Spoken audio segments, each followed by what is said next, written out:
warrior, and this is my song. Welcome to Military Matters. This is Ricky Harold, and the Colonel's with us today, and we have got two great guests we're going to introduce here shortly. But remember, this show is about veterans, for veterans, and everything regarding veterans. We like to be insightful, factual, and thought-provoking because this show is for our veterans to help them and their families. Colonel, you want to introduce our guests today? Yeah, as Ricky said, I'm Lieutenant Colonel George Fleck, U.S. Air Force retired, and Ricky and I have been working together about 6 years now. We have two wonderful guests with us.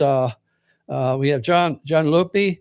He is a colonel, United States Marine Corps retired, and what a bio.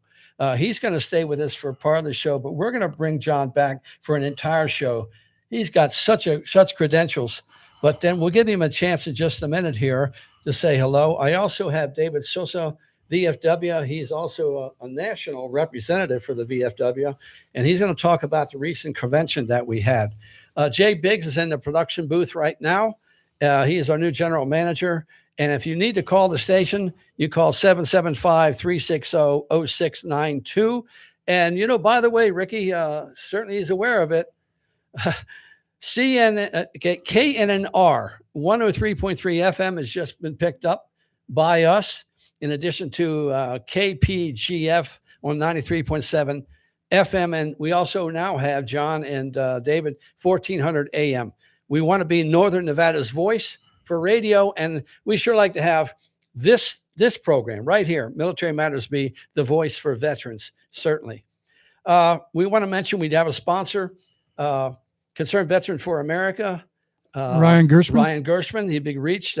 Just get on their website, cv4america.org, I think it would be. But look it up, you'll find him. He's going to come on the show if we can get him on in the next several weeks. Well, he's a traveling man too for the. Oh yeah, for the he makes Concerned Veterans of America. Yeah, he makes a lot of stops, right? Okay. Yeah.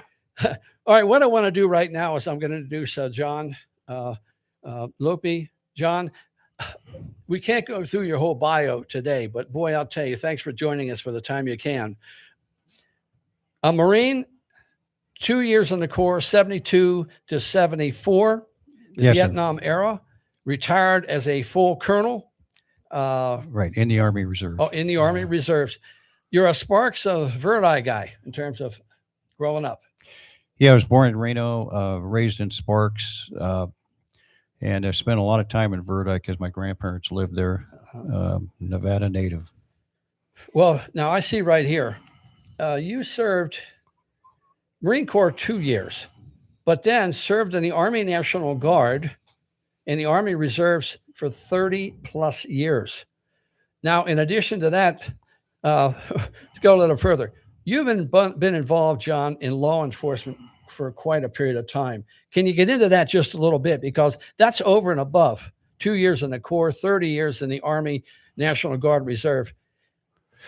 Right. Yeah. The Marine Corps, I was in a 2-year enlistment because the war was going on. I extended while I was in. I spent a few extra months, and then I later went to Marine Corps Officer Candidate School.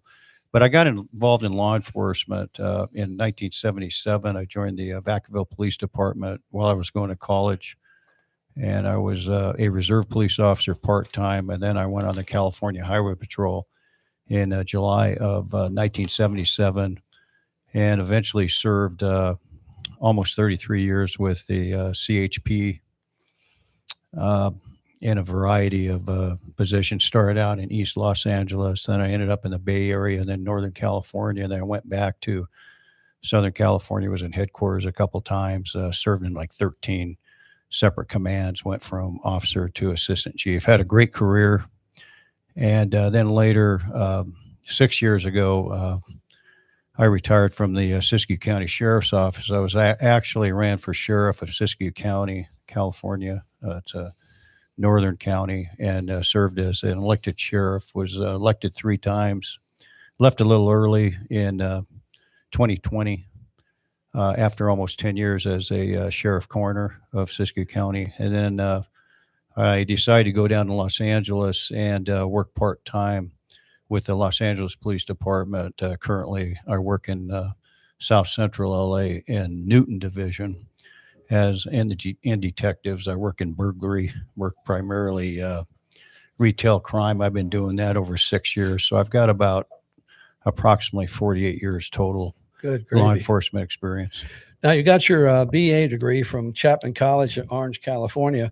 Then you came back home here and got your degree, a master's in justice management from the University of Nevada, Reno. Yeah, the University of Nevada is a great institution of higher learning, and I got my master's in justice management. That was a great program. Really enjoyed it. Now, I'll tell you what, don't brag about yourself. Let me do it, okay? Everywhere you went, every position you held, you made that job better. And when I say that, I look at the awards that you got. I look at the promotions you got. Every place you went, every position you took. Now, let me brag for you, but you can add if you want to. But it's phenomenal. I thought I was ambitious, but boy, you have really, really put the rubber to the road, so to speak. Well, I was very fortunate. I had a great career both in the military and in law enforcement, and I had some wonderful NCOs and officers and mentors in law enforcement and trainers that kind of made me who I am. So I can't take the credit, but I was very fortunate, like in the military. Even though I served in the Philippines and the Marines, I didn't get to go to Vietnam because it was winding down. And then I was fortunate. I got to go to Haiti, Bosnia, Afghanistan, and Iraq. I know. I wouldn't say going to Haiti was fortunate, but that was I've been to Bosnia. But that was tough. That was a tough tour in Haiti, but it was very fortunate in my career. And a lot of reservists have to change their occupational specialties. And I started out in the military police corps as a commissioned officer. I went to officer candidate school in Fort Benning, Georgia, infantry officer advanced course, and then I served in the infantry for about 10 years, and then civil affairs for about 16 years. It was basically a part of the Special Operations Command. Wow. On average, the National Guard and reservists, they change their positions at least 4 or 5 times, their job status. So it's a common effect now. Yeah, no doubt about it. Well, you know what? Let's David, since it's good to hear your voice again. He's back. It's been about 3 months or 2 months or so, but these are regular guests. David, so tell us about yourself. Give us a brief about yourself. Oh, let's finish your guest here. I mean, he's more exciting than I am. More exciting than you. Well, I mean, he's got Yeah. 48 Well- years, and I'm only like 58 years old. So there you go. But to be honest with you, you're always pretty exciting when you're on the show. You always got a lot to say. Well, okay, then we'll go back again. John, anything you want to add in addition? Now, I'm going to ask you a question. What was it like being a sheriff coroner? Ooh, The baby. sheriff coroner position was a great job. One unique thing about a sheriff is appointed, is elected by the citizens. Yeah. And I took great pride in the fact that I was elected by the citizens of Siskiyou County 3 times. And my deliberations and my decisions as sheriff was based on what I thought was not only in compliance with applicable laws, but also the best interest of my citizens. That's the way it should be. And as sheriff, I could push back on politicians and say, what kind of work do you do? I like that spirit. It's a great job. And sheriff handles a lot more law enforcement responsibilities compared to the city. You had things like go to jail, get up at courts, you have search and rescue, other duties that a city or municipal agency does not have. Let me ask you a question. Then you're tied in a few years or experience in terms of investigation with the FBI National Academy. When did you go through that training as well, and what was that like? Well, the FBI National Academy is a 10-week management course for law enforcement administrators. You have to apply for it. You have to be selected. You have to meet certain qualifications. In my opinion, it's the best management training I ever had as a law enforcement officer. And you go back to Quantico, Virginia, and it's a pretty intensive training. Most of my classes were on the master's level, college level. And I kind of focused a lot on death investigations, but you actually you interact with a multitude of people from different agencies all over the United States. And also we had over 30 foreign nations also sent representatives. In fact, my roommate was from Yemen. That's I had a interesting. foreign roommate, and it was just a great experience. I learned a lot, and it was the best management training I think I ever had in law enforcement. What was of course, can you tie that into the years of your military experience? Was there law enforcement involved there? You said civil affairs in that, but was there law enforcement tied into the FBI experience? Can you tie that experience together? Yeah, the one thing about the FBI National Academy, you get to you learn how to interact more effectively with your federal counterparts. And actually, when I went, an example is when I later went to Afghanistan, I was the senior Forces Command Afghanistan advisor to the Minister of Interior because of my law enforcement background. The Minister of Interior was responsible for 62,500 law enforcement personnel in Afghanistan. And General Barno appointed me to that position. And it benefited me because of my management experience and my overall law enforcement experience. And FBI National Academy, of course, helped later. But all that experience helped me as a soldier and as a representative of the U.S. Armed Forces and the coalition forces in Afghanistan for that job.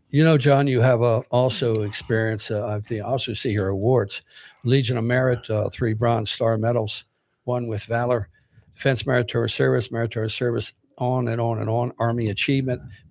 When did you find time to jump out of airplanes? Well, when I went to the infantry branch in '84, I volunteered for the airborne training at Fort Benning, Georgia. Then Thailand, you got the jump wings there. So you Yes. like to go you like to go to jump school like- and run your ass off for Yeah, literally for 3 weeks. Yeah, I'll tell you what, that Fort Benning is a great installation. Everything they do it right. The infantry school is just the ultimate in the Army. And I always enjoyed my training there. I went to officer candidate school there, airborne school, infantry officer advanced training. And I actually rotated through there for a couple of my overseas tours. It was just a fabulous installation. And to this day, I love going there to visit once in a while.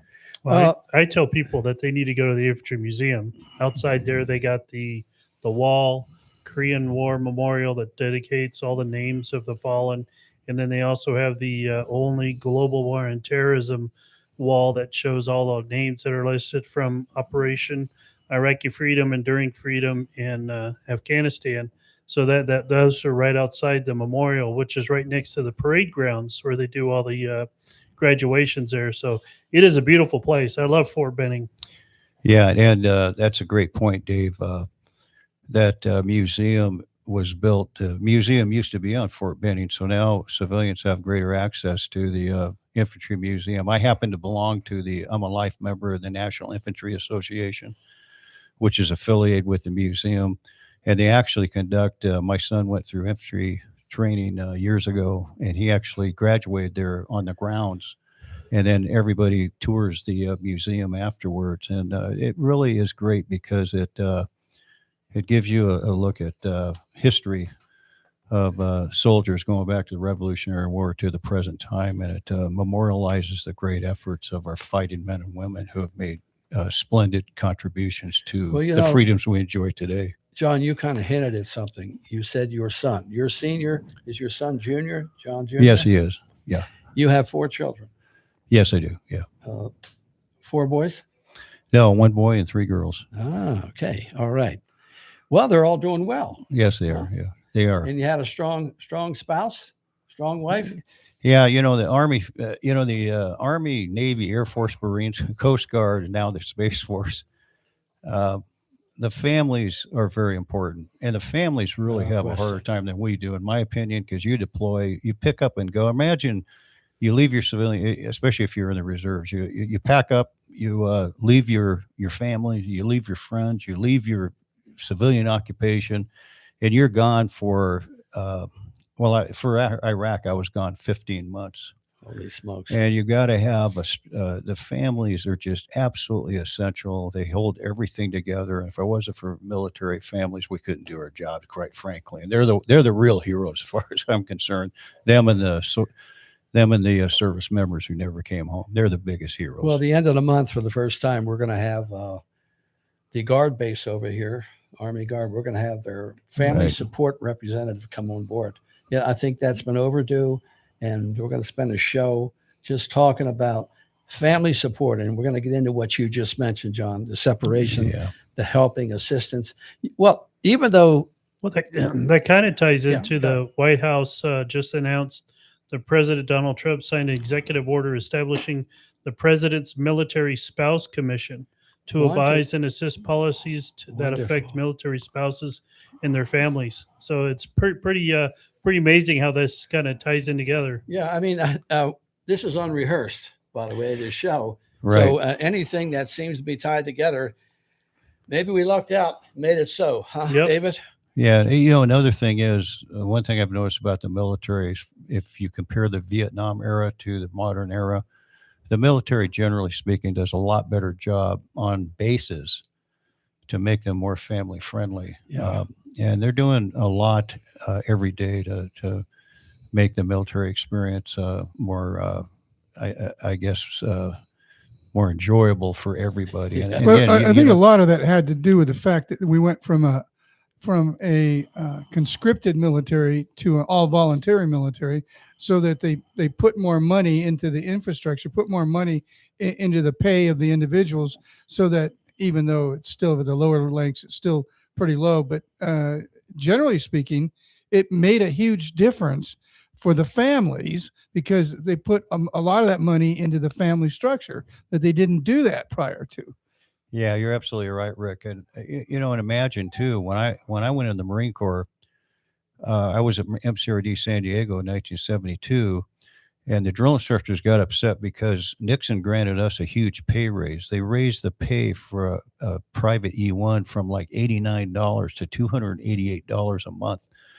So it wasn't, in those days, it was tough to afford, a marriage type situation, or a lot of the guys or gals couldn't afford to get married. And now the pay is better, the benefits are better. There are more facilities on base with which to live, work, and play. So it's definitely a better environment now. Yeah.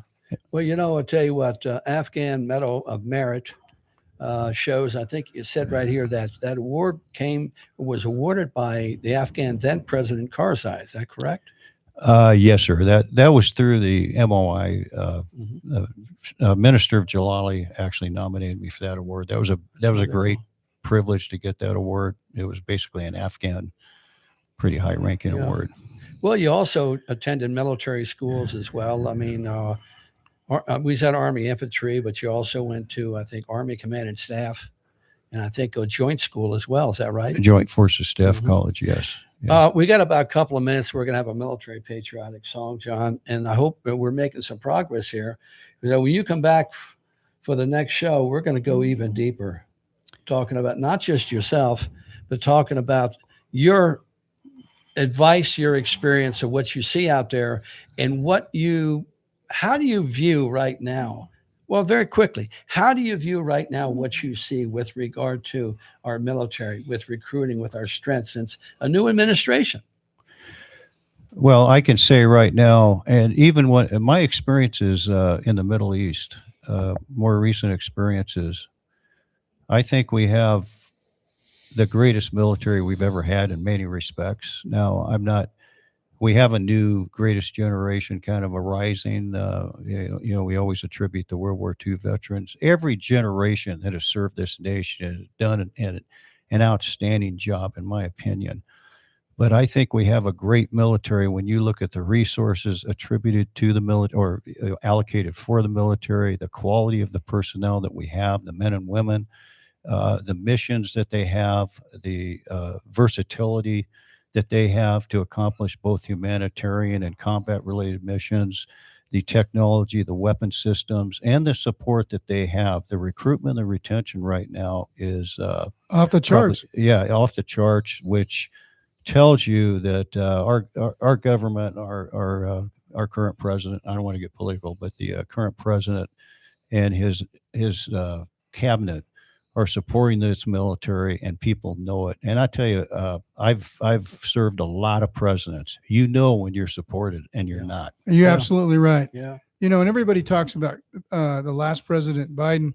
In my opinion, for the military, it was not Carter, it was Clinton. Clinton cut the military by 50%. Ooh. By 50%. We went from 40 wings to 20 wings. We went from 5 divisions to 2 divisions. I mean, it was a bloodbath as far as the military.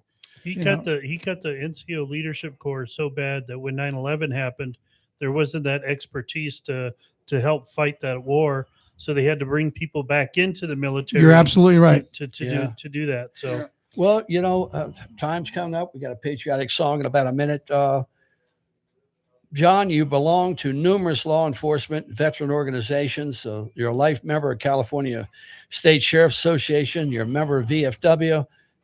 It says Post 10053 in Verdi. Yes, sir. Nevada American Legion, Marine Corps League, Battleborn Detachment 672, Military Officers Association of America, Reno Chapter, Marine Corps Association, geez, and on and on. And you're a life member of the UNR Alumni Association. We like to have you back, okay? And let's set it up in the near term, and we're going to explore even more because you've got a lot out there that you can contribute to our audience, and you have already in a brief period of time. So I'd like to have you back, John. Well, thanks, George, Rick, and Dave. It's a distinct honor and privilege serving with you, and love to be back. And Well, I we salute all appreciate those you. veterans and their families out We've there. been and thank talking you. to Colonel retired John Lope Sr., U.S. Marine Corps, and welcome back, my man. Thank you. Zephyr Phi, huh? Semper Fi. Okay. Now we're ready for a song, and then David, switch it over to VFW, that convention. What's going on? that'll work.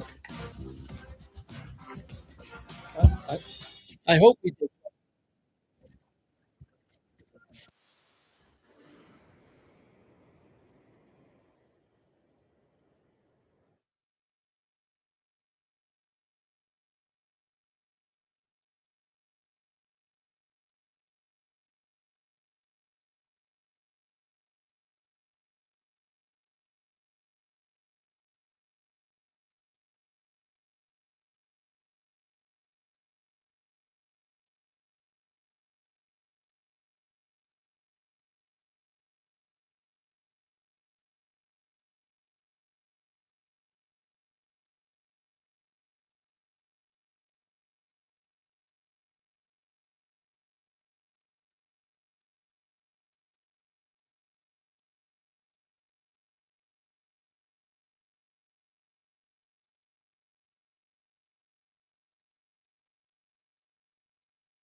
Now, get ready.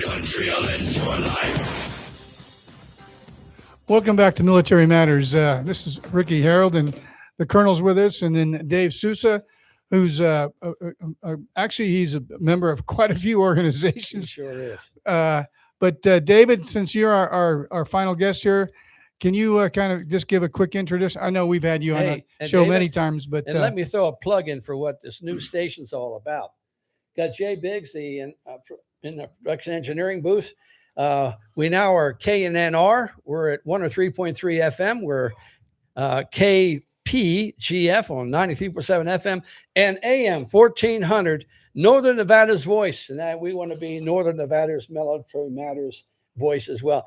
Without further ado, David Sosa, you got a ton to talk about, buddy. well, we just like you to introduce you into all the positions you currently have, Oh my gosh. because we're having trouble keeping track of all of them. So Well, the easiest one is I'm the VFW council administration representing the entire state of Nevada. So that's one of my dearest things that I'm doing, is to ensure that we're doing the right thing for our members of the Veterans of Foreign Wars and also for our community partners that are out there. Also, I'm running for National Commander in Chief designee next year in the next national convention. We'll be really excited if I can make it, get elected. I got a couple of visions, things that I want to do, is to bring people back together. We've been separated. Things are separating organizations, and we just want to make sure that we get back together and start fighting for the veterans and not listening to politicians. And that's some good advice. Well, I'll tell you, I think we all would agree that it's been getting out of hand lately. I don't know. Well, I mean, the biggest thing is I talked to you Oh. guys last time about the this great bill that someone decided to put in. It's called the Take Care of America Veterans Act, which doesn't take care of American veterans. There's a section in there that wants to charge or take benefits away from veterans to have this bill passed. There's a lot of things in this bill that's very good, but there's section 108 that is taking benefits away from veterans.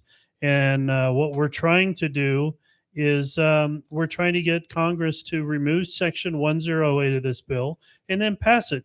But we also want the Major Richard Starr Act to be passed as a standalone bill, because the bill that's wrapped into this Take Care of America's Veterans Act really waters down that bill and doesn't do justice.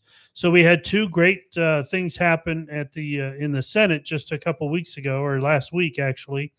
The Chairman Jerry Moran and Ranking Member Richard Blumenthal. Blumenthal sent the bill out and said remove Section 108. Jerry Moran, Chairman Moran, didn't like it, so that bill went to the wayside. Then Jerry came in and said, let's pass it with Section 108. Blumenthal said he didn't like it, so now we're back on square one. Yeah. So we want Section 108 removed, and we don't mind this bill being passed. But there's a lot of veteran organizations sitting with us. Unfortunately, if you look at the people that are split down the middle, it all deals with I don't want to say pay to play, but there's a lot of claim sharks and organizations that pay their employees to lobby. VFW, Disabled American Veterans, and a couple others don't pay their employees to lobby. And we're out there as individuals trying to fight for this bill to remove Section 108, because no bill that goes through Congress should remove benefits to pay for other people's benefits. Well, I have a And- question And for that's you. what they're trying to do here. You're talking about the Senate, but has the House version already passed? It has not, because we stopped it in late June, early July. We stopped that bill in the House. So it doesn't really matter, even if the Senate did put it with 108 in there.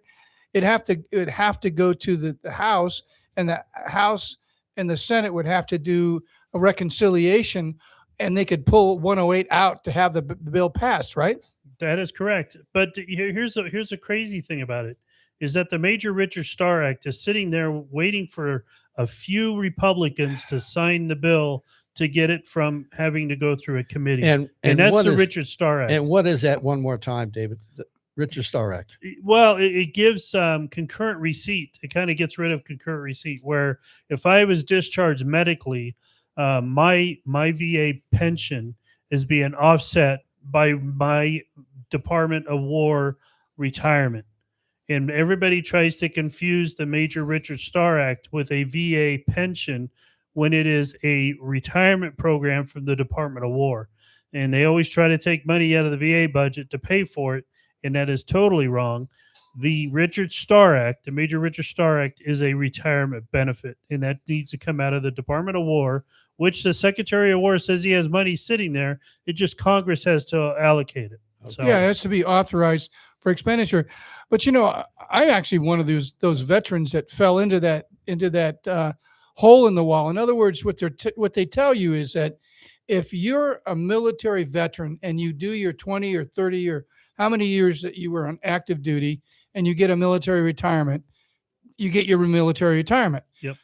And if you're a veteran with only a few years and you get a disability, you get disability pay. And therefore, these are two opposite abstract money disbursements that come from totally different pies of the federal government. Now, the interesting thing is that if you're a veteran and you're a military retiree and you're entitled to VA benefits, then the government says you have to give up one or the other. You have to either give up your VA benefits or give up your military retired pay, so that because they're not letting you receive both of them, even though you're entitled to both of them. So in other words, they're saying if you're injured while you're on active duty and you retire, you're not entitled to your VA benefits, or you can take your VA benefits and give up your retirement. Is that correct? that is correct. Yeah, you lose part of your benefits just because you're medically retired or medically unfit to serve. So they give you a medical discharge, and that medical discharge is offset by a program that you should be fully capable on receiving. Yeah, I had to give a choice. I had to take $800 every month and give up my retirement so that I could get my VA. And the only reason I did that was because my VA benefit was not taxable, but my military retirement was. So that was the offset that that was a choice I had to make. $800 is a fair, a little bit of money. And this was 10 years ago. So it was worth a lot more then. And unfortunately, I had to give that up because this act has not been passed. Well, as far as the honor of the contracts, as we know, your former commander, understand that we're going to get into the 2 weeks ago, the National VFW Convention. David, you were there every day. Former commander said a grateful nation pays its debts to veterans. It does not send them an invoice. And that's exactly what we're talking about right now. Yeah, you don't send an invoice and you don't take benefits from future veterans to pass a bill to give current veterans their stuff. Yeah, it's just robbing Peter to pay Paul. It is not the way to go. And our new commander in chief, Corey Geisler, is staying on track with this, and he is trying to strengthen the wellness, expanding community engagements, and protecting the VA benefits, and advocating for service members nationwide. So our new commander is a young guy. If you guys see the ads that a lot of people have put out, military.com changed his photo because they didn't like how young he was and tried to make him older with gray hair. And it was kind of amazing how military.com was trying to represent the veterans of foreign wars as a older organization, not taking care of veterans, when we are a current conflict veterans running this organization and trying to make sure that all veterans are taken care of along with their families and our gold stars. Well, as far as the organization, I think you can look back with pride. The recent VFW National Convention was held here in Reno. And I understand the first time since 2012, VFW convention was held here in Reno. Yeah, the 127th VFW National Convention was held in Reno, and the local community turned out in force to welcome these guys, welcome the family members, welcome everybody into town. They had there was no negative feelings from this community toward the veterans of foreign wars, and the veteran of foreign wars visitors were so excited about coming here and doing all their convention along with our cooties, our writers, all the organizations that came along with it. They just had a great time here in Reno, and the great thing is they're going to be back here for the 2029 or 2030 national convention. So we're getting ready That's to gear wonderful. that and get them here in Reno again. And that was just July 25th through 29th at the Reno Sparks Convention Center. So the There was a- greatest thing about that is Yeah, that we go. have a VA's claims clinic and a health Mhm. fair that we did here at the convention. This clinic, anybody can walk in off the street for the clinic. So next time you guys come into, next time you see a VFW national convention, go to it. Make sure you go in there to see the claims clinic. We had 142 veterans file 172 VA claims completed, more than 100 compensation and pension exams, with final totals still pending.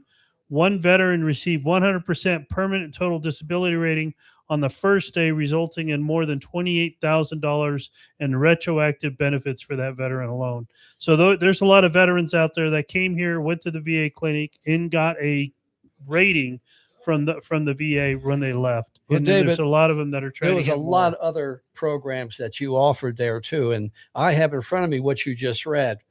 I saw here where it said Reno Vet Center, suicide prevention, telehealth, caregiver support, and other health. You want to elaborate a little bit on one or all of these if you feel. Well, I mean, you got necessary. mental health. That's a big thing with the vet center and in other counseling areas.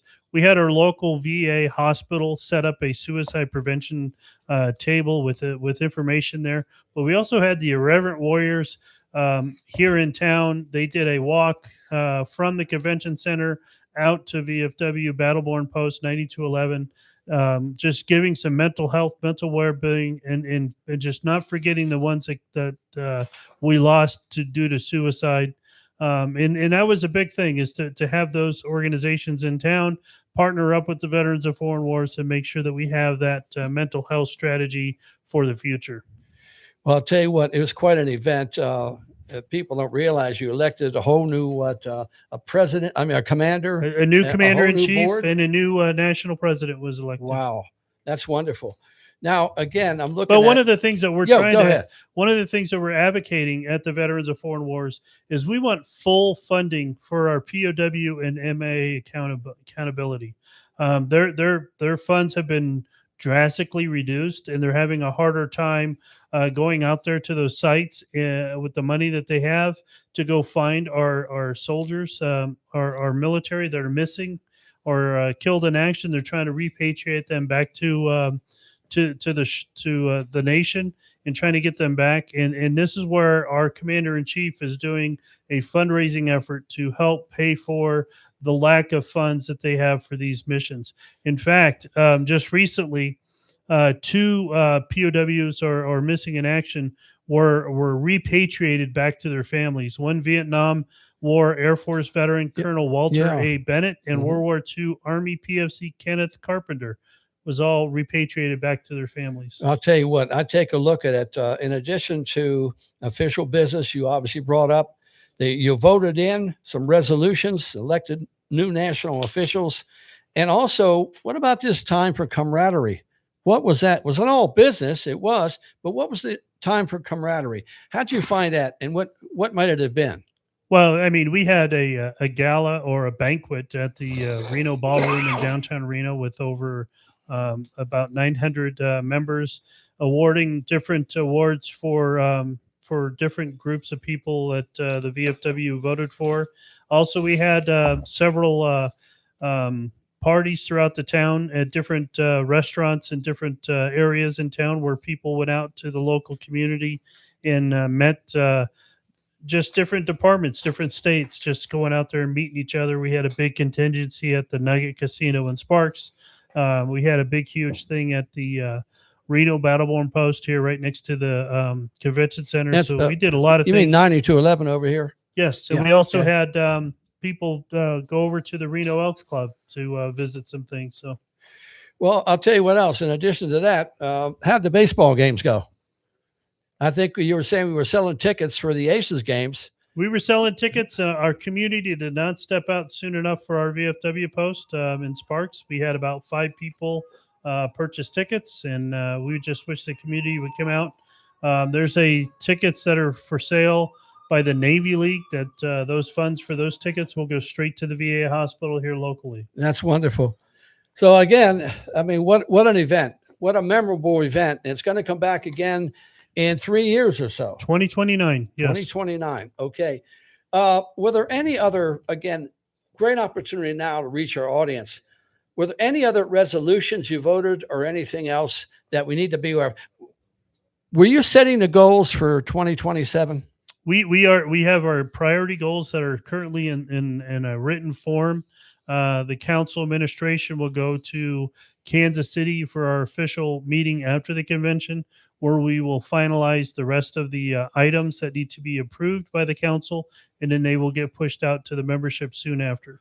Now, the next national convention will be in Milwaukee, Wisconsin. correct? Milwaukee, Wisconsin. That's yes. 128. Yes, sir. 128. Okay.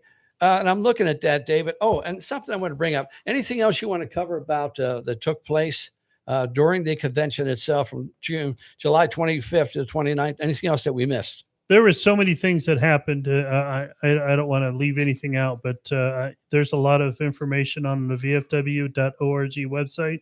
I would ask you all to go down there and look at them, and you'll see the resolutions that have been passed at that time. Well, I'll tell you what. First of all, let me put a plug in. I said I would do this for a great organization, Community for Veterans. I talked to Frank Greenwood. They're having a fundraiser, by the way, folks. They're over there at the Sportsman's Warehouse right now. I think they're on to 2:00 this afternoon. So get over there, buy a ticket, and support a great organization. They're going to have prizes, events, Community for Veterans. I said I'd do this. They said Red Robin will give 20% of food sales back to Community for Veterans, the organization. They show a flyer, but there's fundraising details. Okay, you need to get a hold of. Stop by the Sportsman's Warehouse and pick up a flyer, because it's a great opportunity. Any purchase at the Red Robin restaurants, 20% of all that money, those funds are going to go back to Community for Veterans. Sportsman's Warehouse right now, this week, they have the event going. Talk to Frank Greenwood. Say you heard about the organization and what's going on from Military Matters Radio itself. Okay, I'm going to bring something else up. So Saturday we have the Yeah. Color Run, which is a suicide run walk Ooh, at the Sparks Marina. That'll Wonderful. be that's partnered up with the Nevada Department of Veteran Services, uh-huh. with the Nevada Veterans Memorial Plaza, and several other organizations are going to be there. It's their annual suicide awareness walk, and that'll be at 8:00 in the morning at the Sparks Marina. We're going to have a Wear Blue Run to Remember back on our show. The young ladies that were on, Elizabeth and Donica, they're going to come back on our show, and they have the first Saturday of every month. David, you've been there a number of times. Oh, definitely. They have a run for remembrance, and I'll tell you, it's quite a celebration. We're going to have them back. And let me say about suicide. I know it was an issue that you all addressed at the convention, and we address it every week here. 988 dialing 1, get the expertise you need. Talk to somebody out there. You're never alone regarding suicide. We got to watch out for each other, looking for the warning signs, etc. And don't be afraid to, if you see somebody having trouble, speak up for them, get help for them. Or folks, veterans especially, we're here to help you. I'll tell them about the upcoming events. Oh. there. So Yeah. upcoming events on this 9/11, the 25th anniversary of the Patriot Day, or the falling of the Twin Towers, at the Nevada Veterans Memorial Plaza, in partnership with the city of Sparks. We will have a ceremony starting at 9 a.m.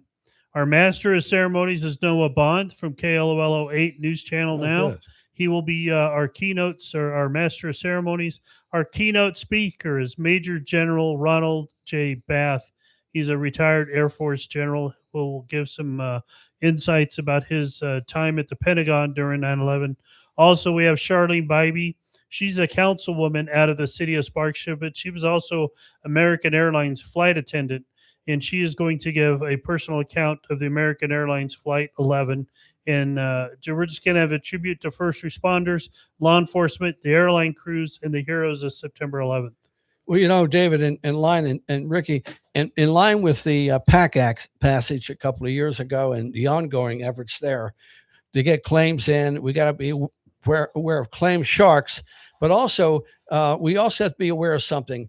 I was asked to make an announcement of an event, a gala event coming up, and I'm not going to mention the organization because we've already discussed it with that. So what I want to say to you is this. Be very careful out there. Not every veterans organization is legitimate. Not everyone. And David, you know better than I, and Ricky knows, what are some rules to be aware of? I mean, I'm not going to mention the organization. I'm not going to promote what their gala is, but let's be aware of something. What do we need to watch for these fraudulent organizations? You need to go to a reputable organization, VFW, DAV, American Legion, Wounded Warriors. A lot of those are reputable organizations. If you're giving your money to an organization that you have no idea who they are, ask them. If they're in the city of Sparks, ask them if they have a city of Sparks business license. Ask them if they have a state of Nevada business license, because that is required by every nonprofit to have one of those in the city of Sparks, also to have one for the state of Nevada. And the other thing you might want to ask is, what's their tax ID number? To verify them through the Internal Revenue Service to ensure that they're a nonprofit. And then you need to go and do your due diligence on finding out if they're a fraudster or not. It's important that you as a donor understand. But if you go for the big companies, I don't want to say big companies, but the big VSOs, VFW, American Legion, DAV, Wounded Warriors, there's a couple others out there. Just if you want to donate, look at the local people in your community and then donate to them. Okay. And what I'm getting at here also, folks, is the fact that I had somebody say to me, well, you know what? I can check them out. I'll go on charitynavigator.org. Chances are they're not going to be on charitynavigator.org. And the way this works is some of these, I'm saying, less than credible organizations. I could tell you right now, VFW Silver State Post 3396 is on Charity Navigator. Honor Flight Nevada is also on one of those charity navigation places. So there's organizations in this town that are on them. Yeah. And those are the ones that I would vent through. And what does it mean being on Charity Navigator? What's that going to tell you about every dollar? Well, it shows where your dollars are going, that it's supporting the community and what the mission is for that organization. And you have to do a lot of different steps. You got to make sure you have bylaws. You got to make sure you have articles of corporation. You got to make sure that your finances are in order, and then you're doing everything according to law. If you're a military claiming to be a military organization, one of these, you must have military members, right? Only if they're a member organization. Oh, I see. Okay.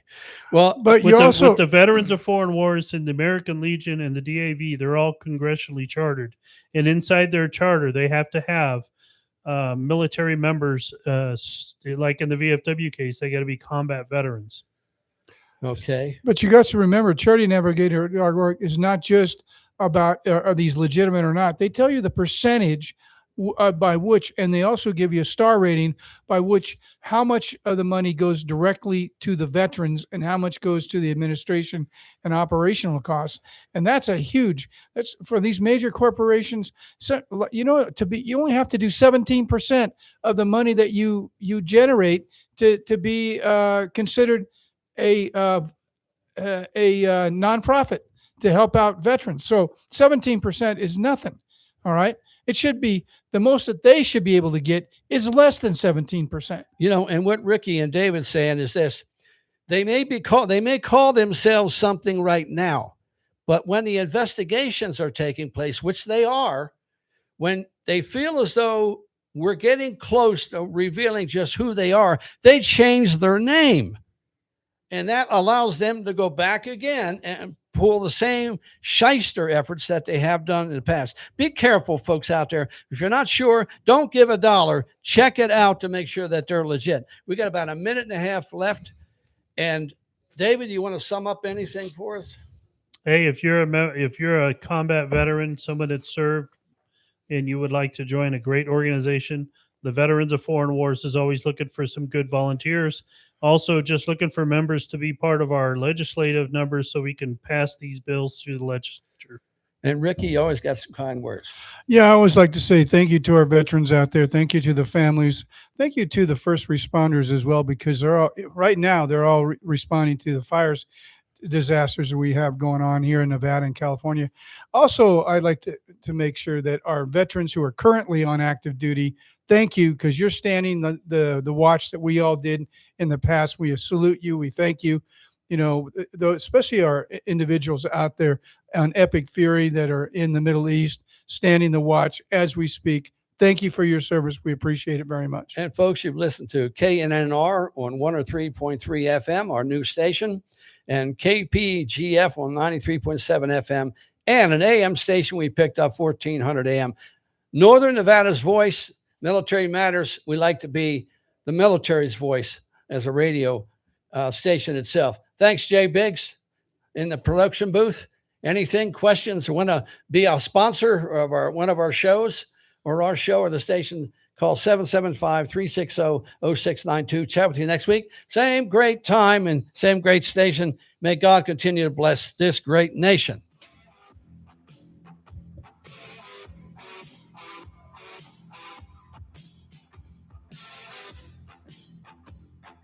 KPGF 93.7 FM, Sun Valley. KNNR 1400 AM, Sparks. K277DL 103.3, Washoe Valley.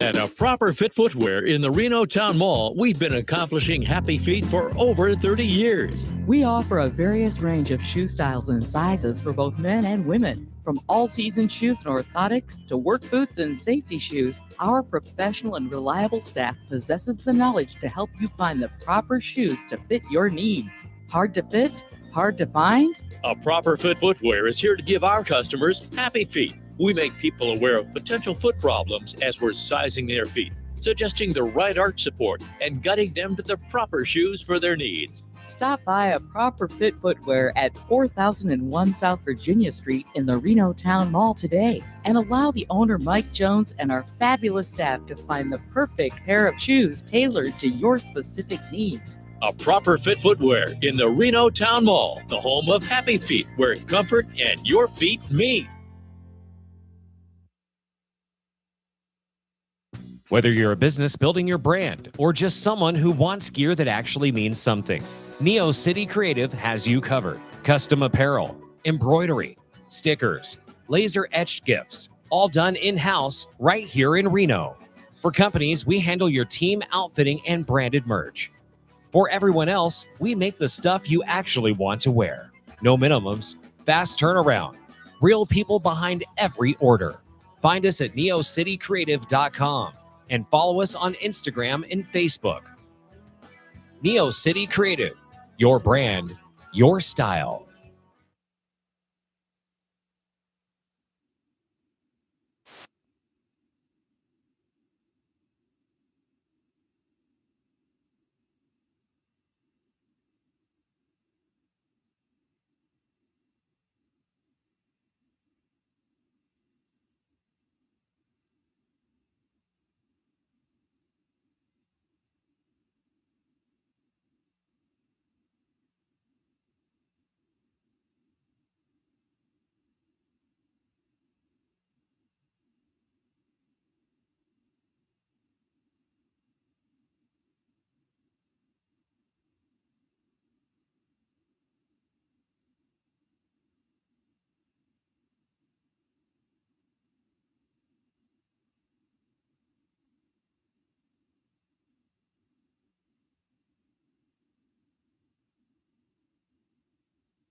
Yeah. Yeah. Welcome in. The 777 Crew Radio. Woo! Turn it up right now. Woo! We came to lift them high. Woo! Jesus Christ in the house. Yeah. Let the praise collide. Whoa. 777 Crew Radio. You know we bring that fire. Teddy B in the driver's seat, and we taking it higher. 777 Crew Radio. 777 Crew Radio. We go for the king. 777 Crew Radio. Hear the whole room sing. Teddy B, lead us in the light. For Jesus Christ will live tonight. Yeah, you know the name. 777 Crew Radio. Teddy P.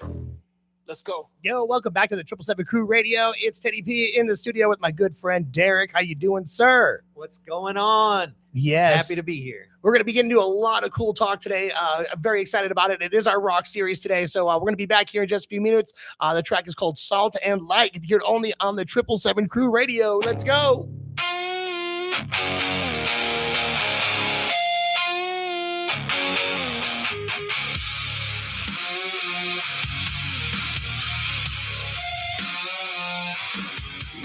Salt, keep your edge alive. If the taste goes flat, what can wake it back? You don't hide the jar, you don't bury the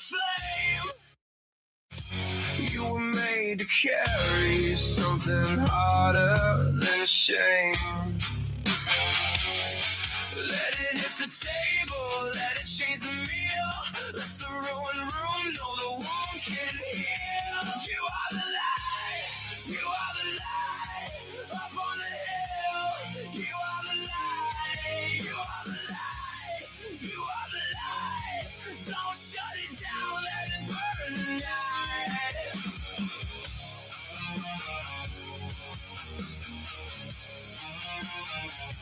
No one lights the lamp, then covers it in cloth. It hangs in the open, and then it cuts through the fog. Let your gut turn up in front of their eyes, so they see the Father and lift up their lives. Let it hit the table, let it change the meal. Let the ruined room know the wound can't heal. You are the light, you are the light, up on the hill. You are the light, you are the light, you are the light. Don't shut it down, let it burn tonight.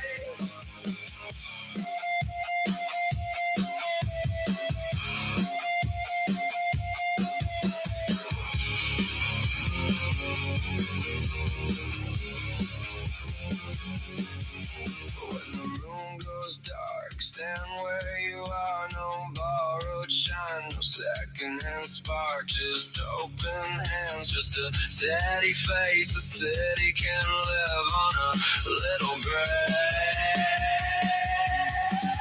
You are the light, you are the light, up on the hill.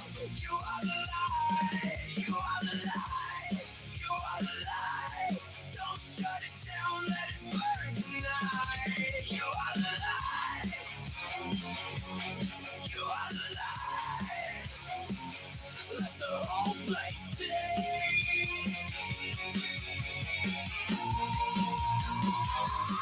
You are the light.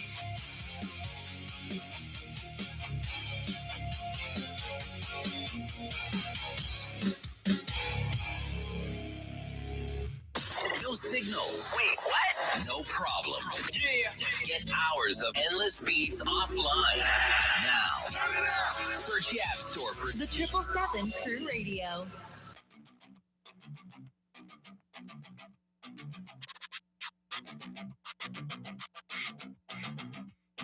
I saw her blowing smoke, gold cup loaded throat. She sold the whole world out, then laughed with a jeweled mouth. Kings on her floor at night.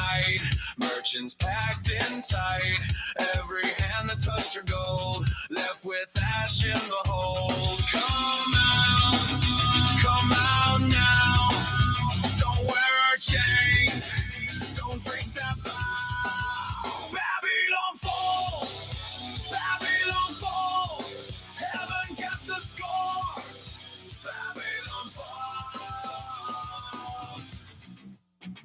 Fruits from far off lands, silk on guilty hands, cinnamon oil and wine, all fed the beast inside. Then 1 hour gone, stone and crown and song, no more bright parade, just a market turn to grave. Come out now, the bitter deal is done, her clock runs out. Babylon falls. Babylon falls.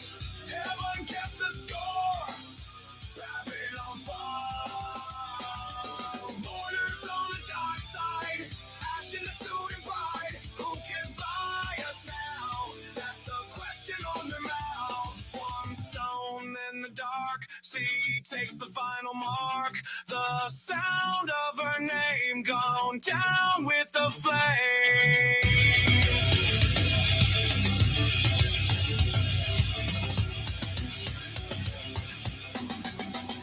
Babylon falls.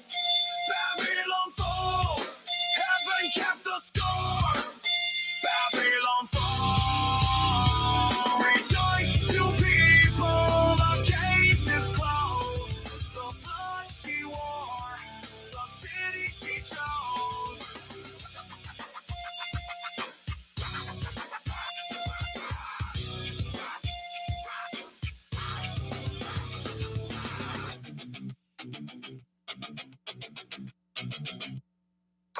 No radio at work? No problem. Download our app or listen online. Get it right now. Search The 777 Crew Radio.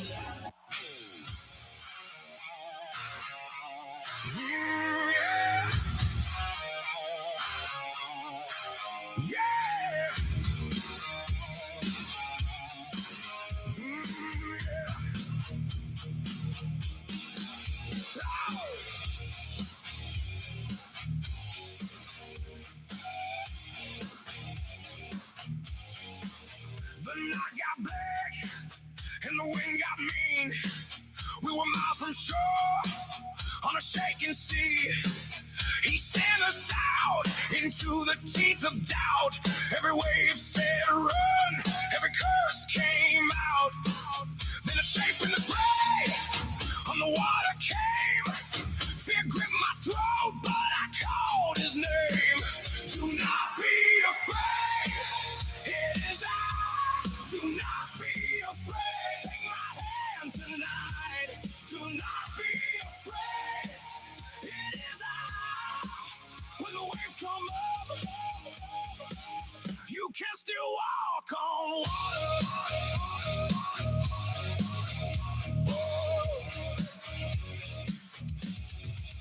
Peter stepped first, right into the storm. He kept his eyes on fire and his heart stayed warm. But the howl of the deep grabbed hold of his mind. He looked down once and started losing time. Then he cried out hard, Lord, save me now. And the hand of mercy pulled him from the ground. Do not be afraid, it is I. Do not be afraid, take my hand tonight. Do not be afraid, it is I. When the waves come up, you can still walk on water.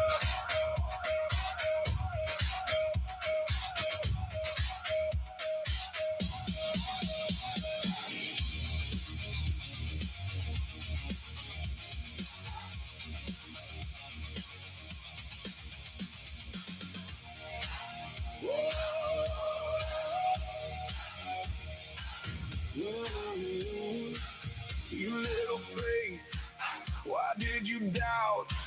The storm can roar, but it can't lock you out. I reach, you catch. I fall, you stay. The wind can scream, but you make a way.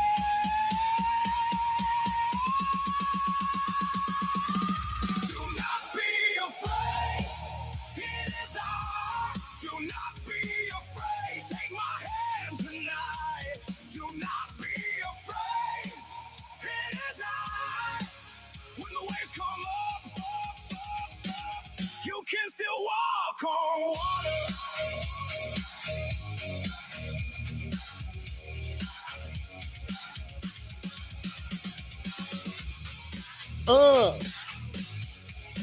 Yeah. Song is called Walk on Water. Get to hear it only on the 777 Crew Radio. Thank you so much for hanging out with us. It's Teddy P in the studio with my guy, Derek. How you doing, sir? Doing great. I'm so happy to be here, Teddy. Oh man, we're happy to have you, man, and especially as a special guest, because you know what, like you have such a tremendous story. Like being at your house, we were talking about like just both of our pasts coming from like somewhat of the same like kind of relation, and but in different areas, and it was cool because we actually knew a ton of the same people here in Reno. Crazy. Not going to say any names, however, like you were in the same kind of dark areas and places that I was actually working in for a long time. Mainly the casinos and the bars and all that type of stuff. Like, you know, what was your direction? Because a lot of people, they already know my story about DJing and the clubs and all the bars and all these things and those areas. But like, you know, break down kind of like what you were doing in these areas. All right, cool. At a younger age, at about 23, I started to be self-employed. So I started my first business. Believe it or not, I sold water filters. It was kind of crazy, but Nice. no one else in my family was entrepreneurial. They were all pretty much blue collar, hardworking folks, which I really respected. But I just knew I wanted to do something different.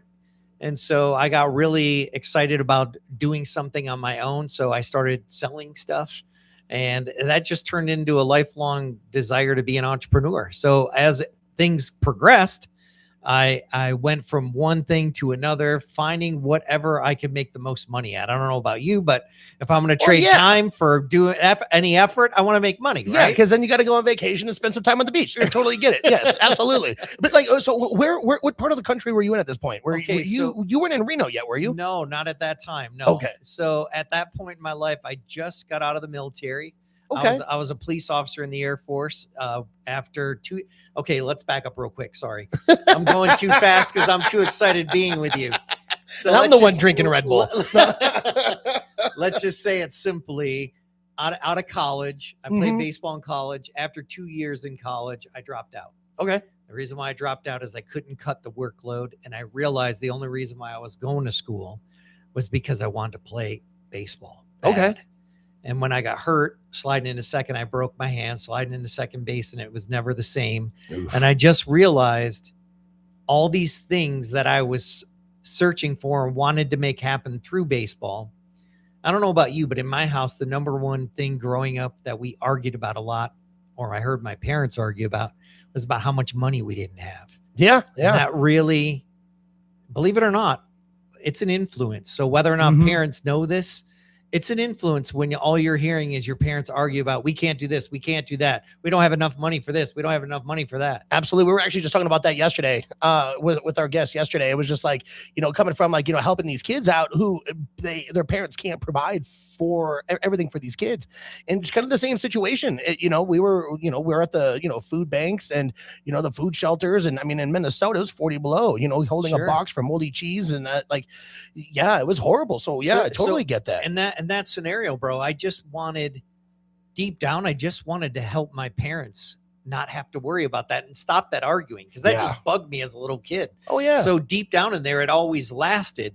So since college and baseball didn't work, I was like, uh-oh, there's my dream. That's not going to work anymore. I can't have financial independence with baseball. So then all of a sudden I go join the military. I'm a police officer in the military, and I end up doing presidential security at Andrews Air Force Base, which was very cool.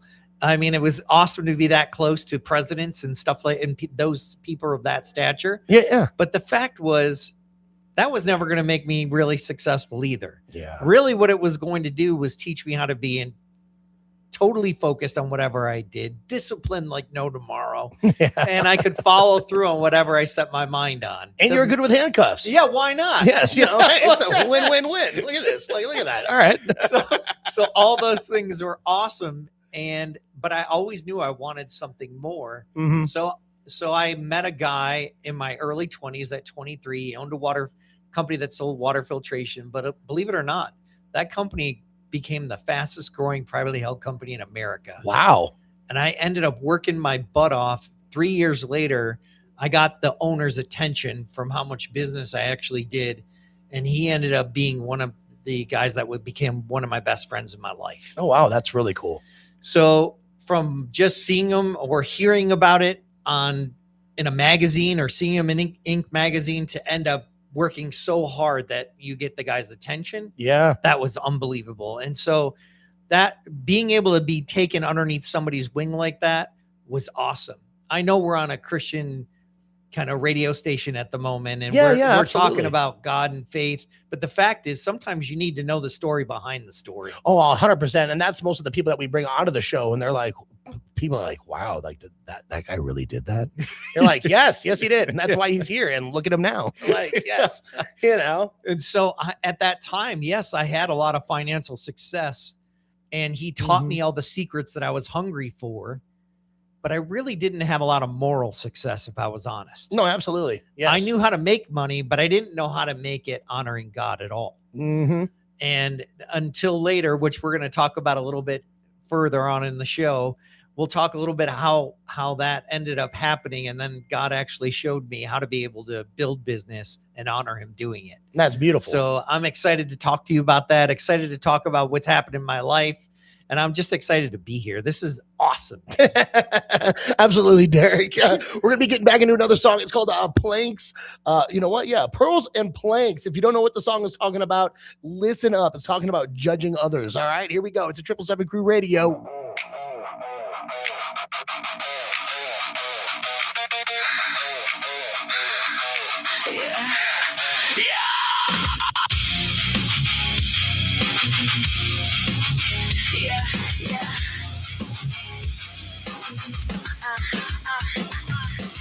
You point the finger at the dirt on my face, but your own handshake when the mirror takes place. You call me broken like you never broke too. Same rough blade still carved right through you. Who gave you the right? Who made you clean? Look at your own blood before you come for me. Judge me. You better look in. Judge me. Before you look down. Same stone, same fall, same scars on your crown. Judge me. You better look in. You better look in. Don't throw what is holy to the dogs in the street. Don't waste that gold on teeth that just wanna eat. You hand them the pearl, they'll crush it for fun. Then turn on your face and laugh when they run. Who gave you the right? Who made you clean? Look at your own blood before you come for me. Judge me. You better look in. Judge me. Before you look down. Same stone, same fall, same scars on your crown. Judge me. You better look in. Ask and it opens. Seek and you'll find. Knock on that door if your hands still know how to climb. Ask and it opens. Not to the crowd. The one with the cracked voice can still cry it out loud.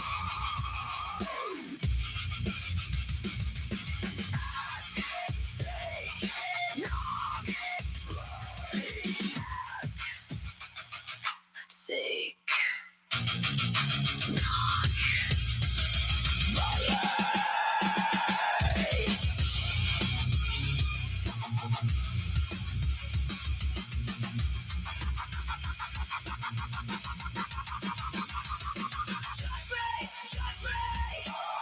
You better look in.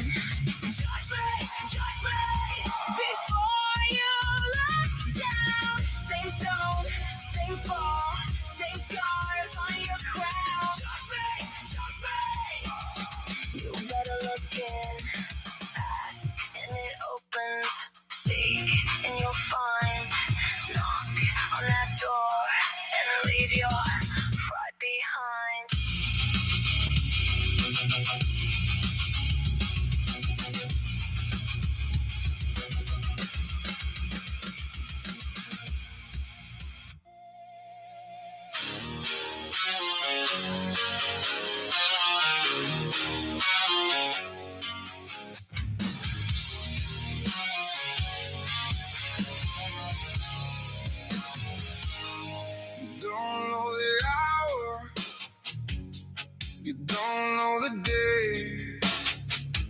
keep the candle burning while the shadows sway. The thief comes at night when the house is still, so I keep my hands open so I can do your will.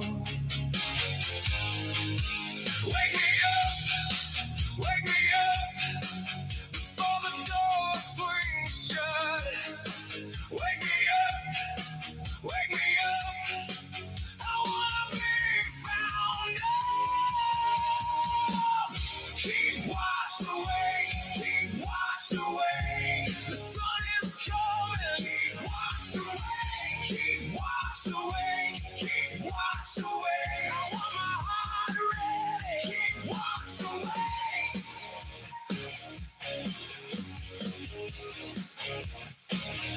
The master had known he would not have slept, so I stand by the window with my soul unswept.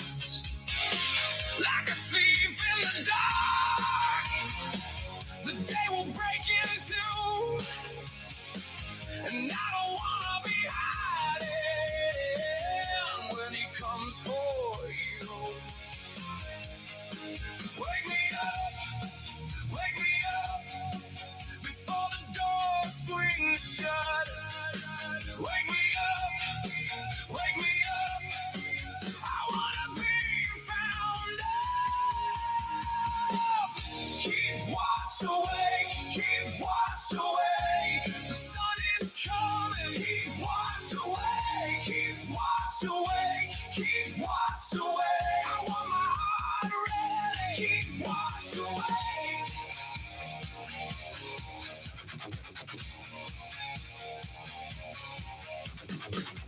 Behold, I come like a thief.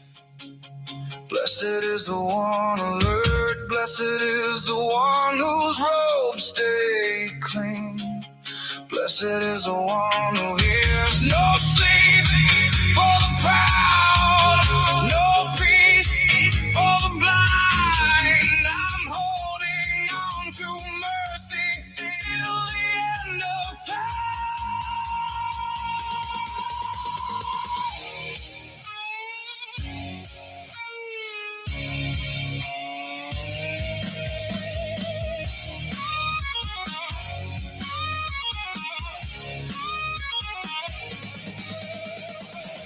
Keep watch away. The sun is coming. Keep watch away.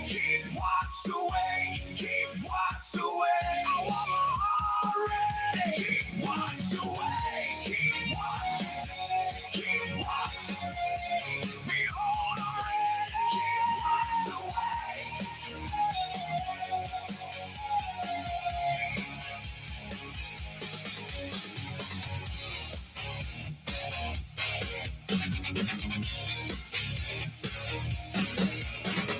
Watch and awake on the 777 Crew Radio, and that's actually really touching right now because if you've not really been paying attention the past couple of days, what was it? Venezuela and oh my gosh, what was the other country on the top of my head? It was oh my goodness, Colombia. Did you hear about those two earthquakes that happened out there? They had a 7.4.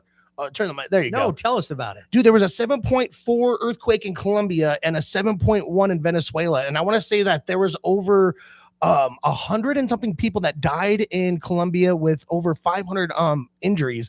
And I haven't seen the toll for Venezuela yet, but I saw some of the videos online. I just been praying for them nonstop after I saw those videos because this all happened yesterday.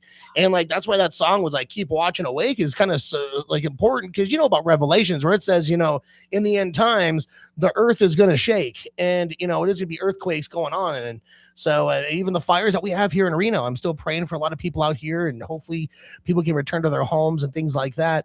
But I got my buddy Derek in the studio. Let's just, go another direction on that though. Thank you again for coming in, man. I appreciate it. That just kind of threw me a little sidetrack there. We did a little squirrel. Don't Yeah, you no. worry about it. There was a squirrel. Oh, ADD. There it is. So we were just talking about your story. You were selling water filters. You were just in the military. You're getting out. You're moving. You're grooving. What else is like? Yeah. So at that time, it was absolutely. And what I mentioned was I was probably doing business with all the wrong motives. Yeah, yeah. We were kind of hitting on that and kind of talking about it, but I didn't know it at the time at all. I had no clue that's what was happening. I was just hungry to learn how to make money. No, absolutely. I just wanted to take care of my family and friends and get that done. And so, yeah, I ended up having some good success. I worked hard all through my 20s and 30s, and things were going pretty darn good.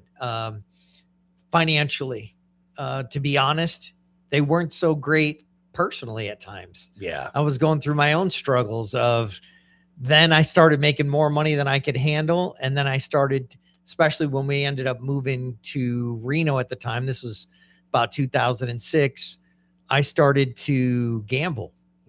And then that turned into a vice. Instead of just doing it recreationally every once in a while, I was like, oh no, I've never been treated like this before. This is awesome. The wrong kind of awesome, but it was awesome.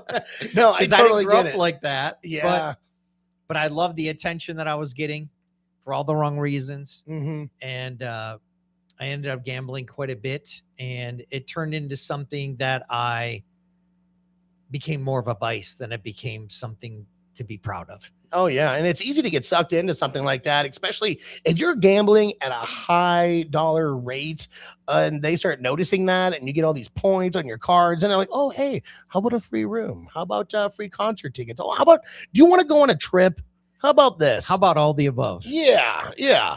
Oh, absolutely. And when you start getting all those things, you forget about what you're spending. You just think about how you're feeling. Oh yeah, and that's done on purpose. And so now I can see it from the other side, but at that time it felt pretty good. That's to be honest. Yeah. And just like in anything, doesn't sin feel good at times? Absolutely. And I'm not saying somebody couldn't go play a slot machine and not be sinful. I'm sure it can happen. But I just couldn't live that way because I was somebody that whatever I do, I wanted to win, and maybe with the wrong motive. That may be true. Yeah. And I just didn't know how to handle it. That's the truth. Yeah. And so after chasing after all those things and spending, I'll give you an example. One of the casinos here in town, I put $1.2 million in 2007. Wow. And that was in one of the two casinos I gambled in. Wow. So when you talk about spending a high level of money, when you talk about that kind of coin in, yeah, you get the highest card, you get whatever room you want. Yep. Then I ended up dating the casino host that was there, and it turned into, like I said, all the wrong motives, all the wrong reasons. But long story short, that ended up happening. But by 2011, October 6th, 2011, I'd lost in between then and now. I had lost a good amount of money gambling, even though I made a lot. Yeah. And at one point, you go through real high highs and low lows. Oh, That's absolutely. the truth. Yep. But I always knew that eventually they're going to win. You don't build those kind of places by losing. No, not you even a little build bit. them by winning. Yeah. Why do you think their steak dinners are $4? It's just to get you in the door. Exactly. Yeah. No. and so I ended up at that point. I just always knew that I needed to figure out how to use the talents that I did learn how to make money, and not use it in gambling, and use it with the right motives in mind. Oh yeah. And I was trying to figure out what that was. But something odd happened. I lost a bunch of money gambling, and I decided I'm going to do a drug deal. Oh. And I met this guy that grew pot for the state of California legally, but I Okay. met him while we were gambling in the high roller room. Huh. And I knew some guys from my hometown, which is Western New York. I'm from that Buffalo area. Okay. And I knew a guy that was connected to the mob in that neck of the woods. And he was buying at that time about 5 pounds of pot and having it delivered from Vegas to there Oh wow. on a weekly basis. And with this relationship that I made at the casino, I found a way to asked this guy if he could do 20 pounds and we could sell it to this guy and I could make up the money that I had lost. Oh, no. When I made that decision, within about 2 weeks of consciously making the decision, I hadn't done it yet. I was trying to connect all the pieces, but I mentally said, yes, I wanted to do this. And what year was this? That was 2011. I wanted to do that. 2011. Wow. Okay. So that wasn't that was a while ago then. Yeah. No. Okay. 15 years ago now. Yeah. 15 years. Almost 15 years coming up. But at that time, and that's when the California was actually booming with all that type of stuff. And it was still really hard in a lot of the other parts of the country. Yeah. Yeah. And so what ended up happening was at my house, I'm watching movies. This is going to crack you up, man. I'm watching movies on my laptop at the time about the mob. Okay. And I'm all jacked about mob stuff. I grew up that way. Yeah. And I'm like, yeah, I'm going to do this drug deal. We're going to make up all this money. In my head, I'm getting jacked about it. Mm-hmm. Crazy video comes online on YouTube. Okay. It says 10 Commandments of the Mafia. Has nothing to do with God, just so you know. Well, I'm sure it doesn't. Yeah. Nothing. Yeah. No. But 10 Commandments of the Mafia. And they show how in Sicily they found a guy that they had arrested, that they found the original 10 Commandments of the Mafia in this guy's house. Oh, wow. And they were interviewing guys that were in the mob about what they found. And they were interviewing them in America, these guys in the mob. Well, one of the guys that they were interviewing was a guy named Michael Francis. And I didn't know who he was. And I had never known anything about him. But when they were doing this interview, this is going to sound nuts to everyone, but as clear as day in my head, it was the clearest thought. It was almost audible, but it wasn't audible. It was just the clearest thought I ever had in my life. And it said, you need to know more about this guy. For some reason, I wrote down his name on a piece of paper and I wrote down Michael Francis. I looked him up on YouTube because I was figuring maybe I'll learn more about this guy that was being interviewed right here. Yeah. So I typed in Michael Francis. The first thing that came up, it said interview with Michael Francis and another guy named Greg Laurie. And I didn't know who either of them were. Huh. Okay. So all of a sudden, Michael came on this video and he was sitting being interviewed like we are right now. Oh, but wow. It was in front of a crowd. So I was like, oh, there's okay, a crowd. All right. And then Michael said something. I realized, oh man, this crowd, it's in a church. He's being interviewed in a church. And he said, trust in the Lord with all your heart. Lean not on your own understanding. In all your ways, acknowledge him, and he will make your path straight. That was Proverbs 3, 5, and 6. Wow. And that's the first time in my life I heard it like that. Yeah. And even though Michael was saying it, at that moment, it was as if God was saying it to me. That's crazy. Well, you know, God talks to people, man. No kidding. The second thing Michael said, he said, if you feel immense guilt for what you've done in your life, stop letting the enemy or the devil convince you of what God's already forgiven you for. Absolutely. He knows your heart. You can't pull a scam on him. And the ground at the foot of the cross is level for everyone. All you have to be willing to do is come to it. Yep. And then that night I heard it. And that was all in this interview. All in the same interview. Wow. I started bawling, crying in my kitchen. I told God I was sorry. I promised him I wouldn't do the drug deal. I never did it. Nice. Good.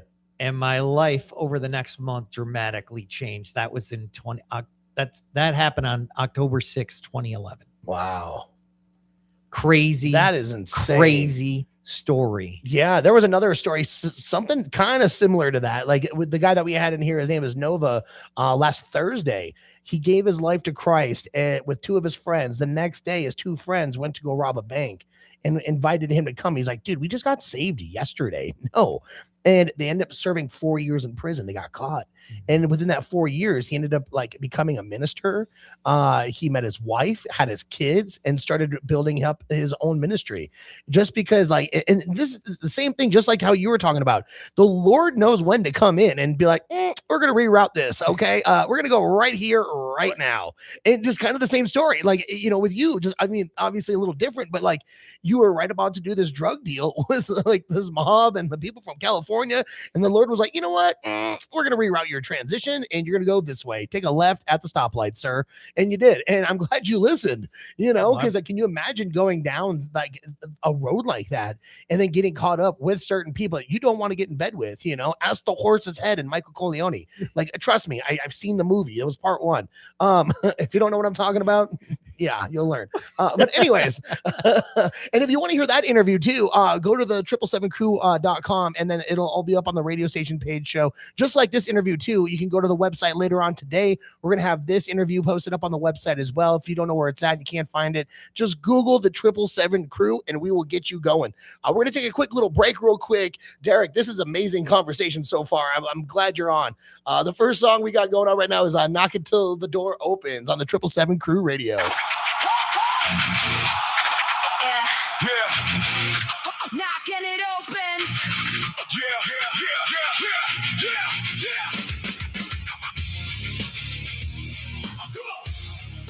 Knocking it open.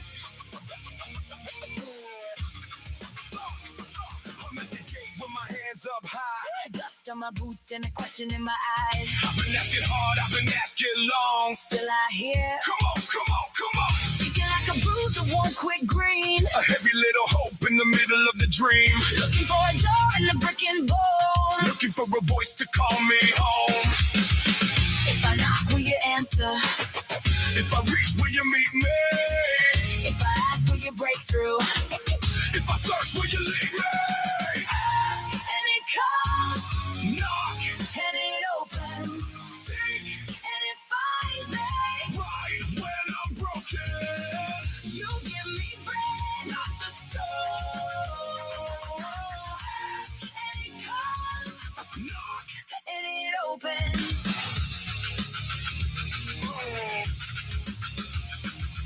My hands have held the bad and the good. I stood in the fire like I knew I should. If I want the one thing that keeps me alive, I gotta give the same, gotta let it survive. don't hand me poison in a silver bowl. Don't call it mercy if it leaves me cold. Treat me like you want your own name treated. That's how the whole damn world gets healed up.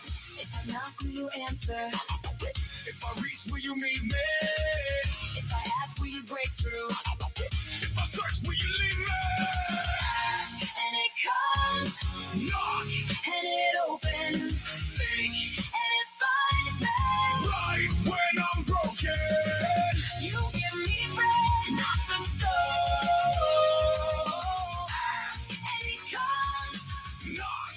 And it opens.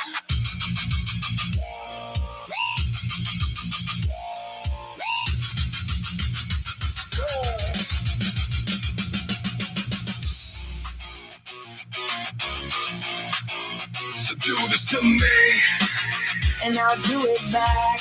not eye for eye. Not blow for blow. I want the kind of love that can carry the load. The measure I give comes home to me.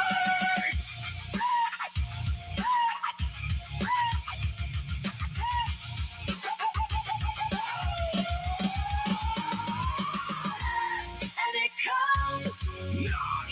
And it opens. Seek And it finds me. right when I'm broken. You give me bread, not the stone. And it comes. Knock. And it opens. Treat me true. I'll treat you the same. This is the way. The whole world changes. Knocking it opens. Knocking it opens. Every day on the air, on your smart speaker. The 777 Crew Radio. I love it. Download it from the App Store now.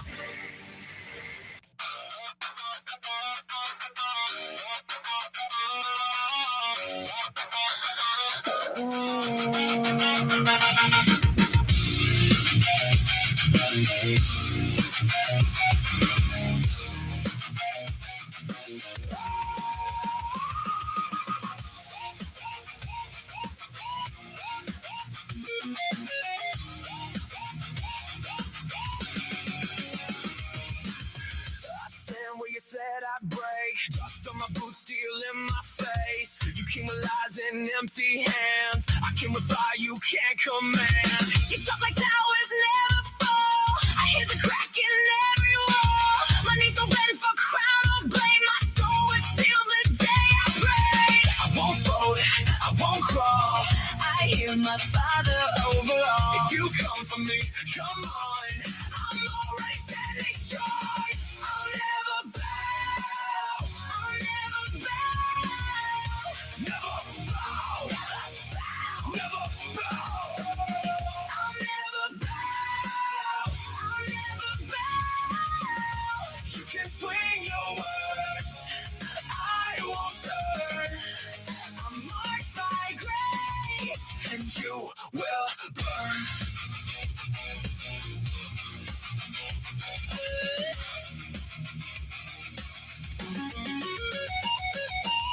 You say you can take my breath, but you can't touch what's past death.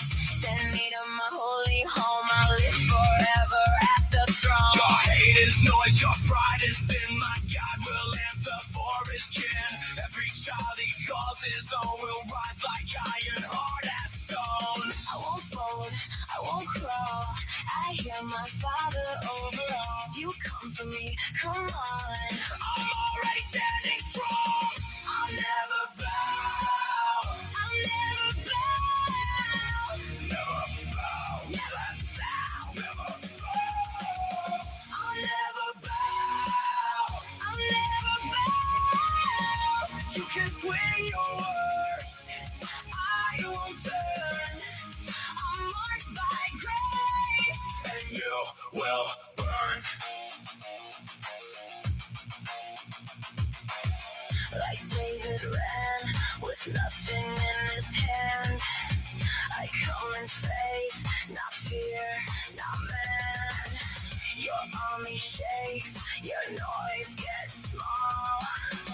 When the Lord of all stands me, I made tall.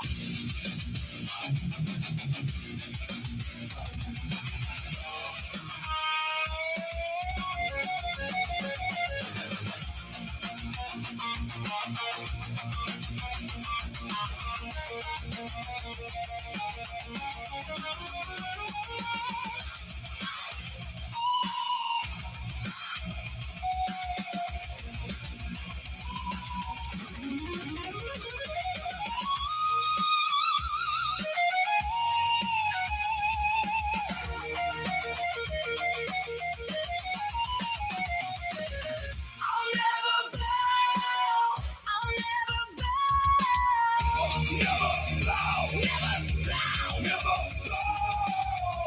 I'll never bow. I'll never bow. You can swing your words. I won't turn. I'm marked by grace. And you will I'll burn. never bow.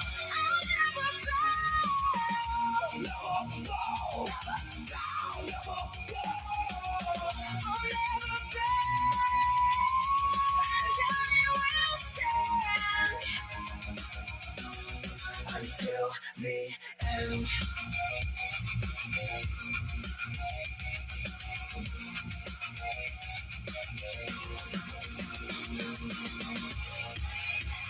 The 777 Crew Radio. The app is in your hand. I thank you for that.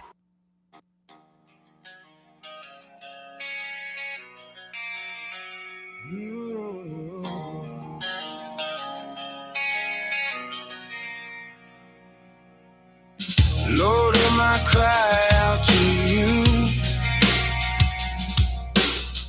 when the night is closing into fighting battles I can't see. Lord, come and rescue me. There's a war inside my mind, trying to steal my peace and time, but I know you're standing near. Perfect love casts out all fear. I lift my eyes, I won't lose hope. You are my strength, you are my soul.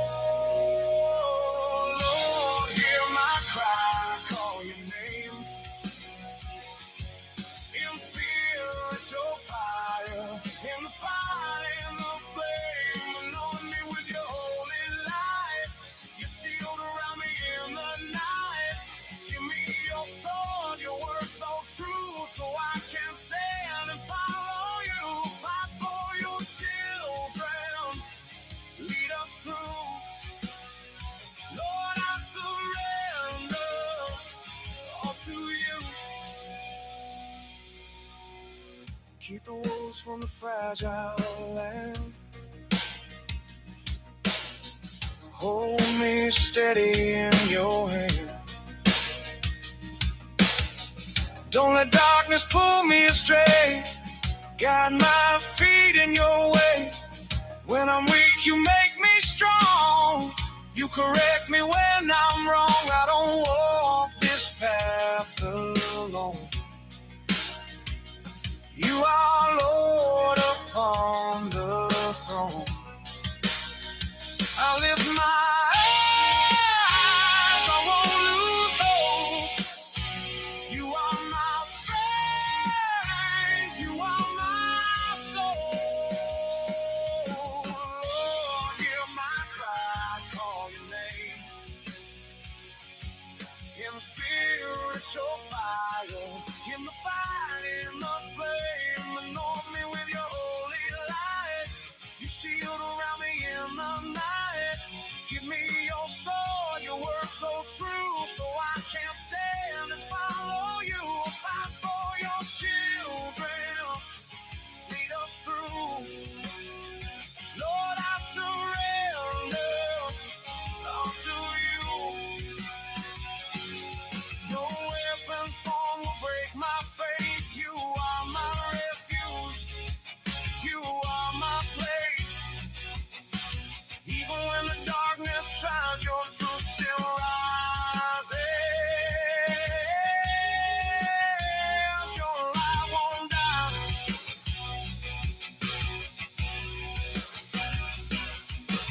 Lord, hear my cry, lift my voice. In you alone I make my choice. Be my shield and cover me. Set my spirit fully free. Guide your children, lead us home. Let your mercy be shown. I belong to you alone. Lord, hear my cry. I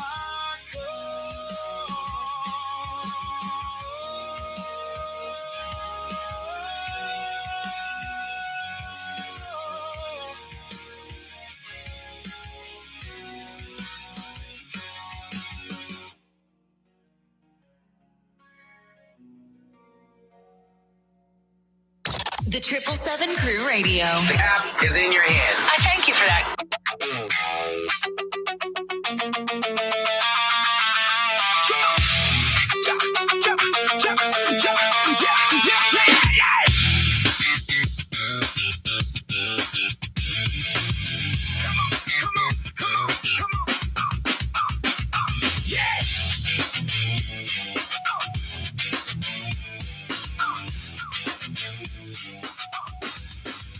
Shout out loud, you righteous.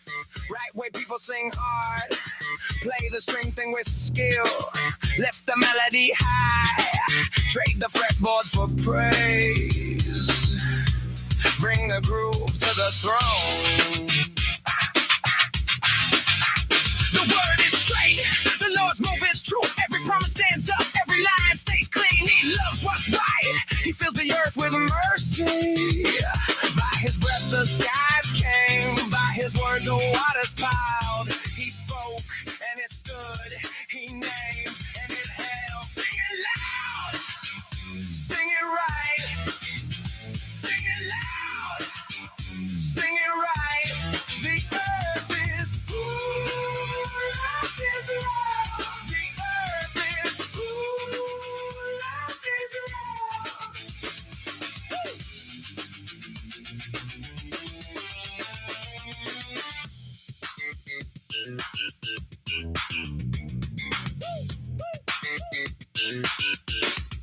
He gathers the sea like grain. He locks the deep in place. The nation shake then fade. Their plans fall apart. But what he says lives on through every generation.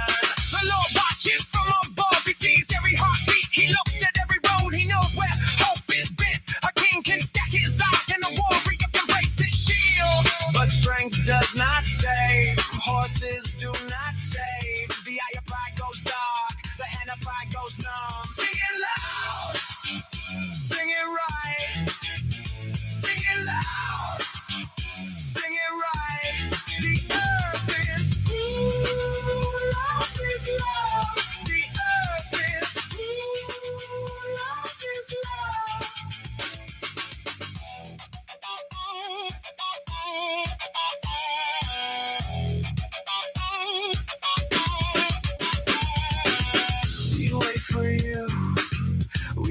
what's your name? Our souls stay open, our hearts stay alive. You are our help, you are our shield. Let mercy land on us like morning on the field.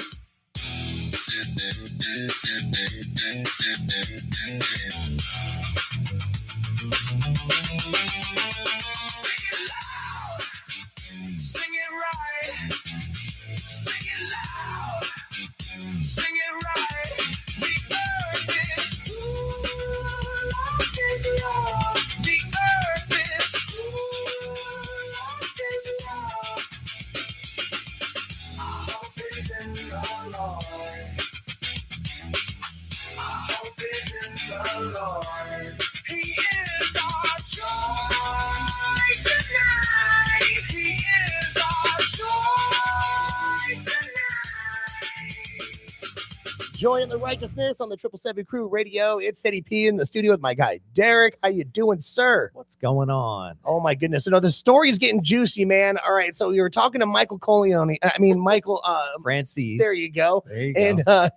And he was talking about in an interview at the church, and he was spitting all these really cool just Bible verses. Yeah. And it made you break down, and then That you was know, all online. I was watching it online. Very similar to us listening to the radio right now. It's like it all just happened, and I was watching it online. It was crazy. That's cool. And then all of a sudden, after I'm hearing that, I'm really emotional. I had a Bible. Yes. And I wanted to go see where this Proverbs 3, 5, and 6 was. Oh, so you looked it up? Yeah. So I was like, I'm gonna go look this up and check this out. And I gotta be honest. I had a Bible. Every once in a while I would go to church, but it was more like a prop. Was the Bible. It was just I sitting knew there what in the everybody dust. else brought, and I wanted to fit in. And the fact is, I went to go open this Bible and try where Proverbs 3, 5, and 6 was. And when I opened up the Bible, believe it or not, within 5 minutes of watching that video, a brochure from the last church that I had went to fell out of that Bible. And Okay. it said on the bottom of the brochure, Michael Francis is coming to speak at that church. And it was in 3 weeks. Hold on. So it was in So the I was Bible, like, and you hang didn't on a even know? second. No. Oh, when I opened up wow. when I opened up the Bible to find Proverbs 3, 5, and 6 of this dude that I just watched online, I knew nothing about.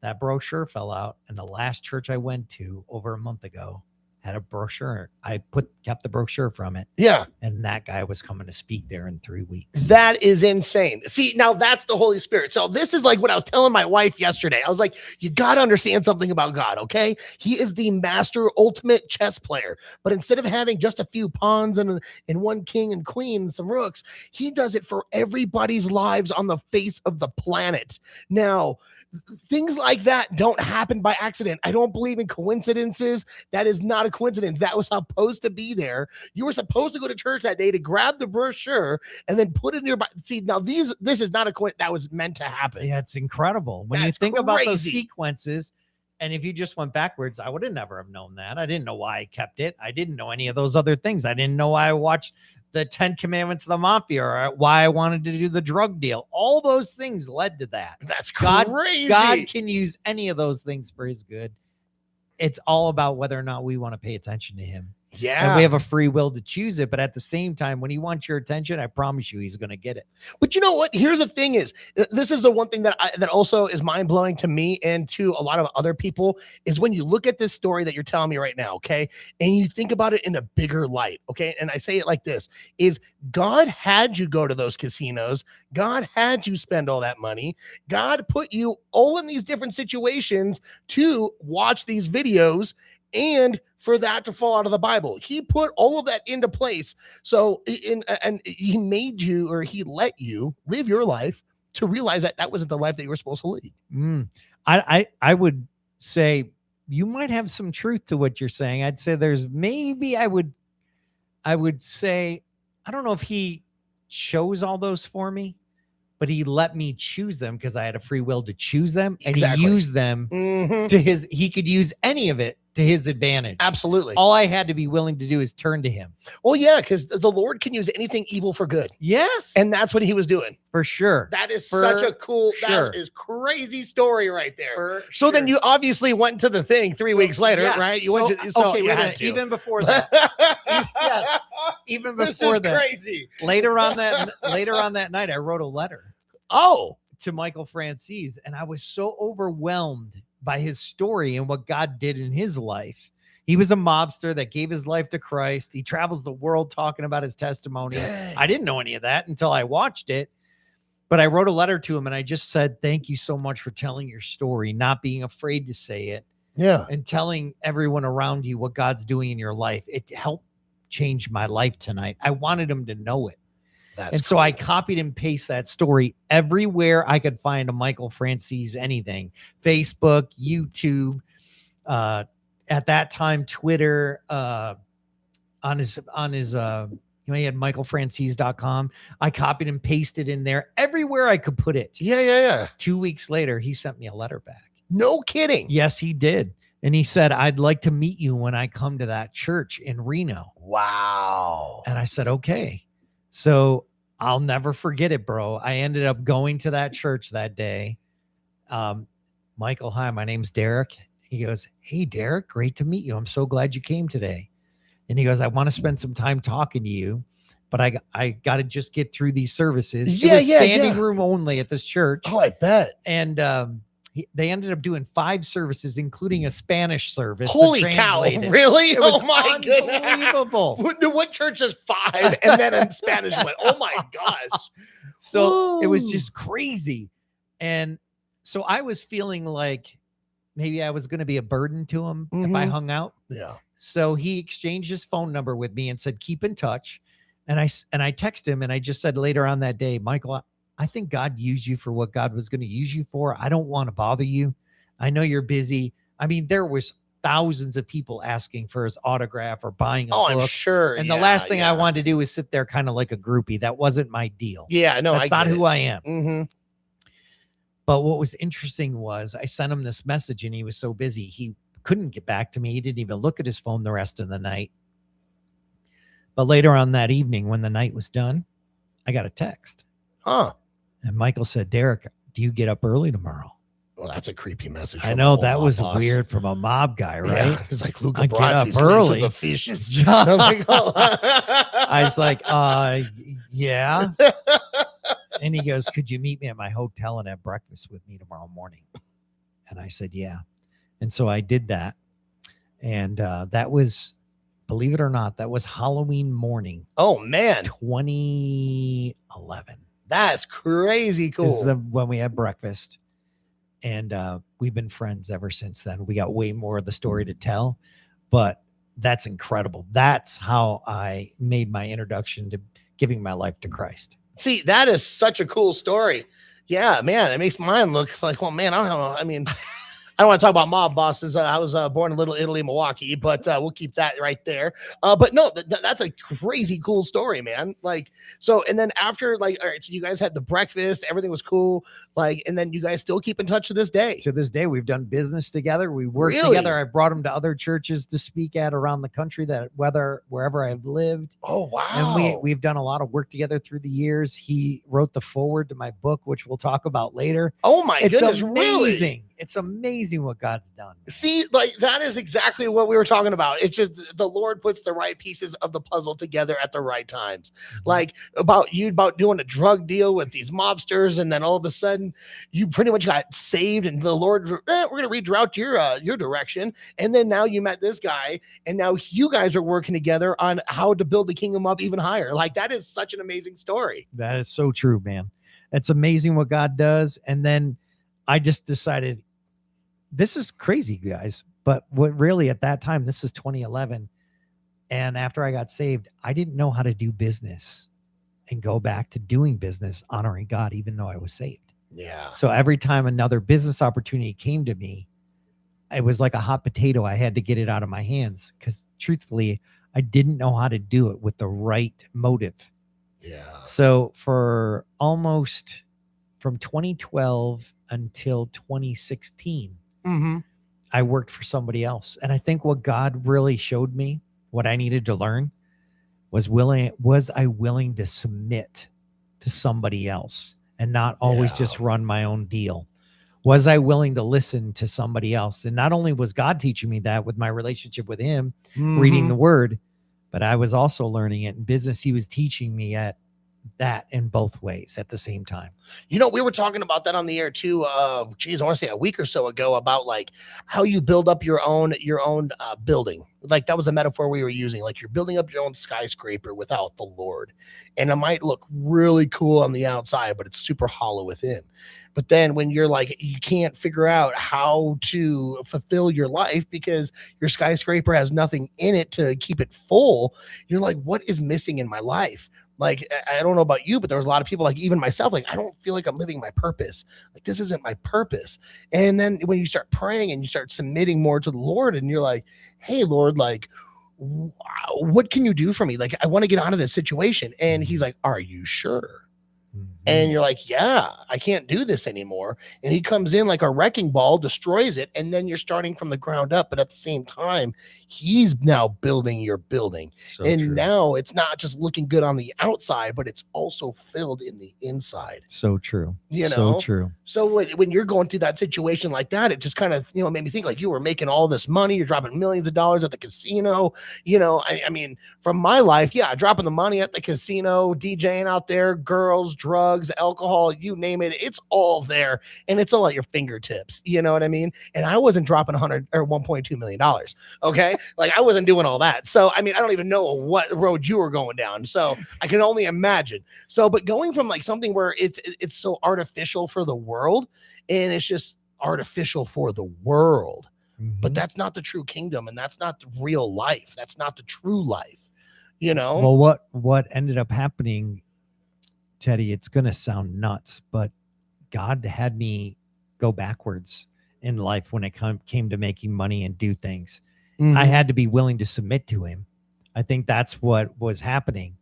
And so what ended up happening was I decided in my brain, no, I want to leave Reno and I want to go back. My dad wasn't doing well at the time and I want to be closer to my son. My son at that time was only 5 years old. Oh, wow. Where was he at? 5.5. He went back to live with his mom within this last year. And she lived in Indiana. Oh, okay. That was from my first marriage. And then when I moved to Western New York, I was closer to Danny where I'd see him for all the summers and the holidays. Yeah. Because that's not too far away. No, it's only about 6.5, 7 hours at the most. Yeah. It was a quick ride. And so I lived a year in Western New York. And while I was there in Western New York, I belonged to a church, met a few guys at church. One of the guys offered me time to be able to go to a thing called Kingdom Bound. It was a festival, 4-day festival. Oh, cool. During this 4-day festival, music festival, believe it or not. Yeah. 4 rows behind me on my right-hand side, I saw my wife today that I've been married to for 14 years that I met for the first time at that event. At a music festival. So you're saying you can dance. So I don't know about that. I can listen to music. I was at a concert. I love music though. That's the truth.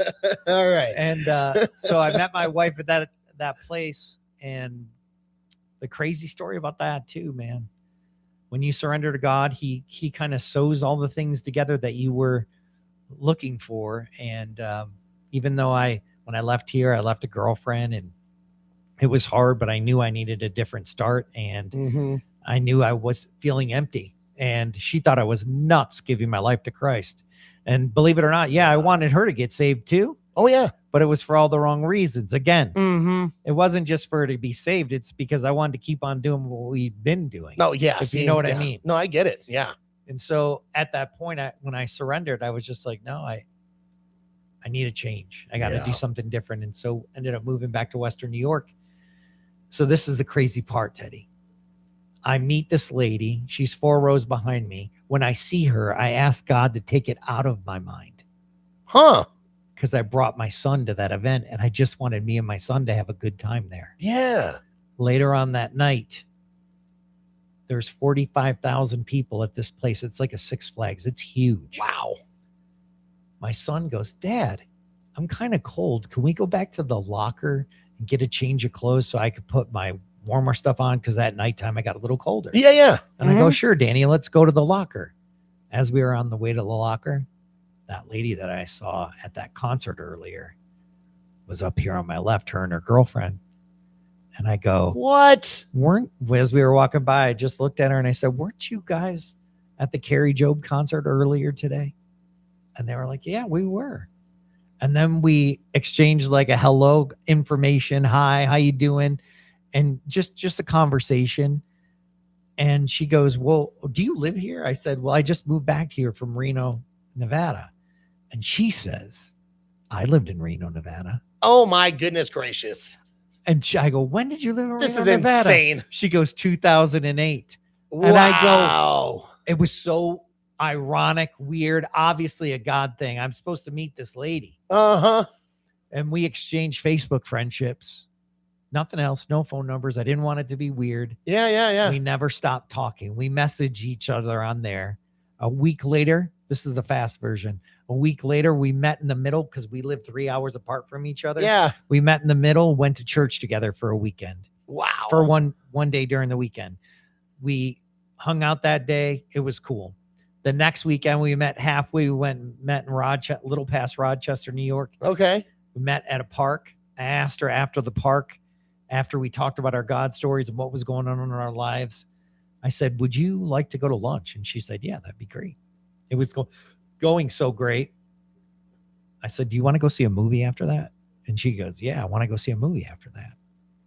Wow. And one thing led to another. And within the next 30 days, I just told her, I said, listen, I was older. I was just 38 at that time.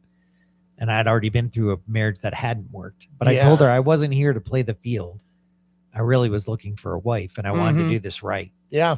And I said, is there any way you'd like to do some premarital classes with me? This was after a month. This is after 30 days of knowing her. Oh my goodness. And then within 2.5 months, 3 months, November 2nd, I asked her to marry me. And November 16th, we got married in front of my mom and dad. And it was right. My dad was in his deathbed at our house. Wow. So he wasn't doing so great, but we got married in front of her parents and my parents. And we've been married now 14 years. Wow. What a crazy story. So I knew you could dance. Come on. She doesn't go to get lunch and movies if you don't dance. All right. If you're just tuning in right now, thank you so much for tuning into the 777 Crew radio station. What we're doing right now is we're just talking to Derek. We're talking about just kind of like what he's been going through with the trials and tribulations to get him to where the Lord brought him in his life. If you did miss part of the show, don't stress over it. You can always go to the website. This interview will be up on the website later on this evening. Just Google the triple. It's the number 7 Crew. And then go to the radio page, and then you can listen to all of the episodes that we've had. Also, while you're there, go and check out our music app station. It's just music, all of your favorite songs that we're playing today, like the rock, EDM, Latin, country, and hip hop with the R&B. Go check it out, and you can download it straight to your iPhone or your Android. We'll be back here in just a few minutes. Hold on.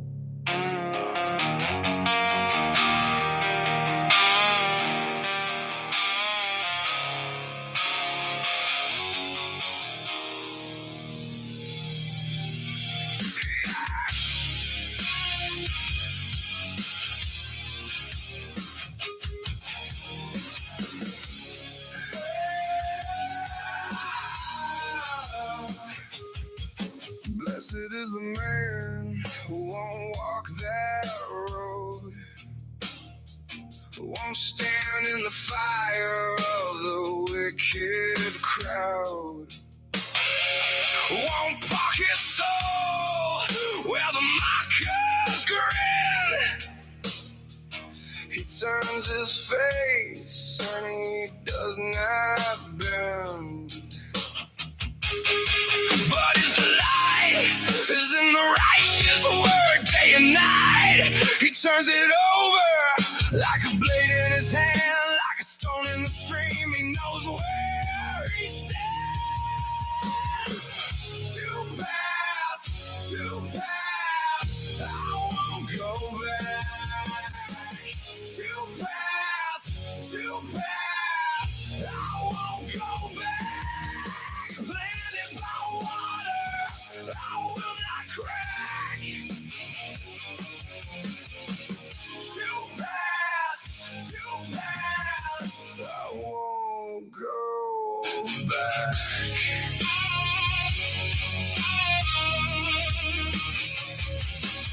He's like a tree by the riverbank, green in the heat when the season sags. Fruit on time and leaves held high while the empty wind just passes by. But the other road turns to dust and smoke. It lifts for a breath, then it breaks like chalk. No root, no weight, no lasting name. Just a little ash in the pouring rain.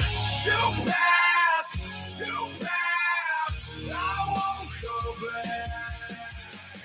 Two paths, I won't go back. Planted by water, I will not crack. Two paths, I won't go back.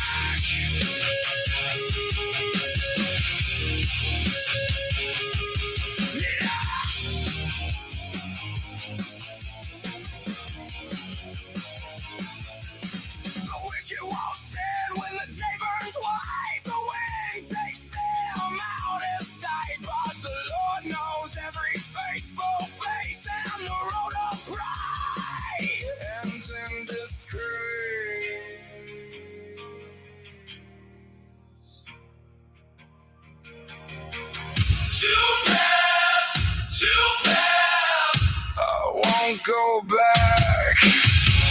Two paths, I won't go back. Planted by water, I will not crack. Two paths, I won't go back. Two paths, I won't go back. Planted by water, I will not crack. Two paths, I won't go back.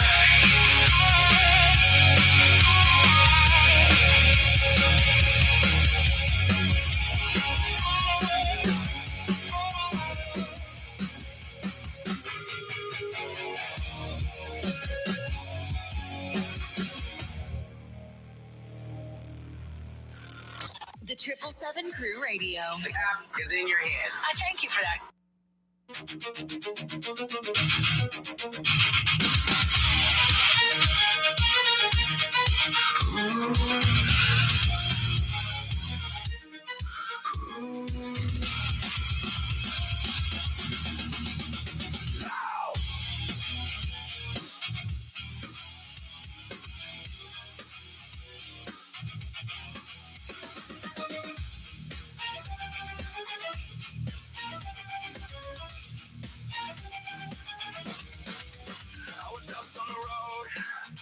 Out of sight, feet kept passing by. No one heard my fight. Heart in a wire cage, hands are split and torn. Then your voice hit hard like a storm reborn. You did not turn away. You did not look through. Every step you took was coming straight for me. You leave the 99 for the one tonight.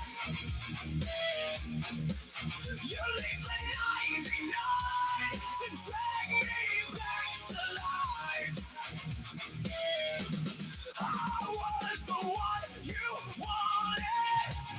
I was the one you'd find. You leave the 99 for the one tonight.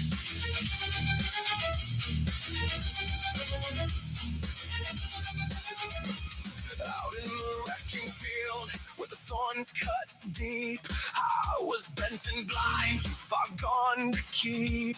Then you broke through the dark with a mercy shout, said, hold on, I found you, and you pulled me out. You did not turn away.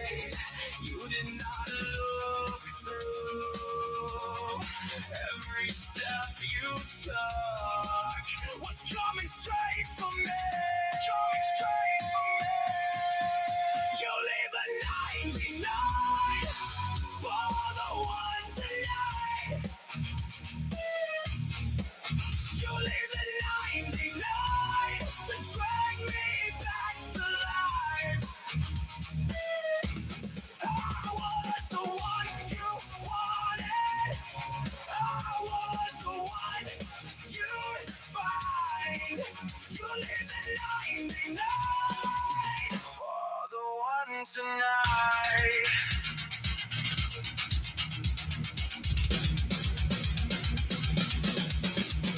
If I run, you run. If I break, you bend. If I vanish in the mess, you come again. No one else could call my name. Like fire in the bone, you came through the stone and you brought me home. Brought me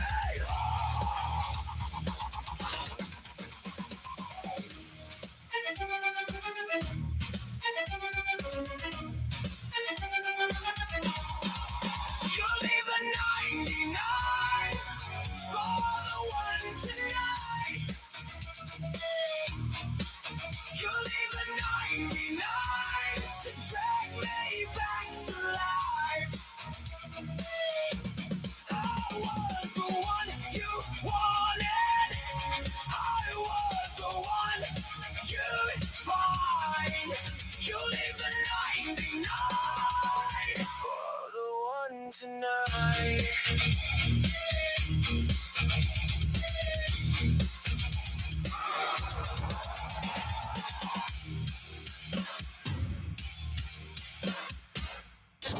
Now listen, what it is. The radio station in my pocket. The 777 Crew Radio.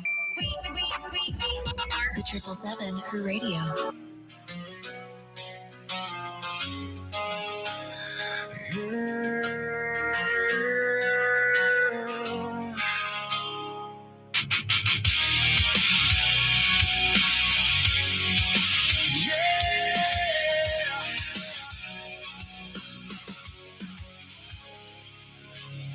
Lord God, please clear my heart tonight. Take the hate, turn it into light. My thoughts are heavy, I feel the strain, like pressure rising in my chest again. I try to breathe, but I feel the weight. Anxiety knocking at my gate, but I lift my hands up to the sky, because I know you hear my cry. In the silence you remain, my refuge through the fear and pain. You made my refuge. Lord, I need you, calm my soul. Only you can make me whole. Take this burden off my mind. Leave the darkness all behind. I lift your name in prayer tonight. You are my peace, my guiding light. I thank you for all you've done for me. You are the one who sets me free. You set me free.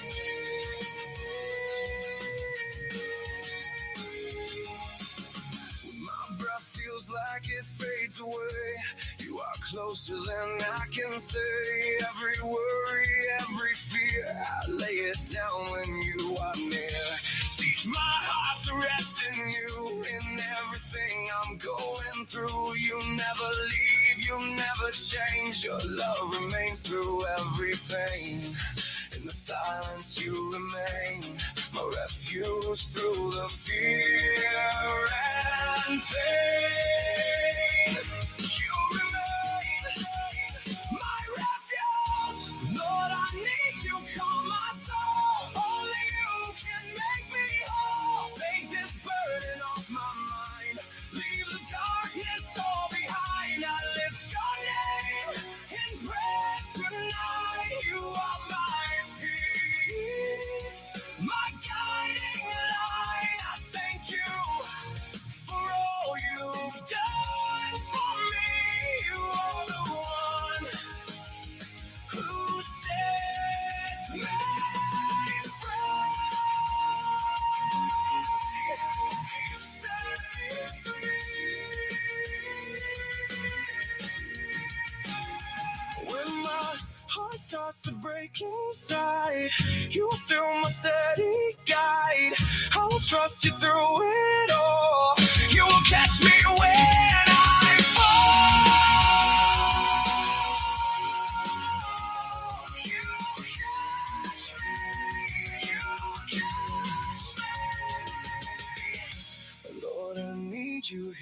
a prayer. I know you're always there. Peace that passes all I know. Let your healing spirit flow. I lift my hands, I lift my voice in you alone. I make my choice. I thank you for all you've done for me. You are my peace. You are my peace. You are my peace.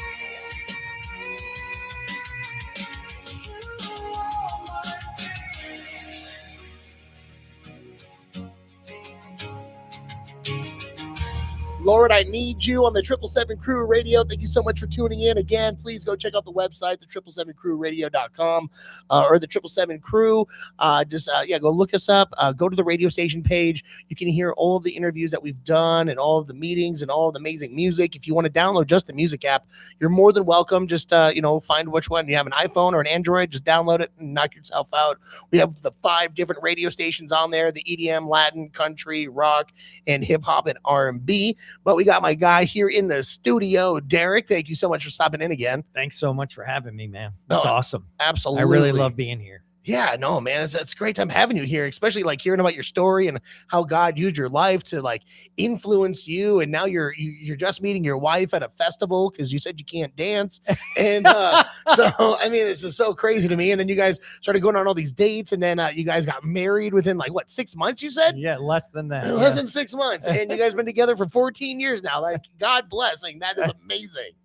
So as we were also kind of talking about how God had to take me back a little bit. And after we got married, we lived in Western New York for about a year. We had my son come visit for that summer. And then we knew we needed to live closer to my son. Yeah. So we moved to Northwest Indiana to be closer to him. And the reason why I'm mentioning this part is I was helping my wife look for a job. By the way, I was still living on the residual income I had built in the credit card processing business. Oh, wow. Through this time. I still had, my wife would call it at that time, mailbox money. I had mailbox money coming in, but I also I wanted to do what God was telling me by submitting myself to someone. And I was looking for jobs for my wife, and I noticed this job that was asking for a sales representative, but it was at a funeral home / cemetery. Oh my goodness. I'd never done anything like that before. Man, that sounds odd, right? That sounds very odd. Sounds like an odd job. Well, I read everything that they were looking for online, and I never, up to this point in my life, I never had a resume. Oh, wow. Jose, you were just an independent contractor. I was You were just always working for yourself. self-employed, right? Yeah. So I just copied and pasted everything on LinkedIn I had. Okay. And I put a picture of me, my wife, and my son. And I said, I want to move. My cover letter said, I want to move to Northwest Indiana to be closer to my son. Nice. I said, I'd be very interested in this position. I think I'd be a great asset to your company. And out of 200, I found this out later, 224 people that applied. Wow. I was the one that they answered and gave the job to. Wow. And we ended up moving from from Western New York to Northwest Indiana. And I started working at Calumet Park Cemetery. It is the #1 largest cemetery / funeral home business in Northwest Indiana. It's unbelievable. And people just laying around everywhere. Yeah, what the heck? Wow. But what it taught me, it gave me a great job. That's the truth. But it was more, my title of my job was a family service counselor. So what it really did, God was teaching me how to value life. Yeah, wow. He was teaching me that we only think sometimes about death, about people that get old. But when you work in that industry, you see every walk of life pass away at different times. And he taught me how to sit with other grieving family and help them through it. And my title was family service counselor. Some of that was sales when it was an at-need situation, but also sales at the pre-need situation when you need it ahead of time, when you can pre-arrange these things. But what it taught me through all of it was to value life. And I ended up working there for 3 years and 7 months. And it was an awesome time. I got to get to know everybody else there. Yeah. I was either number 1 or number 2 in the sales department for them. Mm-hmm. The reason why I mentioned that is the only person that beat me was a lady that has lived in that area for 35 years. Jeez. Everybody else, one way or another, God already gave me the talents to do good in that. But now it was about stopping and being grateful and having gratitude in life. Yeah. And being thankful for a job and making it more than the money, making it be about being grateful. And that's what he taught me through that time. Reason why I also mentioned that is that after 3 years and 7 months, with a lot of prayer, going to a lot of small groups, and spending time praying, I always wanted God to make me feel released to go back and build something of my own again. Mm-hmm. And it took 3 years and 7 months for that to happen. Yeah. And You're working on his time now. Yeah. Yeah. And it took almost to the end of 2016 to make that happen. And it started by starting a little contracting business. And that contracting business turned into 1 or 2 contractors, to then into 16 employees, 65 subcontractors, an acre of land, and a 15,000 square foot warehouse. God provided all those things over time. That's cool. And we built new builds, did a bunch of remodels, and it was an incredible time for a little over about 3 years. And then we got stomped out, believe it or not, by COVID. Oh man, everything shut down. Because we were very close to Chicago, and anything that area was doing was happening there. So it all pretty much got shut down. Yep. And right after the first couple of years of doing great, well, you don't know, Teddy, at that time, I was turning my warehouse into an event center because I love events, just like you like events. Yeah, that's cool. I loved them. So I wanted to create an event center with about 350 seats. Nice. I bought everything to put inside of it. I was using all my profits from the contracting to build an event center. And then when COVID came, it crashed all of it. I didn't do the event center. I had to sell everything, and I had to be willing to start over. So even though we hear these great stories of how God was redemptive, he helped me through it. Just so you know, we live in the real world. Yeah. And we have to deal with the world and what happens in the world. And God was with me through those too. So I don't always want it to seem like sunshine and rainbows. It is hard, and there are challenges, and he endures them with us, and he helps them through that with us. And so I think that's a great place for us to realize that, man, there's going to be challenges. Everything's not going to be perfect, even though you give your life to Christ, but you have a sense of peace and calmness to know that he's going to help you through it, and you're going to find a way. Oh, absolutely. And so that really happened. 2 years from then, after I had to shut that down, this was December of 2022, I had a massive heart attack. Oh man. 10 blockages in my heart. And my wife got me to the hospital in time, and God gave me a second chance. Wow. When we went into, I didn't know I was having a heart attack, by the way. At that time, I was easily walking 6 miles a day. I could do 60 push-ups at a time with no stopping. I was in good health. Yeah. But I had something in my hereditary, in my background in my family, that just was causing issues in my bloodstream. And they were getting clogged. Dang. And when we went in and it got looked at, man, the doctor was like, we went in to do an angiogram first. And as he was doing the angiogram, we got done quicker than normal. And I'm like, yes, they found everything, right? So I was jacked when we got out of there. But then he goes, I'm going to draw this heart on the board. And he starts drawing a heart with lines that were veins. And he goes, everywhere I put an X is where you have a blockage of 75 to 95. And at one place you have over 95% blockage. Oh my gosh. And when I heard that, bro, my wife and I were sitting there and we were like numb. We didn't know what to think. We were just like, what? And he said, the reason why we stopped the angiogram sooner was because you're strong enough, and we need to have open heart surgery done, and we need to do a quadruple bypass because you have 10 blockages in your heart. And my wife, man. my wife asked, what's going on with that? They always call it the Widowmaker, right? Yeah, And he goes, that's the one that's over 95% blocked. And if your wife didn't get you here today, there's a chance you wouldn't have been here tomorrow. Wow.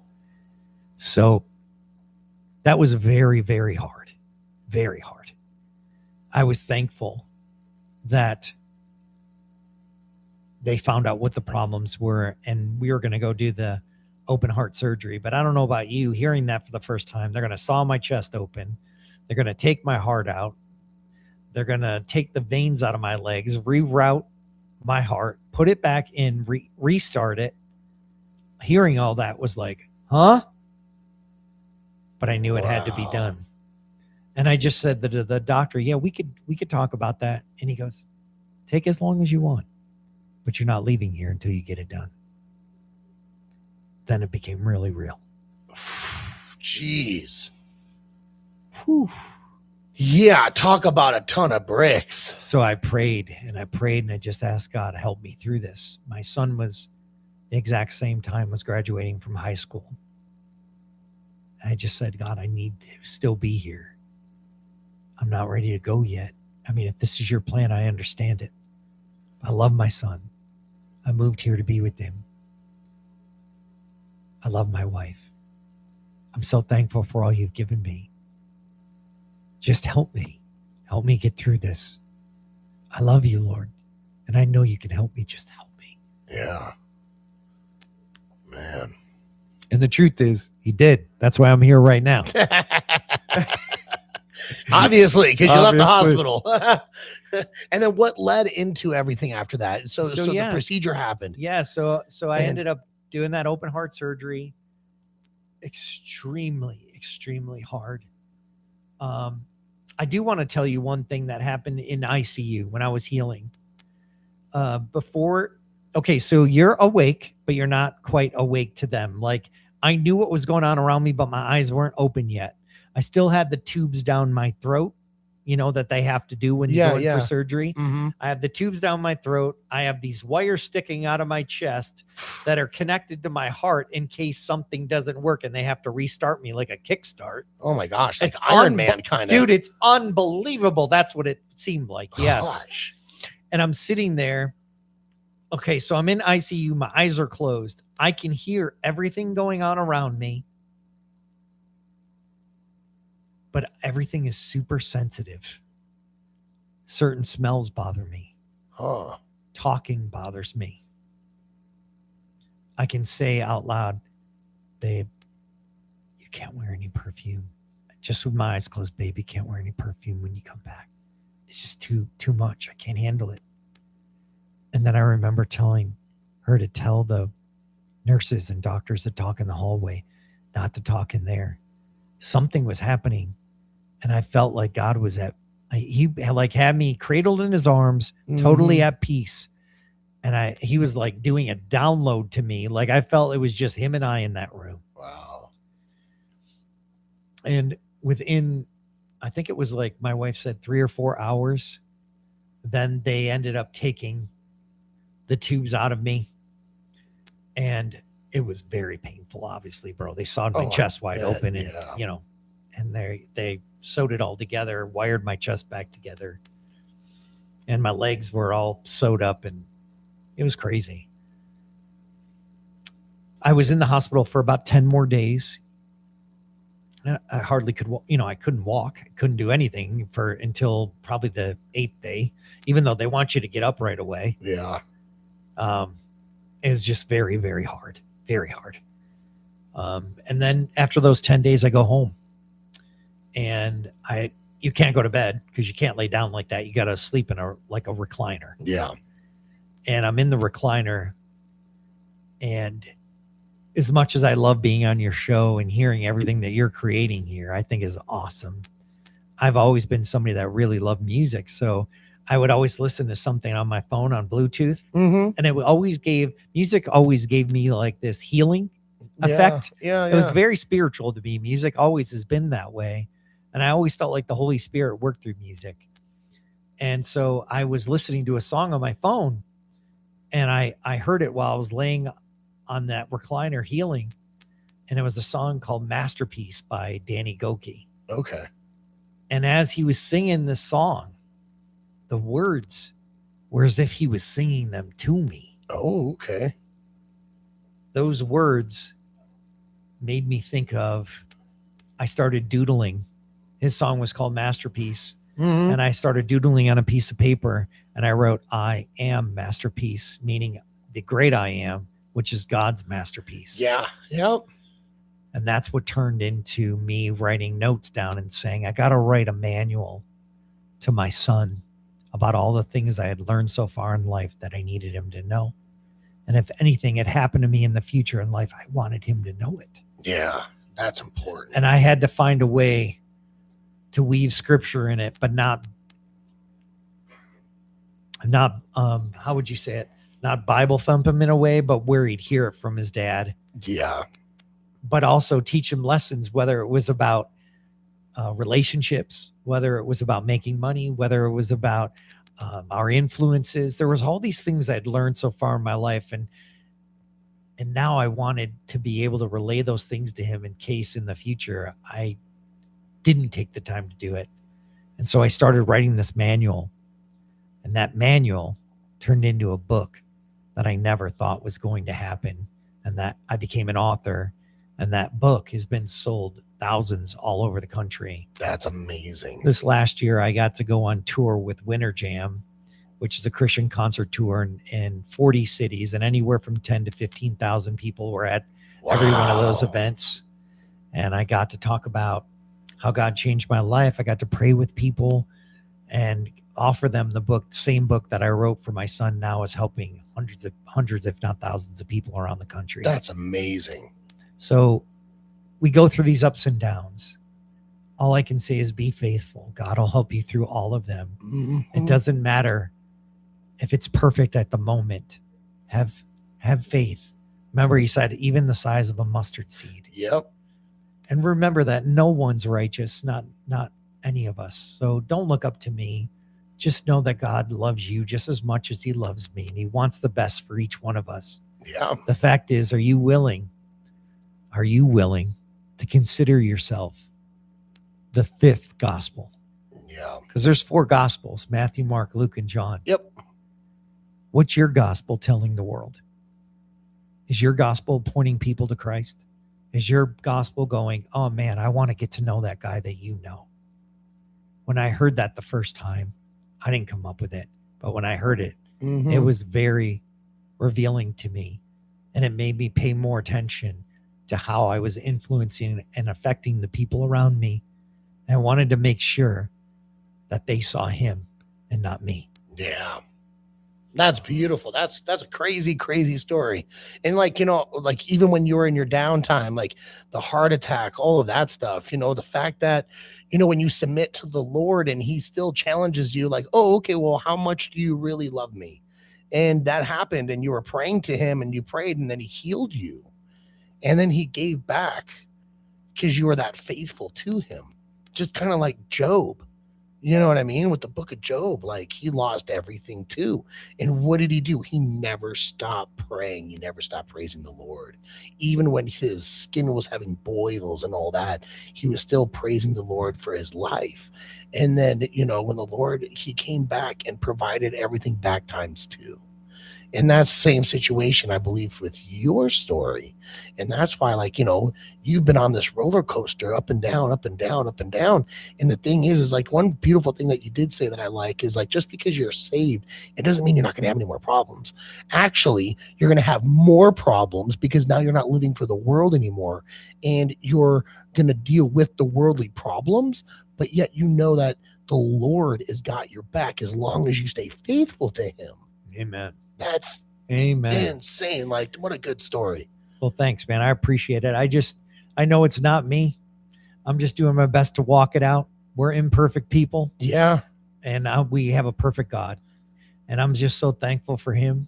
And the other thing is, Teddy, when you know he's real, there's no denying it. Oh, yeah. It's the people that maybe have Christianese or are trying to act the right way. Maybe they got brought up in church, but they never really surrendered their life to Christ or never really had an encounter. when you do, you'll never deny it again because it's right there. Oh, absolutely. And, we were talking about this about a week or so ago, too. It was just like, all the people are like, oh, God's not real and Jesus isn't real. And you're like, well, then prove the Bible wrong. And how many people have tried to prove the resurrection wrong? How many people have tried to prove the Bible wrong? And not one person in history can do it. So true. There's the one book you cannot prove wrong. Right. Go and get The Case for Christ by Lee Strobel. And he'll define that. Absolutely. That was actually... He was an atheist. Dude, I actually saw that. I was just scrolling on Angel Studios. I purchased Angel Studios because I was like, oh, this is cool, whatever. And I came across that movie, didn't even know anything about it. Did nothing. I was like, Case for Christ. I don't know. So I just put it on. And there was a guy, and he was in Chicago. Yes. And I was like, oh, that's where I'm from too. Like, that's cool. Yes. And then it's talking about like all the places, the Chicago Tribune, about his wife. Yep. He was an atheist. The lady comes. Oh my gosh. If you haven't seen the movie or read the book, I highly, highly suggest it. I tell people who are atheists and people that want to like combat everything, I'm like, it's fine. Then I have a homework assignment for you. Watch this movie and then tell me what you think about it. And you know what? The majority of everyone that actually gets back to me, if they get back to me, because they watch it or something, they're like, I'm not going to admit I'm wrong. Or they call me like, oh my gosh, dude, that was one of the most amazing movies I've ever seen, just because on how he tried to prove the resurrection being wrong. And the fact that he was actually going crazy because he couldn't do it. He just could not do it. And now he's one of the biggest evangelizing speaker in the country. Yes. And he's like, well, if I can't beat him, I'm going with him. And the Lord's like, yeah, sorry, bro. I'm the Alpha and Omega, sir. Sit down, and so that's just what it is. But you know what? Hey, thank you so much for being on the show with me today. If you missed the show, please Google us, the 777 Crew, or the 777 Crew Radio, or the 777crew.com. Go to the radio station page. You can listen back to this interview, this show later on this evening, along with like 8 or 9 other shows. I appreciate you tuning in, and we're going to play a few more songs. This record right now is Do Not Rest. You get to hear it first and only on the 777 Crew Radio. Peace.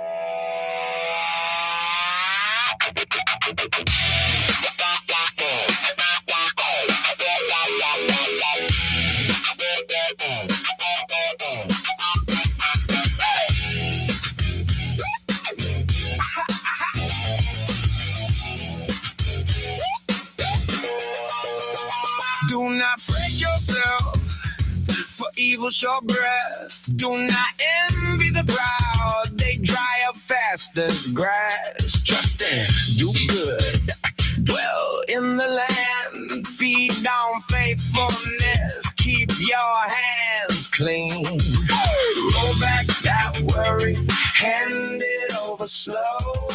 Wait on the way, still in control. Do not fret, do not fret, though we get fade like grass. Do not fret, but do not fret.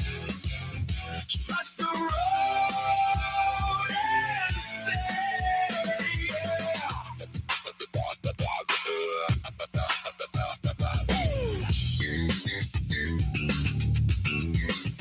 Take delight in him, and he'll shape your steps. Your cause will rise like dawn on the hills. Be still before him. Wait with a steady heart. Though the bad may plot, their plot will break apart. Roll back that worry, hand it over slow. Wait on the way, he's still in control. Do not fret, do not fret, the wicked fade like grass. Do not fret, do not fret, trust the road and stay.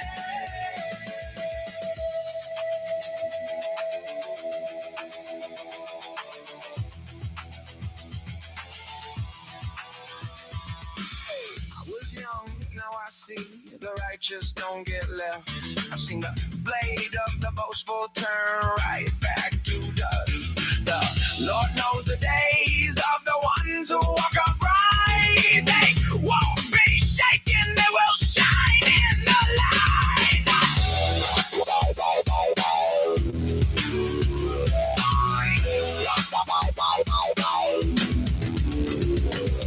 The poor are held in his hand, their little is enough. The wicked borrow and never pay, but mercy keeps his trust. The footsteps of a good man are ordered and made strong. Though he may stumble, he will not fall too long. Do not fret, do not fret. The wicked fade like grass. Do not fret, trust the road and stay. For the Lord keep his way. The meek will inherit the land one day. The salvation of the righteous is from the Lord. He is their strength forevermore. Do not fret on the 777 Crew Radio. We're going to wrap things up here in just a second. To my man, Derek. All right, man, we got to figure out how we can get in touch with you if people are tuning in. Well, that's awesome. You can go to dsirianni, SERIANNI.com. So that's how you can find out everything about me, whether it's me personally, my coaching. I coach businesses all over Northern Nevada and all over the country. And then on top of that, I have a nonprofit called I Am Second Chances. If you're really interested in the book that we just talked about, I Am Masterpiece, go to IamMasterpiece.com. That's where you can get the book. Perfect. And at the end of the day, guys, if you want to know more about Christ, if you want to know more about your relationship with him, go to Iam2ndchances.org. IamSecondChances.org. If you have questions about faith, there's a place to ask questions. We'll answer them for you. If there is a place where you need prayer, there's that there for you. There's a ton of resources. If you want a free Bible sent to you, we have it there. If you need anything in beginning your walk with Christ, it's through that nonprofit, and we'd be more than happy to help you. So thank you so much, Teddy, for having me on today. It's been a blessing being here, and we love being a partner with the 777 Crew. Absolutely. Absolutely. And again, we're going to have you come back on the show later on, probably about a month or a few weeks, and we'll talk about the I Am Second Chances. We are partners with your 501c3 nonprofit. And if you don't know, you can also go to the 777 Crew website, the 777crew.com, go to our partners page, and we have the I Am Second Chances links on there and their bios on there. So that way, if you can't find it or anything else like that, you can always look up our website as well. Go to the partners page and it'll be on there. I'm taking off right now. Thank you so much again for coming in. Last song we have today is Mark of the Beast. Have a great day. Peace.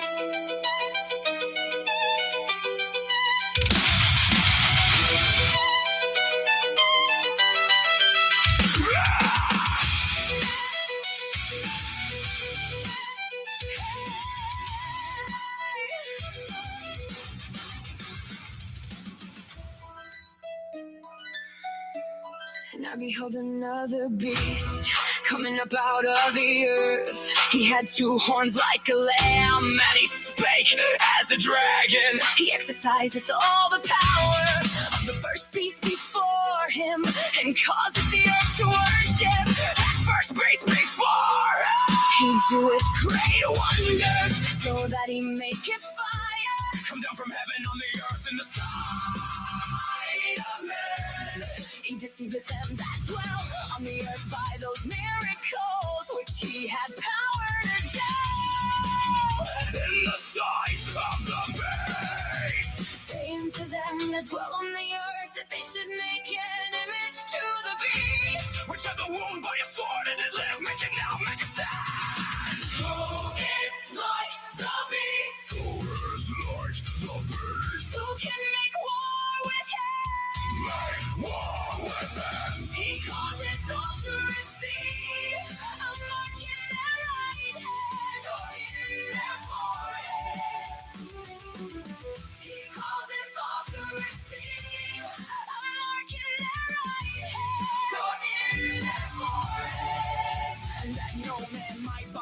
Safety that had the mark or the name of the beast or the number of his name. Here is wisdom. Let him that hath understanding count the number of the beast. For it is the number of a man.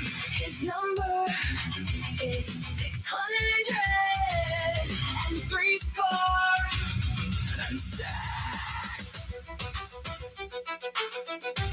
603 score and six. Hear it now. If any man have an ear, let him hear. Let him hear. If any man have an ear. The beast from the earth. The beast from the earth. The mark in the hand. The mark in the hand. Who is like the beast? Who is like the beast? Who can make war with him? Make war with him. He calls it those who receive a mark in their right hand or in their foreheads. He calls it those who receive a mark in their right hand or in their foreheads. He causeth all to receive. Or in their foreheads. 600 and six. 603 score and six.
That's right, ladies and gentlemen. It's time for another episode of Being Blunt with Jay Biggs as we are live and direct from the Reno Town Mall, 4001 South Virginia, right across from the Atlantis. Is there something you want to talk about? The mic's open until 6 o'clock. Come on down. We're here. Haters are moved to the front of the line.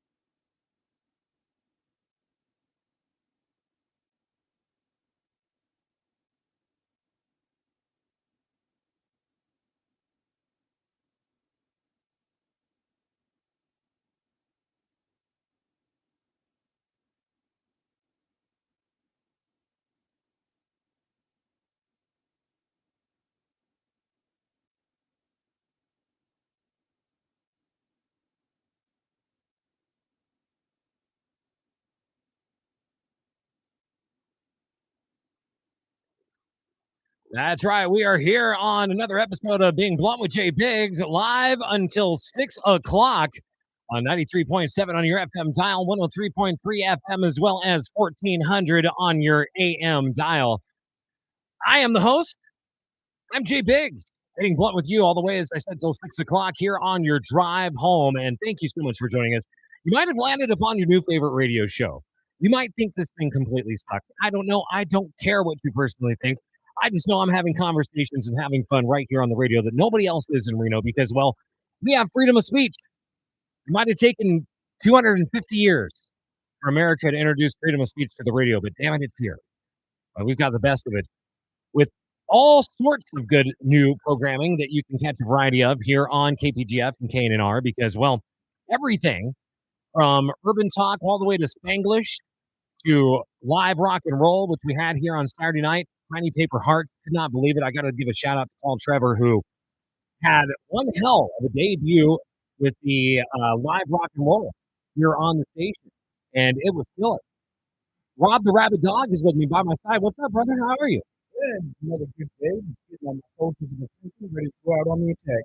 I love that, man. Did you get a chance to check out Rock and Reno at all on Saturday? I watched the clip of it. I didn't see the whole episode. I watched the clip where they were playing the live song. Right. What'd you think of that? I thought it sounded good. Yeah, man, I was really surprised. We had the full 5-piece band in here, and they were kicking it and having a great time. It was Hot August Nights, so we had a sign out front that said, "Hey, there's a band playing in here if you want to come in and check it out." And I have posted up a picture of that. So if you would like to maybe go and check out the photos from that, well, then simply go over to our social media. How do you find all the ways to listen or to watch us? Well, simply go to northernnevadasvoice.net. northernnevadasvoice.net. That is going to take you to our YouTube feed. That's going to take you to our Instagram. That's going to take you to our Facebook. Let me see what else. It's going to take you to our shows if you want to check out the plethora of different shows we have here, as we have introduced 30 new shows to the market in the last 3 weeks. So feeling very proud about that. Everybody's doing a really good job here on the station so far. And we are doing something that nobody else is doing in town. And if they were, I wouldn't be involved in this because it wouldn't be original. And that is having live radio all the way from 6 a.m. until 9 p.m. each and every day, Monday through Friday. So, and Saturday too. Let me throw that in as well. So me, myself, I'm working 12 to 13 hour days, 6 days a week, but somebody who I know has grinded and spent 24 hours a day somewhere at some point is my good friend, Jay Regas. Jay, how are you, sir? Fine, thank you. Well, thank you for coming on with me today. And I was talking about that 24 hours in the federal penitentiary. I've never been 24 hours, I don't think, in anything other than maybe a bad relationship. A couple of those. Yeah, right. That's about as close as it gets. But man, speaking of relationships, I think now is the best time for you to go ahead and introduce your guest here today and tell us kind of what you would like to call these episodes going forward. Because I want people to know exactly, because they've heard you before on my show as the life and times of Jay Regas, but the gentleman that you've got sitting to your right is new to the airwaves. However, You guys have thought about starting a podcast and you have a great story. So I think folks are going to be very interested in this. Go ahead. Take it on. Well, I want to start off first by making a disclaimer. My son, Troy Rigas, who's running for Washoe County Commission District 3, and myself have been on the radio, and in our writings, we've spoke negatively about law enforcement, about judges who are prosecutional heavy, prosecutors who aren't seeking the truth, but prosecution misconduct, and rabid zealot officers. Both of us believe in law enforcement. We strongly believe in law enforcement. We are against any defunding of law enforcement. And these people who are speaking of eliminating prisons, that's nuts. I spent 27 years and 4 months in one. We need prisons. Is there anywhere that doesn't have prisons? Not that I know of. America could be a first. We could be the first to not be racist. Right. Well, you know, Abraham Lincoln said you can measure the quality of a man by giving him authority over other men. I'm going to introduce you right now to Lieutenant Tim Collier, who was a lieutenant of custody officers in federal prisons.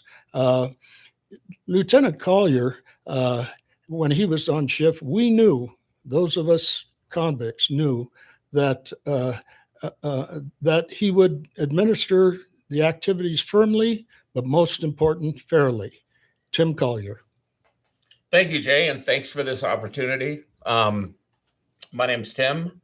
I started off as an officer back in 1991, end of 91, and you started a couple of years after me when you were sentenced to Lompoc. Right.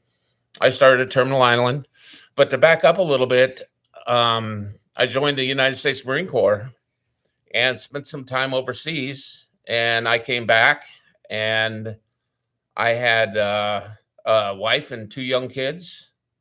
And so I needed to find something. So I put my feelers out. Back then, there was no internets, no cell phone, you know, just mail. And so I sent in an application, and there were 2 spots and 3 of us signed up. And I got the letter in the mail saying, sorry, you didn't qualify. The other 2 officers were prior law enforcement, so have a nice day. Well, being a Marine, ex-Marine, I didn't take no for an answer. So I called Terminal Island Prison in Long Beach, and I said, I want to talk to somebody in charge. Who's in charge? Is it some guy, the warden, an AW? And they patched me through. And I said, hey, I don't want to be rude, but how the heck do I get a job with you? And he's like, well, let me look at your packet and I'll have my secretary call you the next day. Hung up the phone. And I was like, yeah, I'm not going to hear from this place again. Well, sure enough, she called the next morning and said, well, we see you have a background in warehousing in the military for a bit, and you have a forklift license, and you got a heavy equipment operator license. And I said, yeah. And they said, well, come up for an interview. So I went and I interviewed for the position. And within, you know, between medical testing and things of that nature, they offered me the position. And I went through, I was telling Jay earlier, when the instructor brought us through the main, like, you know, it was a heavy door. It buzzed. She opened it. I looked out onto the compound, or what was called then the North Yard. And there was all these people walking around. And, you know, I'm used to the movies. I'm like, who are all these people? She laughed. She said, those are inmates. They work. You know, they're orderlies. They work food service. They work chapel. They were heading to lunch or going to Unicor. I'm like, oh, okay. Well, we got put right in the middle. So I started it in the warehouse, and the rear gate, to your listeners, that's where all the deliveries come inside to a federal institution. And there's an officer there that monitors the movements and checks the vehicles. I'm sure you've seen shows where they check the mirrors under the vehicles. And well, my job was to go out there and offload orders for the institution and bring them inside. But I was told that you never bring in a box unopened, you know, for contraband reasons.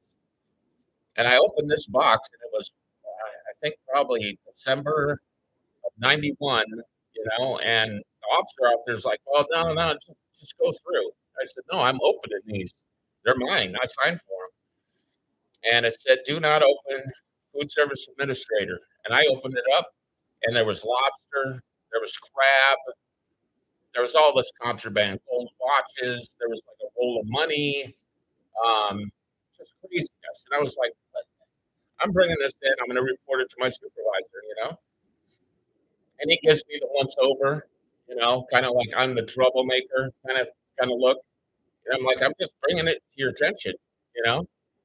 And pretty soon, 2 days later, I was moved to the commissary. They didn't want me over there because they were dirty. They were bringing all kinds causing problems, man. they're bringing all kinds of stuff in, Right. to sell. To sell to the inmates, and get their cut. So I found myself in the commissary, and I turned out to be like the fall guy. They wanted me to be the fall guy of what was going on. There's, like we talked earlier, there's items that are sold in the commissary, and back then it was wide open. It was like Rayleigh's. The inmates come up, they fill out a list, they come with their bag, and anything you could find in a grocery store, we sold it, including produce. And for your listeners, you mix certain kind of produce together, you can make homemade wine. But we were selling all that.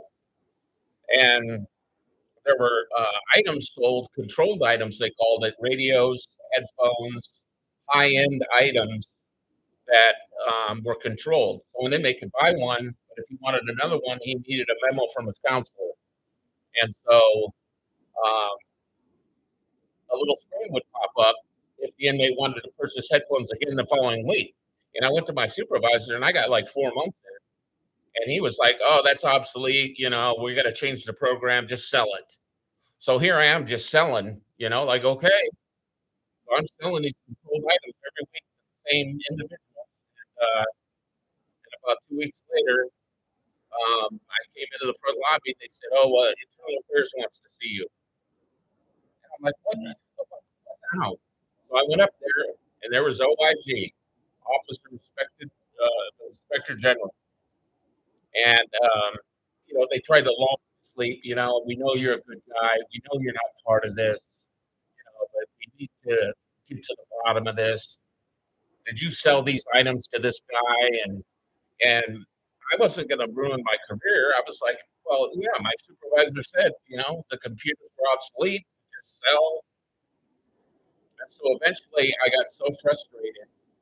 Every institution in the Bureau at that time, the Bureau of Prisons, had a warden, 2 AWs, an executive assistant, a controller that covered trust fund, over trust fund, and commissary, like the head boss. And then, of course, you had old school captains and a handful of 8 or 9 solid salty lieutenants. Every institution had that at that time. And so I went to the controller, and I was like, "Look, if this is your bureau, I don't want any part of it. Like, I'm not playing your games. I didn't come here to be dirty and be shady in my first 2 months or 3 months in." And she goes, "Okay, the investigation's over. We know you weren't involved. Stick around and do an inventory of the commissary so we can get that fixed. And I'll put you anywhere in the Bureau you want to go." And I basically flipped her off. I said, no, I'm not setting foot in that commissary again. And so they said, "Okay, well, I don't know what to tell you." And I went home early, came in the next day. The captain met me in the front lobby and said, "Hey, you're an officer now." And there was no direct deposit. They were like, Right. Go down to HR and get your check for your clothing allowance. I think back then it was $300 or something. So I could get a proper uniform for an officer. But the benefit of the 6, 7, 8 months of big warehouse commissary, I got to know some really good lieutenants and officers. So they kind of welcomed me. Well, so it worked out in a way, right? Yeah, it worked. Shape or form. Wait. Oh, ladies and gentlemen, it's 4:20. So I'm sorry. We do this each and every day at 4:20. We have the 420 roll call here on the station. So I do want to say a big shout out to everybody that dropped your name at facebook.com/bigsblunt or all social medias at BIGGSBLUNT. As if you want your name said or your business said, we will say it every day at 420. Just got to drop it there. Aaron Rodgers, Bill Conrad, Eddie Floyd, what's going on there? Maida, Paciencia. Hopefully I said that right. Troy Regas, he's even checking in. Jay's dad. Nice. Hi, Yeah, Troy. Jay's son. Also Ryan West checking in. Chris Nixon from Fernley. Estro, Steven Schroeder, Honey MX, Lashana, Envy the Truth, Zach Howells, Joel Ross, Mox Lee. Oh my God. Vera, Julia, Nico, Jeremiah, Omar checking in. My gosh, just a plethora of people here checking in on the 420 roll. Is there anybody I forgot? No. Oh, Ronnie ECV Deribus. Yes. Also, Montgomery Leather. Robert Montgomery of Montgomery Leather's checking in. And Daniel Newman of The Reach, as well as Michaela Villa of Nevada Firearms Academy and Range. So it continues to grow each and every day. We got lots of people listening. So thank you once again for being a part of the 420 roll call here on the station. And we are listening to a very interesting story, which I do want to get back to here. Sorry, we have to do that 420 roll call. Thing. But get back to this. So, okay, so you met a lot of good people, a lot of good lieutenants and stuff, right? Tell us more about the story. Yeah, so you don't really meet them. They jump down your crack of your ass, Like back then, you didn't step foot in the lieutenant's office unless you were in trouble. So what they did is the chain of command I learned from the military, the GS-8 officers, like I rolled in as a 7 officer, which is basically GS government scale wage as like an 8. So I was like a 6'8" or a 6'10". That was my pay scale. And so the 8s were above me, and they were under the lieutenants. They taught us how to do things, And I remember a lot of them back in the day, the solid ones, they were all pretty solid. It was like, hey, you've got to give respect to get respect. You're not going to You're not going to walk into a unit, put an inmate over, and think you're the FBI. They've been judged, they've been sentenced. They're here doing their time, and I felt like I'm doing my time. Like I told Jay earlier, I did my time 8-hour and 16-hour increments. I did my prison time that way. But so you didn't talk to lieutenants unless you're in trouble, and there's a few times I did get in trouble. And they handle it in-house. I was taught by the old school, you don't write up, writing up an officer for something simple is not showing him, it's basically punishing him. So why not give him an ass chewing and call it a day? That's how I learned coming up, Right. And so I was an officer. I was well liked, so I could pick some good posts. I didn't like the units. I didn't close off. So I know people, some of your viewers, they think of the movies and they think of lockdown, everybody's locked behind doors. But Terminal Island, the front door was locked of the unit. That's it. They had free range. They had bunks. They had cubicles. They had little cells within the unit, but you couldn't lock them singly into their confined area. So it wasn't even like a pod. No. Some were pod. Well, yeah, it was a building, basically. Because back in the day, all the Fed joints had their own unique structures, architecture. Terminal Island didn't look like Lompoc. Lompoc didn't look like Lewisburg and Atlanta and Marion and Leavenworth. Leavenworth looked like a capital. That's what they wanted to make it look like, Right. So you had these really unique joints, old joints with a lot of history. And Terminal Island was one of them. And like Alcatraz. Yeah, kind of, only they were locked in, I think. But so they put me on the compound. We called it the North Yard. I loved the PM shift because it was after the dining hall, or it was, main line after the count. I didn't have to deal with the suits. I didn't have to deal with, I had to deal with a couple lieutenants, and then we ran the show. And I was telling him earlier, just like your viewers, I'm sure everybody's seen Goodfellas, right? Right. Well, it was like probably early 1992, mid 1992. It was a Sunday, and I was on the North Yard with my buddy, who was not really my buddy. I was just kind of shadowing him. And we shut down Mainline at 7 o'clock, which meant every inmate ate. They went back to their units, and then they went to rec. And so everybody's down in the rec yard. Then it comes 7 o'clock, I look over and I see a line of inmates by food service. And I asked my buddy, I was like, what are they waiting for? You know, and he was like, shut up and unlock the door. I was like, you want me to unlock food service again? I'm like, okay. And I went over there, and they were all mob guys. And it was just like the movies. I let them in. I walked them back in the back. And, of course, the knives, everything were connected to the tables, the lanyards, you know. But the prison budgeted meals for them. So they would cook their marinara sauce. They would cut up their garlic. They would make, I would back there just like, kind of in awe. Like, am I seeing this? You know, this stuff wouldn't fly today. You know what I mean? Right. Club Fed. Yeah, and they were like, "Hey, come on in. You want some? You know, the sauce is almost done." And they were throwing in pork chops, and I was like, "I don't want any part of this." So I walked out, shut the door, locked them in, and they had their feast. An hour later, I unlocked the door, and they went down to their unit. Wow. But they knew, all the other inmates kind of at that time knew not to mess with the mob guys. You know, they had connections. You know, they yeah, it was a good time. For me, I enjoyed the 90s. There was no cameras, virtually. I think maybe one camera on the yard, but there are no cameras in the unit. So if you got into it with an inmate, you handled your business. Right. And the inmate, they were convicts. So they were like, hey, I lost. You know, maybe next time you'll lose. Well, next time I did lose. I had to come in wearing sunglasses. I had a black eye and a scar under my eye, you know, because, you know, he won. So it was kind of like building respect, you know? Like I didn't get knocked out or punched or stabbed and go cry to the administrators, right? Right. Well, you can't be I think the word is Mark SB. Yeah. Let me break in and tell a mock story. Because when I first came to Lompoc, which was a U.S. That's a high security. I came in with a major reputation of being a $160 million drug kingpin.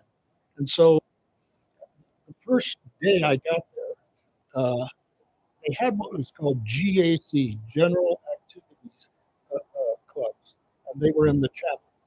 And each one of these clubs were like the natives had one, the blacks had one, the Italians had one. And so the Italians there invited me to join them in their club. And it was Carmine Persico. Carmine Persico was the mob head of the Columbia family in New York. And he was a major player. And he had a bunch of underlings around him.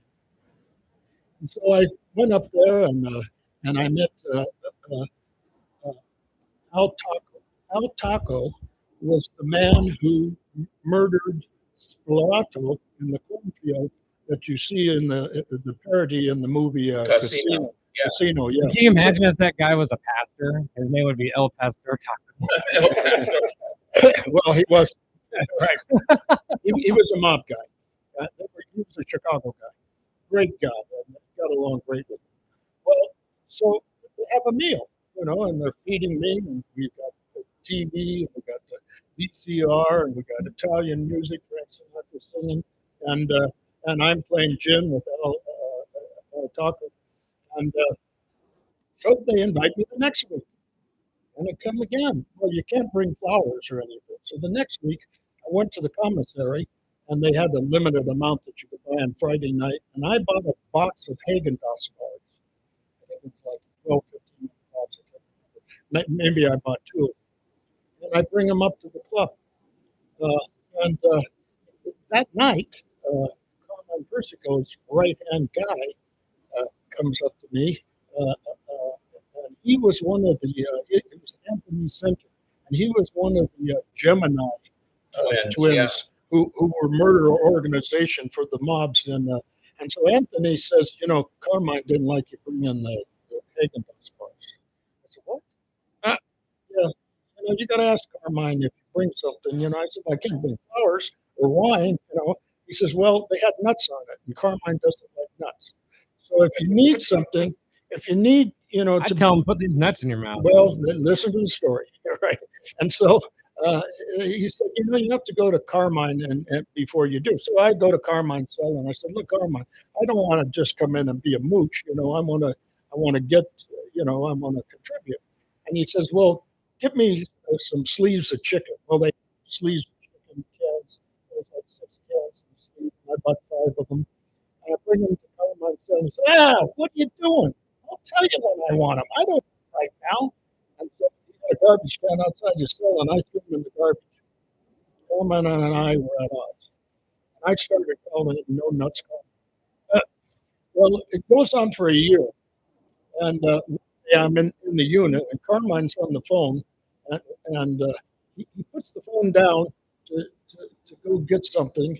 And so this black kid comes in and picks up Carmine's phone, hangs it up, and starts to call. Now, Carmine was a bit smaller than me, a little guy. And so he comes back and said, what are you doing? He starts arguing with this black guy. Now, listen, interracial activity amongst convicts is a no-no. No. It's an absolute no-no. You can start a total riot. But so this black kid is screaming at Carmine. Carmine picks the phone up at the next booth and starts hitting the guy on the head with it. Now, this is a real no-no. Well, even though we were at odds, I ran down and stood with him, in case something happened, put my back to him and face the unit in case other people would join in, because you have to protect your own. And so it goes on for about a year, and I was the supervisor of education's clerk. We had an office, I had a computer, I had a printer. Behind my office, I had another room that had a VCR television and cable, a refrigerator, a microwave, and all the supplies. And the supervisor of education was a guy named Roger Pacheco. We called him Coach because he was the coach of the offensive coordinator for Lompoc High School. So Carmine shows up in my office. And he says, look, we're going to be in here for a long time. We both have life sentences. And in prison, a life sentence is life in federal prison. I always look at it as the death sentence without the compassion of the execution. And so, yeah, it's way different than the state. You get life in the state, overcrowding. You could do 30 years, you could do 15, but we have limited good time that you could get. So if you got a life sentence, or say you got 50 years, you were doing 48 years. Oh my God! So Carmine comes into the office. Look, we're going to be here a long time. I know we got off on a bad foot. Let's shake hands and make up. And sure, Carmine, I didn't care. I looked at him as a serial guy, and acting like he did, no nuts. And so we shake hands. But then I'm shaking hands with him. He says, look, I need something printed out on the computer. Can you do it for me? Yeah, right. And I did it. Carmine and I, from that point on, we're good friends. But they tell him, you know what? I think it'd be interesting for the audience to know the different classifications of the federal institutions. Well, back in the 90s, USPs were the hardcore institutions. United States penitentiaries where 75% were doing life or over 40 years. At Terminal Island, we had about a handful of maybe 30 or 40 lifers. But we were one down. We were one lower than Longboat. We're an FCI, but at the time we were kind of an FCI high because we had issues with the Bloods and the Crips. We had issues with the different factions, the white boys. You guys are like Pelican Bay, Kind of farther south. kind of associated Aryan Brotherhood guys that were with the Lowriders, the Wood File and all that. And then you had Sureños that were from the South. loosely connected to the Mexican mafia. So we had our issues. Basically, if there was an altercation, somebody could get killed. I saw it at Terminal Island, especially if somebody's asked to check in, which is basically child molester, you snitched on your defendant, So I was going to bring this up that nowadays their inmates are not allowed to copy their PSI, the pre-sentence report or investigation. It says everything on it, right? But back in the day, when an inmate that was questionable hit our compound through R&D, receiving and discharge, the staff would do the screening and hand everything to the inmate clerk. Well, guess what? You just gave that guy ammo. Because now the clerk is like, oh, I'm making a copy of this. This guy's a showmo. So he makes a copy of it, behind the scenes. So this guy testified against this guy. This guy's a snitch for the government. And so this was 93, 94. And then he would take that copy back to the unit and confront that guy and say, look, you're going to double my commissary every week, or I'm posting this in the unit and you're done. So that, of course, it doesn't happen today. But back then, inmate clerks ran everything, And so the custody levels, of course, you got the ADX in Florence, where the Unabomber and all the heavy hitters are. You got the USPs in Florence, Colorado. A lot of the old joints are shutting down, but Leavenworth was a USP Atlanta, Marion was a USP. I think all of those have been downgraded to FCIs. But it doesn't matter if you're at a low or a pen, you still have interaction with, you got a guy that, did 50 years or got 50 years, started at a pen and started programming, and then he makes it down to an FCI, right, to get more programs, and he showed good behavior. Well, it's like an animal. You still have that instinct. So if a guy with 3 years in comes in sideways, that penitentiary mentality is going to come out. You're done, So that was the issue we were kind of running into. But that's as far as the custody levels, There's camps. Oh, yeah. There's lows and there's camps. Typically, a low has a fence, but it's like tax evasion, small blue collar crimes, white collar crimes. And then you had the camps that had no fences that were kind of the same as the lows, What would those be? We used to have walkaways from the camp, because there would be campers out there that had 5 or 6 years to do, but they kept to themselves. They had their hustles. But then once we got to, I want to talk a little bit about use of force. What I learned from the lieutenants that, nowadays, if you got an inmate that is also a staff member in the special housing unit, which is basically the jail inside the prison, where they're locked in. The hole. The hole, they call it the hole, the box. Everything's videotaped. Everything, we don't want to violate his rights. Well, except Epstein's. Oh, yeah. Okay, started that.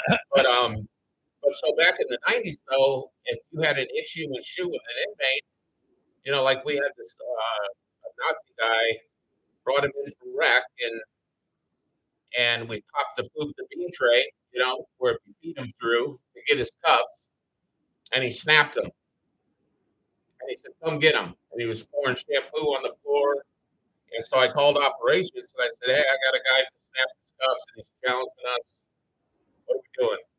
And it was so funny. It was just like comical. He said, well, I think there's a helmet in the back and maybe a vest. So you guys put on something and just go get him for me. And so we went in, fought the inmate. We won.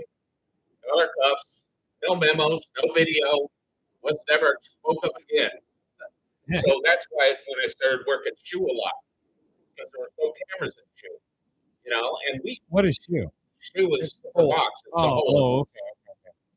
Special housing unit. Yeah, so if you've seen like, videos of Pelican Bay, and how the cells are, it's kind of like that. And what we call a range is like a hallway, and there's cells on either side of this hallway. We call it the range, and we had one, and then one on the second top, on the top, and the lieutenant at the time picked his shoe crew, so he knew he could trust us. So he picked a handful of us to go in there, and we always worked it. There was other posts that you had to bid, officers could bid, the seniority. But when it came to shoe,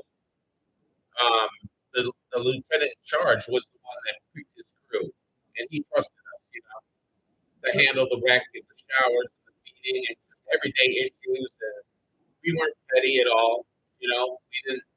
I believe, like I said earlier, I believe in scolding somebody, getting up in their face and writing paper, and later on in Hurlong, I was trying to tell the guys that, in 19, at that time, 20 years in the Bureau, I wrote 5 incident reports. That was it. Over 100 serious shots. So there was like 100, 200, 300, 400. So 3 and 4 were petty, and I only wrote 4 or 5 of them. And I knew I wanted to be a lieutenant, but we were getting so much overtime because we had inmates that would go to the hospital, and we had hospitals really close to our institution. And that was easy money. We were making at some years more than the warden was making. So, Lieutenant, explain to the audience what a lieutenant does. What's his position? We know there's a captain, but the lieutenants are key. So when I got to, fast forward, when I got to Hurlong, I was basically, due to marital status, forced to come to Sparks Street. I'm glad I did. And I transferred to Hurlong. And I was an officer for a year and a half, and I had a lot of buddies that I connected with that had some time in.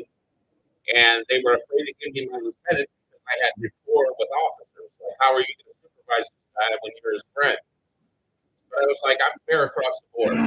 So basically, I picked up lieutenant, and the lieutenant runs programs. He runs the yard. He walks out there. He takes count. He runs the dining hall. He makes his rounds. Like some lieutenants, I'll say, are scumbags. They sit in the office. Just like whatever happens, happens. But I like to go out and communicate with the inmate population. Walk the rec yard, whether it was hot or cold out, because it just passed the time. And I would go through and walk and talk to each officer and all the units. At the time, we had to sign in that we were there, so executive staff could see lieutenants were making their rounds. But that was our time to interact with the staff and the inmate population that were, in the units, playing cards in the common area, watching doing their thing. And I remember this officer would call me, the rookie, he would call me every day. He's like, "It's going to report in your mailbox, sir," like every day. And I'm like, "There's 300 serious shots for incident reports." I'm like, I got to talk to this guy. So I go over there and I was like, "Hey," I went and pulled him in the office and I said, "When you send these incident reports to the lieutenant's office, you know what that tells us?" And he's like, "What?" "That you can't do your goddamn job. That's saying that you can't handle your unit. You can't handle your business." Well, they need to respect me. And I said, "No, they don't." Yeah. And this is fast forward to 2011, 2012. And so I told him, I said, "You need to earn respect." And he's like, "Well, how do I do that?" And I was like, "Well, here, follow me. So if you got a Hispanic, a black, an Indian, and a white dude playing cards at a table, there's money on the table." And at that time, currency was stamps, a book of stamps. Right. And so I said, "Follow me." So I went up to the table and I was like, "Hey guys, do me a favor. If you got money on the table, take it to the house. I bet gamble in yourself. Don't throw my officer off on the cameras. Then we went into a cell, and some Hispanic guy he was hoarding fruit and vegetables he stole from food service, right? To make a spread. He had a hustle, right? To make a spread. And a spread was basically like a dude going home, a dude's birthday's coming up, so they get, inmates come together and converge and, divvy up the food. I've seen it. Yeah, I was going to say, I've seen it. or G'day. someone like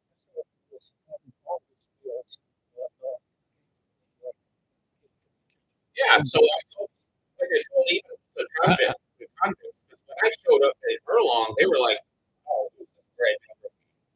And I wasn't having it. I was like, "Look, I got 19 years left. If you tattoo, or if you're making food or counting stamps, make sure it's in the house. If you don't hear my keys, if you don't have a lookout on the railing, shame on you. But I'm not going to sneak around and try to get some petty crap, Right. You got And better so- stuff to do. And so I told the officer, I said, okay, come here. Okay, he, for instance, opened up this Hispanic guy's locker, and he had, 8 or 9 onions, some tomatoes, some stolen cheese, some tortillas. Okay, obviously he's going to be selling burritos. So I said, take a third, put it in a bag, grocery bag, and lay the rest on his bunk, and then walk out. And of course, the inmate sees us, and he's like, "Ah, crap, they got me." But he went in there, saw what we left him, so he knew we had a job to do. But he also understood that we knew they had their hustles, Right. and I Right. cared about steel, shanks, bone crushers. I could give 2 craps about stolen cheese out of food service. Right. So I was trying to show these officers that, like, you don't take everything. You know what I mean? And then eventually you start earning respect, And there was an example of another officer that had the same issue. I went in there and did rounds, checked the equipment, and I'm like, "How you doing?" They don't respect me. I'm like, "Well, they don't know you." And it doesn't matter. Look at the shield we have on our jackets. They got to respect that. I said, "No, they don't. No, they don't." And I said, Nothing to "Here, lose. I'll give you a lesson. Pick any inmate out there you want. Hispanic, black, white, I don't care who he is. Pick one." So he went out there and picked the biggest black dude he could find, brought him in the office, and I ran up at him, right? Put my finger in his chest. What did you do today to screw up my day? You screwed my whole day up, and you're busted. And I'm pushing on his chest. And he just stood there. And I was like, "What did you do?" And it lasted about 40 seconds.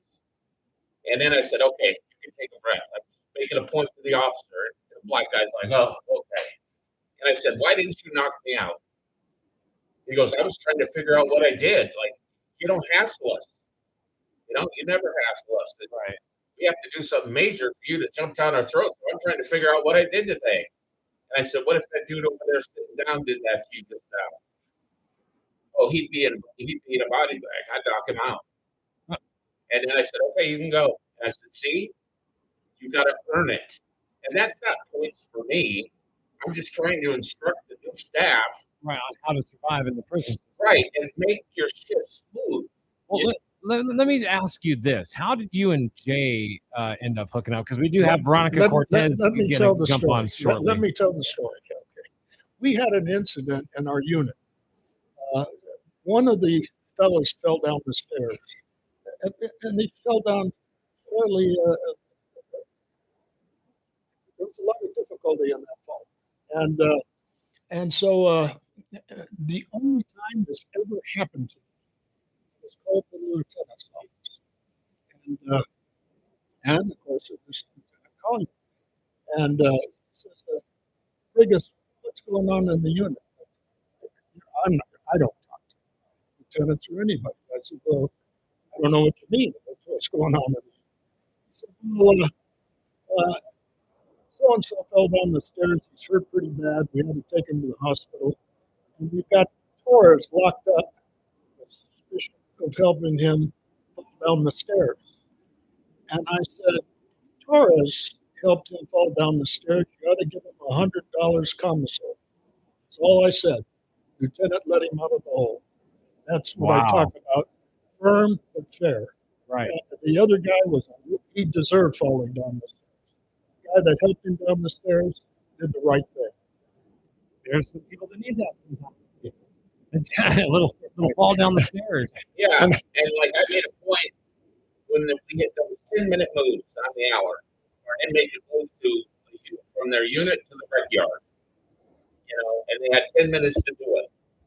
And I would always go out there on the move just to talk to the inmates, mingle around, talk to the staff, show them how to properly do patch searches, and that's where I would come across, and I started talking to him. I would see him either on a move or coming back from maybe it was the chapel education, and we would chat. And I was like, oh, it reminds me of my grandpa, and it's like I was the oldest man on the compound. Dude, and like I said, towards the end of my career, the officers didn't want to learn a thing. Here they are in a federal prison, and they got their backpack on and their head down, and they're just walking to the unit, and so I would get these scenarios to these officers. I was like, okay, what do you do when you get to your unit? Well, I go in, put my bag, put my lunch away, get my equipment, and then I unlock the laundry room, do a round, and go on the computer. And I was like, okay, you do that every day? Yeah. I was like, you gotta stop. Because as soon as you hit that door, every inmate in that unit's counting your steps. And so see those guys on the railings up there? Are they watching TV or are they lookouts? You don't know. Right. Well, go out there and hit the staircase. If that guy moves or turns around and bangs on a door and walks off, it's a lookout. It's funny you say that because I've always I feel like I'm very alert when I'm out on the streets. I say to myself, like, how do the cops not see what's happening here? Like, or do they just not care? Or, I'm like, there's obviously this is happening. Or if it's something you're not unsure of, you could just simply make some steps to find out. It's like, I don't know. It just seems very robotic. Well, in my opinion, whether you're outside street law enforcement, you're an officer, and you're a lieutenant inside a prison, that you have to be mindful that you can go to 0 to 100 in a second. It can be the calmest thing on the planet, and within 2 seconds, you got 100 out of 100 things fight. So these officers, they come in and just sit there by the computer, and they don't care. Just like I'm sure there's patrol officers, they were just like, oh, crap, another boring 8-hour shift. Let me cruise over here, get some coffee, chill, listen to the radio. Something pops up. They're not proactive. And I told my staff to be proactive, but be fair. Right. And that's what I tried to do. And towards the end of my career, that wasn't happening. So I just got kind of tired. And this is after, I think he left on my days off, and I came back and I was like, where'd he go? And thank God he got his compassionate release. Right. And My so gosh. I was like, oh, thank God, that's amazing, because he's well known in Reno. He's got his family supporting him. He's got his sons. So I was happy for him. And then after he left, I kind of just, I started seeing inmates I knew from the 90s coming back in on new bids, and new charges. But I knew them. So it was almost like I felt more connected to them going out onto the compound and talking to them and sitting on the bleachers and, shooting, with them, rather than wasting my time on some staff. And I tell you what, I want to say that publicly right now, that as far as prisons are concerned, the staff are the biggest drug dealers that there are. I can imagine that there are. I mean, think about it. How are inmates getting dope in? Well, let's do this because that's a hell of a revelation. And we're literally an hour into the program already. I can't believe it. So we do need to take a break. All right. So stick around. When we get back, we're going to continue more with the story because it is interesting. We also got Veronica Cortez the lunch lady, who's going to be here with updates on the fire, the bug fire, as well as evacuations on horses and whatnot. So some really good information, local information coming up for your drive home. And who knows, we might even get some real traffic in there as well. But until then, ladies and gentlemen, here's a quick little song for you to, I guess you could say, chill out to, because man, it's one of those days where sometimes you just need, a minute or two to relax. And I think this is going to be good. Only 2 minutes. Let's check it out. Veronica, come here and give me a hug.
KPGF 93.7 FM, Sun Valley, KNNR 1400 AM, Sparks, K277DL 103.3, Washoe Valley.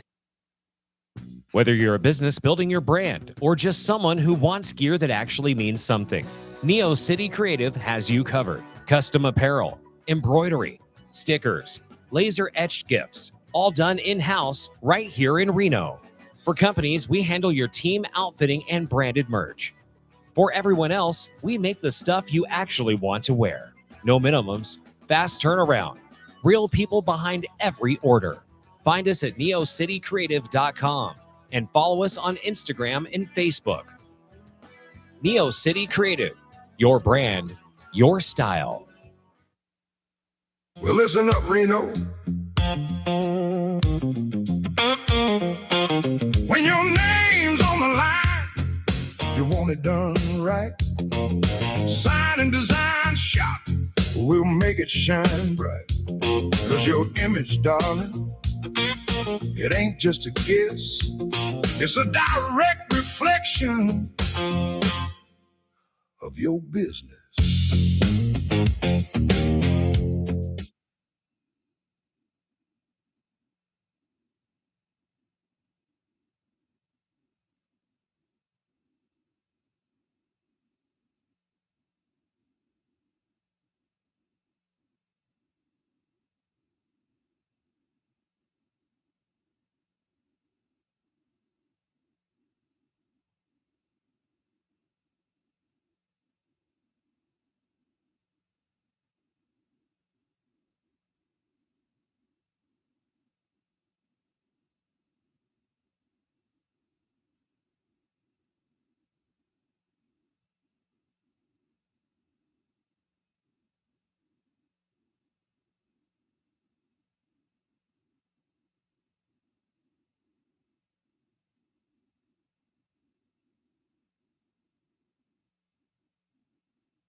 That's right, ladies and gentlemen. Fire in the Sky right there, Midnight. And if you have never checked out the Midnight, please go and check them out. They are, the genre is retro synthwave.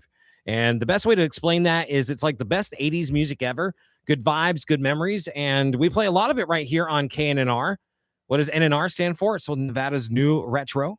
So whenever we have downtime here, that's the kind of music we're playing here is new retro synthwave music. So please go check them out. In fact, speaking of them, if you like that band, they're going to be live over in Sacramento on their world tour for 2026 on September 20th. Should be a fun show.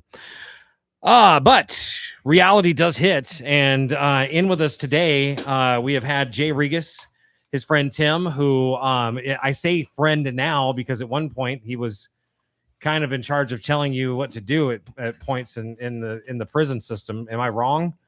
Well, he had the authority over me. Yes. Yeah, right. Well, but I know you got lots of respect, and you gave him lots of respect too. That's why you guys are good friends. But in the studio with us today as well, speaking of respect, we got mad respect for one Veronica Cortez, the lunch lady, who is here with us. What's up, girl? Hey, everybody. Good afternoon. Not usually my day to be here, but you know, when nature calls, and I'm not talking about going to the bathroom, but we got a great, huge fire going out to the north of us.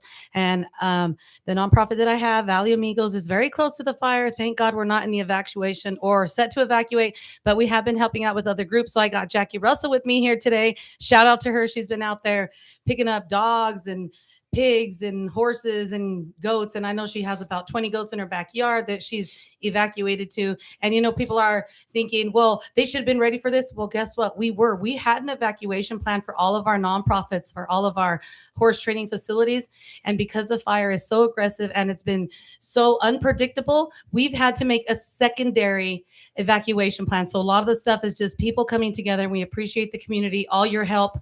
And I'm going to introduce Jackie Russell. She started working on this fire when? Jeez.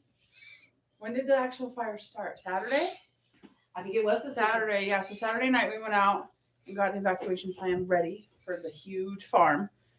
And then it was seeming like it was down. So we went home for the night, and by the next afternoon, we were all boots on the ground again. Okay, so this farm that you're talking about is where? It is in the Sierra Ranchos, technically. So it's before Rancho Haven, but it's after Silver Knolls. Okay, So this is going to be in like the Animal Ark area? So it's about 1 to 3 miles before Animal Ark. So it's where Antelope Valley comes into Red Rock Road. Wow. Yeah. Okay. So it's Goldstone.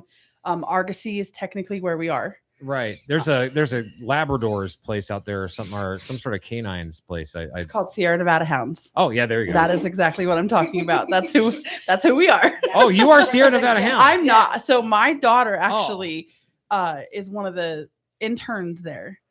And so that whole place is, anytime they need anything, we all rush because it's family. Right. That's family to us. So we had to go evacuate. I think we counted 24 horses total on property, 40 dogs, all of the house cats, all the house dogs, all of the chickens. Unfortunately, we did not get Kevin the peacock and one of the cats. We don't know their status at this moment, but we do know that the house and the barns are standing. I got a video not too long ago. Kevin the peacock's gone, possibly? We don't know. We don't know if Kevin has survived yet. I have not heard.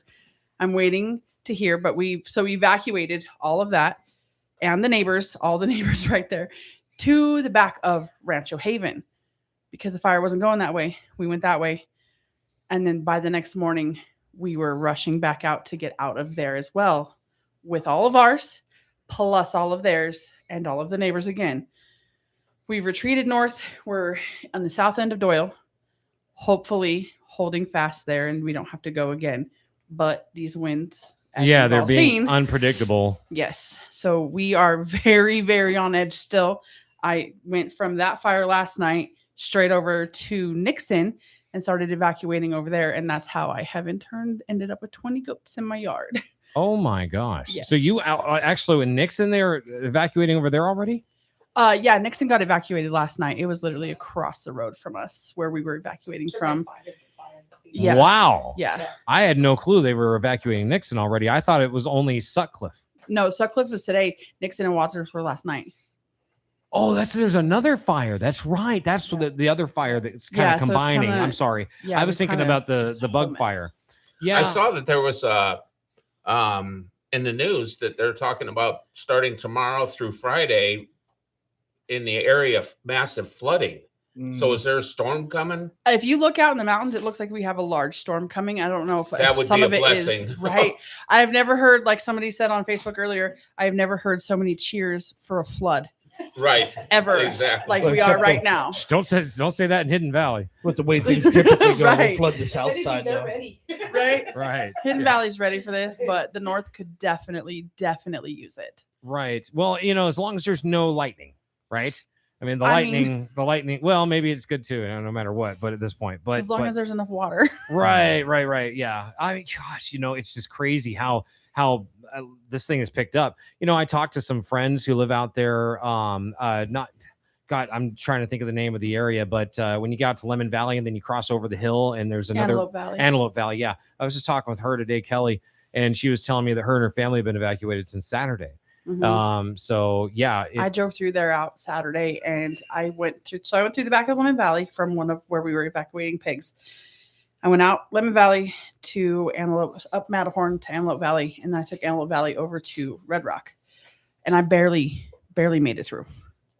I'm talking Really? I had minutes. And the horses that survived in the pasture. Yeah. And that's right where Tell the them. horses that lived in the pasture. So it's called the Calvers. And there's a Facebook post going around showing these poor horses standing in the middle on this grass. They're okay. They lived. The house is standing. But that's where I came out yesterday afternoon and I had minutes. It was going so fast. And by then it had burned down several structures on Goldstone and it was moving to the top of Argosy. Well, at least I was just talking to my friend here, and I just want to make sure I read this correctly. She says that they're out of there, but she doesn't know much else. They were able to get eyes on the house yesterday about 4 p.m. So at least there was some eyes on the house. Recently, they got the cats. They went into hiding. Oh my gosh! She says that her daughter's cats they were trying to evacuate them as a pair, but they went into hiding and they spent hours looking for them and couldn't find them even after the sheriffs asked them to leave. So they've been out since Saturday. She's ready to go home. And I guess she says her house is there where the two fires, Mary and Fred's Mountain area. Mm-hmm. So that's where she's at. Yeah. So I was out there during all that, and the same thing happened to us. Cats retreated, and Kevin retreated, and we couldn't find them. And I think we were all hoping to just get back home. Yeah. Right. But we do have people out there driving and checking on people's houses for them. We luckily got that update about a couple hours ago, I think maybe 2 now, that the house in the barn at Sierra Nevada Hounds is standing. Oh, So how do they reach you to help with evacuation, Jackie? So basically just Facebook. I'm the admin of the Sun Valley Facebook group. So you guys, I have a post there for just centralized posts so people aren't posting everywhere. If somebody absolutely needs it, they could text me. My phone number, just say it. Maybe, I guess now it's out there. The IRS has it too. 775-722-8727. It is best if you text me and not call. I do receive a ton of texts and calls all day and night for this right now. Jay on cue. Yeah. Well, listen, let me tell you something. Get the number out twice. Yes. Give that number 3 times. Okay. So give it 2 more times because that's the. Yeah, He so did that it's to Troy too. Don't right. worry. Oh, I That's- know. I watched. So 775-722-8727. And we will do the best to respond as quickly as possible. I do have a trailer. I don't have a truck. I keep borrowing trucks and I just filter through swapping out here and there. Like I found a truck with keys in it and I was like, oh, it has keys. Let's go. We're evacuating. And I did. I took a truck and trailer yesterday and I was going and the owner was like, there goes my truck. There goes my trailer. I'm like, and I have your horses. So come on. So, Jackie, one more time, but So- very slow. 775-722-8727. And like I said, better to text than to call. Man, I'm really excited that you guys came in here because I got to tell you, this fire, I want to give updates about it, but again, I don't want to be full of crap. It's kind of like traffic reports here in town when the traffic reporter says, well, there's an accident at 395 North in Spaghetti Bowl. And by the time you get there, the accident's gone. Right. Right. So it's like, that's just, it's like as the wind blows with this fire, I'm glad that you guys are actually able to give some actual updates of people who have been there during the situation. I'm glad that everything's okay. Do we have any numbers at all? Do you know about fire, like structures that have been lost or anything? I've heard no structures, no homes, but then I heard structures and homes were gone. Yeah, so I personally saw at least 6 I can confirm were lost. Which ones exactly they are, I don't know. Rancho Haven, was that? Rancho Haven lost the blue house that I was gonna buy. It's gone. I'm not sure about Red Rock Hounds, Lynn Lloyd's. Last I heard, she was missing and then she's not missing and now she's safe. I'm not really 100%. That has not been confirmed with me. I don't know. I saw that she has. I've seen it go both ways. So, Lynn, if you're out there, let someone know you're okay. I do not know if her house is standing. I don't know if Liz's house is standing. I did hear one on, was it Quarter Horse, or I think it was Quarter Horse. A lot of people that just stayed, right? They don't want to leave. A lot of people. So that's the community out there. They don't leave. So, and we ran into a huge issue with that yesterday, trying to evacuate. A CHP officer stopped us and was not allowing people in to evacuate their animals. Oh, hell no. And it escalated. Somebody was temporarily detained. But it really did escalate. Like, she was going, he stepped in front of her, got tapped with the car. It became a huge thing. He drew his gun. It was a huge mess for a good 20. It cost us a lot of time. And you should have just let her go. Like, I understand it's an evacuation area, but she was actively evacuating people, and it wasn't necessary to escalate that far. It's one thing, I think, to have left and come back in versus just I'm staying and I'm taking care of the homestead, right? And I saw a lot of people doing that. I call them Harry Trumans because it reminds me of the guy Harry Truman during Mount St. Helens that just would not leave. Yeah. Got buried in his car. Right. Yeah, and that's what that community out there does. They don't leave. Right. And so there is a guy who I suggest everybody go and follow on Facebook if you want to see some real scary videos of, like, this guy didn't leave his house and he literally was surrounded 360 by the fire. And his name is Mitch Case. I'm not friends with him, but he popped up on my feed. So MITCHCASE, Mitch Case. But he's got videos of the fire creeping right up to his house. And in fact, his neighbor's house burned down on the video. But his house, I believe, is still standing at this time. But go check those out if you want to get like kind of a really, cataclysmic scene of the Ring of Fire, I guess you could call it. I mean, it's just a lot of bad stuff is happening everywhere. Look at Colombia. They had the earthquakes, yesterday, 7.1. And then there was a 7.4 like 4 days ago. We were in the fire. Right. I never saw nothing. I'm just saying, right. I had no service where I was. Yeah. Well, I'm just saying there's lots going on, right now. And it's like, geez, but let me ask you something. And this is just an honest opinion. All right. And feel free to not answer if you don't want to. Do you think these things are human set? Like someone's out there setting these suckers? Or do you think that this is something that's just accidentally happening? So the bug fire, I think it was human caused, in my opinion, from driving through there several times. It was human caused, but potentially by accident. To me, it looks like it started either from a chain or a flat tire or something like that. It's right on the side of the highway, right at the agriculture station. That's why they named it that. A lot of people are asking, why do they name it the bug fire? Because it's at the bug station. It's at the bug station. Right there. But it does look like it started right at the edge of the highway, which to me is, I mean, now the cigarettes, when you flick them out, they don't really light on fire too much anymore. They formulate them a little bit better, so they don't do that so bad. To me, it looks like a chain, improper chains on a trailer, or a flat tire, and the rim just sparked. Because it's right there. The Fred Mountain fire, however, Washoe County just released that they have arrested somebody in connection with that. What? Yes, her name is Kristen Mitchell, 47, from an address on Fred's Mountain Road. They released that about 15 minutes ago. Sounds like she was trying to do an insurance claim. I'm not sure. I do remember passing this lady at one point out there when I was going down Antelope Valley Road and Fred's Mountain. Right. So I'm not sure. Wow. I'm not sure what her motive was or why she did it, but there has been at least one arrest at this point. That is insane. For one of the fires.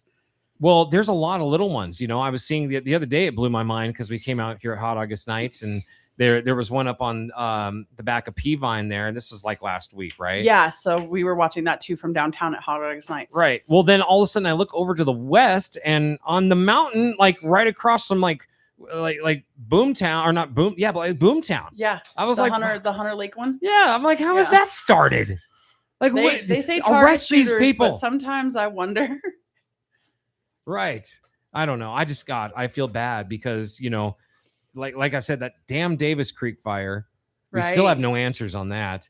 And I sat in my backyard and cried stoned over a dead cub bear. No, I'm serious. It pissed me off.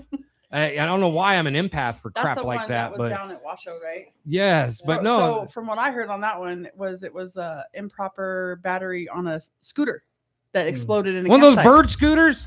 Yeah, well, not a bird scooter, but like a personal one that you buy on Amazon. Like Wow. the charger wasn't Even properly more connected reason. and the battery blew up on it. That is That insane. was I what never I thought was heard the that. final on that one. Wow, I never heard anything on that. Yeah. Okay, wow. Well, hey, maybe you got the connect that I don't. So, hey, yeah, I mean, you do for sure in Sun Valley. You're I running the try. group. Well, you know what? I tell everybody, listen, as someone who is technically media, even though I consider myself media critic, I do believe that if you want true up-to-date news, these things like these North Valley's Facebook groups and stuff, you're going to get way 10 times faster information that's better and on the spot than you are from, I'm Ben so-and-so standing out at the corner of Red Rock Road speaking to Veronica. Yeah, You so know, like- Veronica was live, and I was like, "Oh, I'm closer and more into the fire. Let's join this live." So Literally. she had from her view, and then I had from inside the view. Oh my gosh. Yeah. Well, speaking of inside view, we've had Tim and Jay on today talking about their time inside. Although one was on the other side of the bars from the other. But I'm glad now they're all inside the fishbowl with you guys and me right here. We're all hanging out together, you know, having a conversation about some real topics that are happening right here in town. And man, I got to tell you, thank you for what you do as far as like going out and helping people, you know, because I got to tell you, I wouldn't even know where to start. It's a hard figure out where to start. It took us some years. We did the 2020 fight when the fires were back there in 2020. We did those evacuations. The Collin Fire, I was in the Collin Fire evacuating from there too. What? So we've had quite a bit of experience going on, unfortunately, to be able to figure out what we need to do. Well, what are the best resources for people right now? Water for animals, buckets, hay, the things for animals mostly. Like these animals, we have nowhere left to take them. So livestock is full. Fallon someone in Fallon just posted, well, I got a screenshot of it, that they have 200 stalls available if you can get to Fallon. I feel like Washoe Valley's got tons of places you could take animals and horses and. I mean, they have dogs. private residents out there. Well, come on, folks. Open it up. It's that. So the southern horse people in our area are a little bit harder than the north people. They don't Come on, Mapleton They Stables. somewhat mesh, but it's not like open. Right. Like north is like, come on, let's go. Yeah, like if they were on fire, we'd help. But if Yeah. they're on fire, they're busy. Yeah. Right. So like exactly. Oh my That's how it feels right now. And it may not be that way, but it really feels like that. There's not anywhere for these people to go. And I'm talking like those ranches out there, they don't just have one or two horses. Oh, they have yeah. 10, 20, 30. Like we're talking large scale ranches. We've got cows, the Buffalo Ranch. Like where are we going to take 20 There's a head buffalo of buffalo? ranch? There is a buffalo ranch. It's really cool. They're never even really knew this. beautiful. They're so beautiful. I love driving by there, especially when the babies are out there. They're just so awesome. And you can tell they're so well taken care of. But where are they going to take 30 head of buffalo?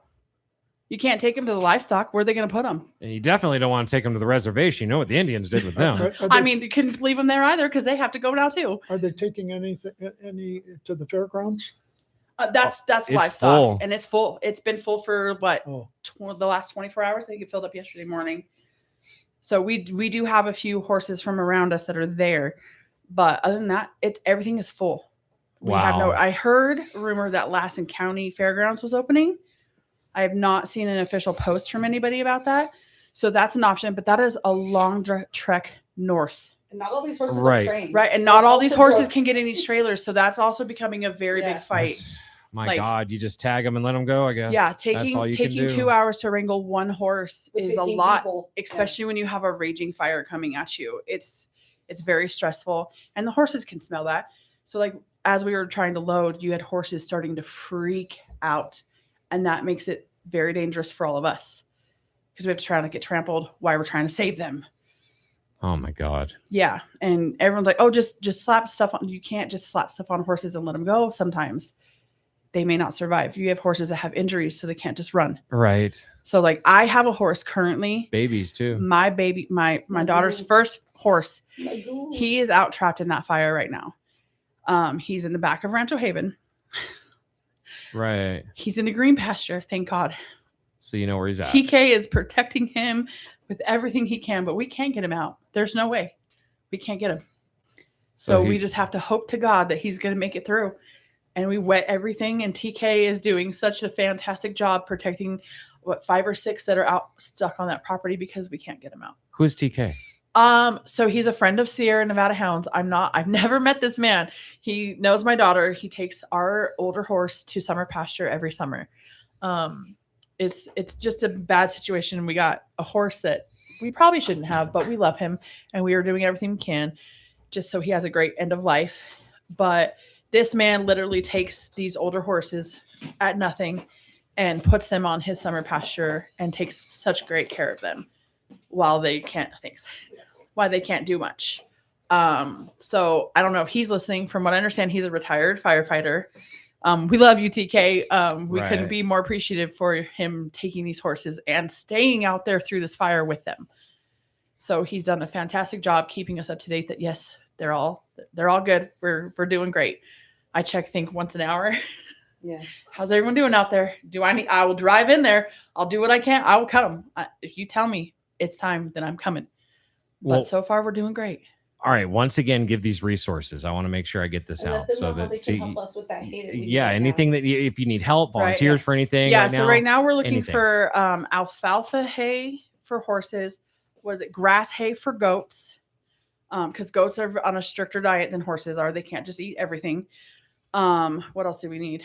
I think the pigs are okay. The chickens are all okay. I think we needed the hay because Yeah, it's mostly just the hays. and not the hay. And The hay just we burned do up have in the limited fire. resources to pick up hay of any kind. It doesn't matter. As long as you're not like an hour away from me or I can meet somebody. We do have a Venmo. I don't know. We'll post it on Valley Amigos. Yeah, you can Yeah, share we'll it with post Valley we'll post the Amigos, Venmo on Valley Amigos. and they can contact me too. Yeah, and then they can also contact Veronica for anything. Gas money is always appreciative. I've run pretty thin everything trying to get everyone's stuff out. Angel wings and It is a God's love. long, right? It is a long drive back and forth from the middle of town to the back of Rancho Haven, Middletown, Nixon, and back and forth. Like And Doyle, we're and going, Sun Valley, yeah, and and then we're Doyle just and Sun running Valley. and Like we've gone nonstop for the last 72 hours. Oh my God. Yeah, we've lost one vehicle. My car's down because it can't go no more. It's like I'm done. So she's down, but we still have one truck. I'm gonna go pick up another truck. So if anyone has hay and stuff like that, to just let the Valley Amigos know, and I will come. I will come get it. Oh my gosh. Well, thank you so much for giving us those resources. Veronica, did you have anything else you wanted to add to this other than vote for Veronica Cortez? Vote for the lunch lady. Actually, yeah, you know what? We haven't been in school, so I am a lunch lady, Wash County School District. Lemon Valley, we haven't been to school yet. We haven't had our first day of school because we didn't have power. We're on day 2. We have so many children that have been affected by this fire and families. And there's some schools that have and not even like North Valley's. North Valley's high. The children are still expected to go to school even though their houses are burning down from Antelope Valley. So I think we need a little more organization and more understanding from the school district. There goes those perfect attendance cards. I know. They're not going to get their government funding. Bummer. Oh, But anyway, God. yeah, think about the kids, pray for the kids. And if you can't send your child to school because you are, experiencing loss or, you're part of this fire, don't worry about it. Do not worry about sending your kids to school. Keep your family together. Keep them safe. We can work out the school thing later. So Right. God bless everybody. And thank you for tuning in today. Of course. All right. Well, thank you, everyone. We are going to 100% Be right back, and we're going to finish more of the life and times of Jay Regas. But I think we're going to even talk about a new podcast and a new name for that's going to come up with him and Tim. So stick around here, and thank you once again for the ladies that came in talking to us about the fire. We're going to go into some music right now. We're going to be right back.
That's right. We're back here on Being Blunt with Jay Biggs. And man, what an impactful interview there with Veronica Cortez. And we've had quite the impactful interview so far with Tim and Jay today as they've been talking about their times meeting inside of the penitentiary, the federal penitentiary, nonetheless, right? Am I wrong about that? It was the federal pen, right? Well, it was FCI, federal, but even prior to that, Lompoc. Lompoc Penitentiary. We were medium high, and then we got to Erlong. That's when the old guard left. Like 2005 to present, every institution looks the same. Like FCI Erlong looks like the number one FCI in Victorville. That looks like the same one in Big Sandy, or the penitentiary in Victorville looks just like Coleman Penitentiary. They're all built the same. You know, so we were gonna touch on something real quick. Oh, that's okay. If it's important, it'll come back. Oh yeah, but I was going to bring up one of the most unprecedented things that have ever happened in my career, and I think in the Bureau's history, is a lot of people are familiar with the Aryan Brotherhood, the trials.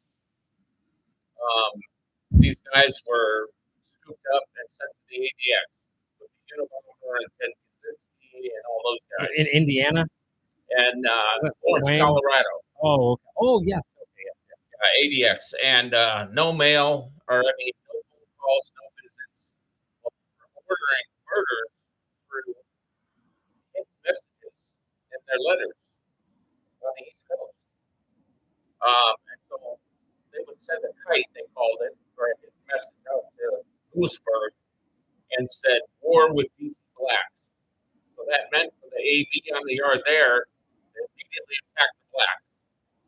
And so this, I don't know, he kind of had a stick up his butt, but this AUSA thought he was going to bring the death penalty charges against these four individuals from the ADX.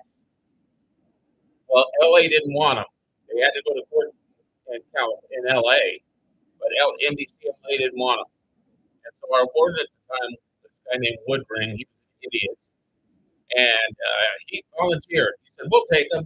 We'll revamp our whole shoe, and we'll take these guys." And I'm like, we're sitting back like, these high custody ADX inmates are going to send to a low, an FCI shoe. So they revamped our shoe and put in extra grills and extra security. And 1 o'clock in the morning, they came off the bus, and they looked like your grandpa, like all these four shot callers. And didn't give us any problems. We put them back there. And as I was telling Jay, the store I was talking about earlier, commissary, where inmates can purchase items from a store, there's a mainline list, and then there's a shoe list. So if you're in shoe, you get limited items.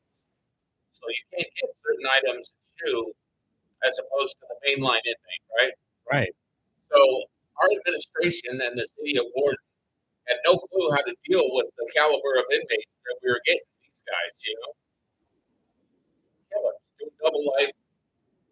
And somebody said, well, you know, we'll keep them calm. We'll give them the general population commissary list. So they were getting ice cream, soda, stuff they've never had. They think they entered the ADX lockdown in the late 80s.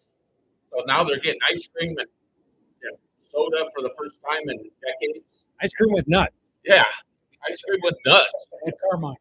And Don't complain about it. but of course they didn't complain. You know, we never had an issue with them. They were going to court every day. The marshals would come with their caravan and take them to court. And of course they beat the death penalty case. But the administration kind of put us in danger a little bit, you know, because we had our population of white boys knew through the grapevine that these Jews were coming, right? So we had these Nazis on the yard that wanted to go pay respects to these leaders. And so they would commit an infraction, assault an officer, just to get in to our special housing unit to see these guys and say hi, hey, I bow to you or whatever, you know. So it caused a big issue on our whole compound. Share with the audience the Cowboys. Okay. So the Cowboys were a group of rogue white officers across, I would probably say primarily the West Coast joints. And they were like their gang. In fact, it was weird because in 95, 96, if you're a white officer, you had to report to administration and you had to sign a form. You know, blacks know, Hispanics know, Asians know, the whites, you know, like we're singled out.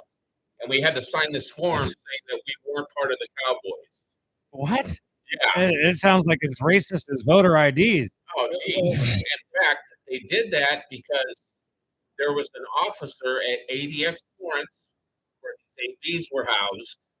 He was a GS8 officer like me. His name was Joseph Principe. And what he did, he was part of this, started this cowboy thing where he would like pick on the weaker inmates. He was in charge of the ABs at the ADX. When they would go to the rec yard, who they'd wreck with, well, you know, the ABs at the ADX called this guy to sleep and said, hey, buddy, you know, can you put us in with this black dude at rec? Because, you know, we're trying to settle our differences and we just want a meeting. So this officer said, okay, went, you know, passed the rules and put them in the same cage together. Well, they end up almost killing the black guy. It was a hit setup. It was a hit. So anyway, this Joseph Principe that was part of the Cowboys got rolled up, you know, and he ended up in our lower chute. He was a prayer officer, but he was an AB associate. So he was now part of our program, but the disadvantage is he knew our policies. You know, Right. he knew what we couldn't do and what we could do. And he was the biggest baby on the planet. The ABs, they loved it because he never snitched. But of course, he would never be a part of that group because he's a federal officer. But yeah, the Cowboys. Well, when I was at Lompoc, Gordon Reardon, I remember. and Reardon brought in his own captain and some officers who feel that they're part of the punishment. They go out and cause inmates a lot of grief. And because of the Cowboys, they had gone to this inmate. His name was Green Cell. He was a Muslim, and they poured honey on his prayer rug. Well, this Green went absolutely insane. And this is the problem with the Cowboys, because they cause other officers problems because they create this animosity amongst the inmates. Puts them in danger. Yeah, puts the other officers in danger. But they're accepted by some wardens and some captains. And of course, this was the case in this particular group. Well, they ended up. Sounds like a Maricopa County group. Well, they ended up killing. Well, excuse me, not the Cowboys. This Green ended up killing one officer. Scott Inmates got so mad that he had buddies tie bone-crushing shanks to his hands so he couldn't drop them, and he went after Scott. Cowboys, but Scott, they were all standing outside. They were in the main hallway, the corridor. Yeah. Scott Williams and chose. And so, unfortunately, they wounded 3 or 4 different officers and killed Scott Williams, who was really a good guy. And the inmate that did it, his name was Green. Well, when they kill an officer in an institution, they lock down the prison for months. All the staff. And he's shipped out. Yeah, all the that executive staff goes. Reardon, everybody goes. and they bring people in from the central office to run the prison. They do an after-action review is what they call it. Yeah. Really? They bring people in from Washington. Well, at the time, I was working in the education department, this Checo coach. And once we came off lockdown, I told you I had a room behind got all the supplies. And the coach says to me, I want you to get all the green paper, all the green ink and everything and bring it in my office. I said, why? And he says, I can't tell you. Well, now I'm putting pressure on him because now you got to tell me, coach. Yeah. You know, well, it seems that they wanted anything green off the compound. The staff did because the inmate field staff whose name was green. And so I said to him, boy, it's lucky his name isn't khaki because we all wear khakis. Right. But you know, sometimes they do some very silly things. Too. But, I mean, that was all that did was really open the wound. Yeah, that was really upsetting because you know, at the memorial, I forget her name. She was a mayor. She was in Congress. I forget her name, but it was like swift justice, you know, for what he did. Right. And he's in a psych ward somewhere in Springfield still. Nothing happened to him. He was doing life anyway, you know, and it was Right. just a sad situation. And I want to, you know, like, sorry to say, but the Bureau of Prisons is 50 years behind CDCR, let's say, you know, because when I walked in, I got keys and a radio, and I got a box with a red button. If I'm attacked, I hit that, and then staff come running. And then they even had whistles, you know, and CDCR, I think it's, you know, either back in the late 70s, 80s, they had vests, they had spray, they had batons, they were ready to go. And it took horrible incidents like Scott Williams, Jose Rivera in Atwater, and a kid in USB and back east, Eric Williams, to get killed for us to get a vest. Another officer got killed. Oh, how we get spray. So the BOP is so reactive instead of proactive. And like I said, towards the end of my bid, you had the people that were supposed to be in charge came up quickly through like psych services or HR. So I'm feeling, you know, here I got 25 years and I'm dealing with an AW that's supposed to be a supervisor that's got 7 years in trying to tell me how I did do my job. And so I always butted heads with them. You know, I'd walk in and be like, you know, you shouldn't have done, you know, something, put in some time and then come see me. I don't know how to do it. I always butted heads with them because it's like, you're not around inmates. You've never been touched by an inmate. You've never been through disturbances, you know? And so I tried to leave my legacy behind. You have to give respect to get it back. And that's what saves staff. You know, I'm going to ask you a question here because this has always been a personal thing that I've wondered, and maybe because of your experience, you might be able to tell me.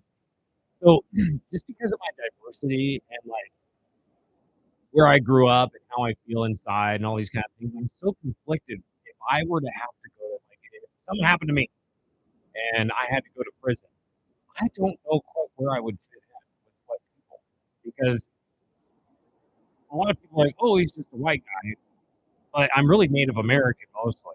However, I grew up in an all-black neighborhood, so I feel like I get along with the brothers a little bit more. So what would happen is even at the FCIs, is you would come in unaffiliated. Like you're not part of a gang, but you're coming in unaffiliated. And the whites would scoop you up. And they would check your paperwork, make sure you were clean. And you know what I mean by that. Right. Not touching kids. Right? Not touching kids, didn't snitch, wasn't an informant. And they would pull you into that group. Now the other, it was kind of like their gang, unaffiliated gang. So they would give you commissary, set you up, help you out, and the other gangs couldn't touch you unless the shot caller of your group approved, like if you stepped out alone. So you'd be fine, but you couldn't. You can't play both sides. You couldn't associate within brothers. Really? No, It's that bad. no, you just nope. You can be independent, and they have their own group. That's what I meant. Independent, you know. Right. Oh, okay. So I there's- was independent. I didn't count any group.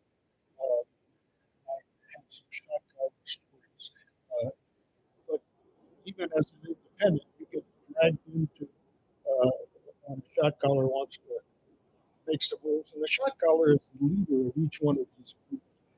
Lieutenant, did you call shot callers? So it was a pod. So at Hurlong, you had, it looked like the surface of the moon with 3 huge bricks dropped into the surface of the moon. So you had building 1 that had 4 units. In the middle, you had building 2 that had 4, and you had another adjacent building that had 4 more. So there were 12 units, and each unit had a shot caller. For the whites, a shot caller. For the blacks, a shot caller. For the Hispanics, and then you had compound shot caller that the unit shot callers answered to him. Each group. In each group. So it was kind of like I dealt with them if I had an issue. Like I was sitting in the unit one day, and this little bald white guy came up, and he was like, "Hey, how you feel about tattoos or smoking in their cells? You know, is that cool with you?" And I was like, "Who's your shot caller? Who?" And I said, "Who runs this unit for you?" And he went and got him. Is that what I would know as like a pod boss? Yeah, like a pod boss. Okay. All right. Because all I know is like 60 Days in the TV show. I'm not Right. sure. You know, sometimes reality TV. Right. Keep that in mind when you watch that. Right. But the shot caller came in and he was like, "Yeah, what do you got, boss?" I was like, "Your little minion out there is asking me about rules. Like he doesn't have sense God gave a donkey." And he's like, "I'll take care of it." And I watched that guy walk out, snatched the little guy up by the back of his shirt, took him in the cell. And then that little guy came to me and said, "I guess I'm off in your office for a week." And I was like, "Oh, okay." So they checked their own, you know. But yeah, they had a shot caller in every unit, and things had to be run down with them. And it was simple little infractions, like if you were a white dude affiliated and you went into a rainbow cell and stole some food, that erupts the compound. Right. You know what I mean? That spreads through all the units. So the shot callers got to get together and like, look, are you going to handle this or are we going to handle it? You know? So normally the white boys would pull you aside and thump you. Handle their business, you know? Like soap and socks. Well, yeah, locks on a belt. Locks on a belt. Soap, you know, locks in a sock, whatever.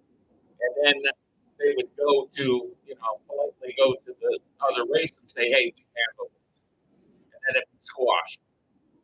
But if the white dudes were like, "Nah, whatever, man," you know, the yard would blow up. Yeah. Let me tell you a fun story about the shot caller at Furlong. His name was Mark Murray. Mark was the president of California, and he had the very first carjacking case out of Reno. He had gone to Johnson Chevrolet where he was attempting to a drug debt and took a ride in a new Corvette with the guy that owned the drug debt. Well, when they get off the road and Mark opens up on him, and the guy jumps out of the car, and Mark takes off with the car, and that's carjacking. But anyhow, he becomes the shot caller at Lompoc. And Or Hurlong. Hurlong. What unit?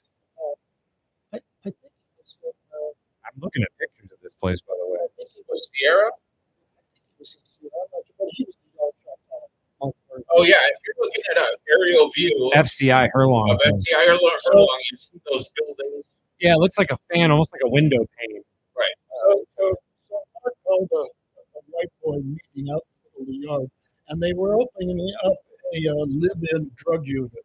And in the live-in drug unit, everybody deals with their drug issues in the unit all day long. That was Tahoe B. That's Tahoe B, and that was their assignment.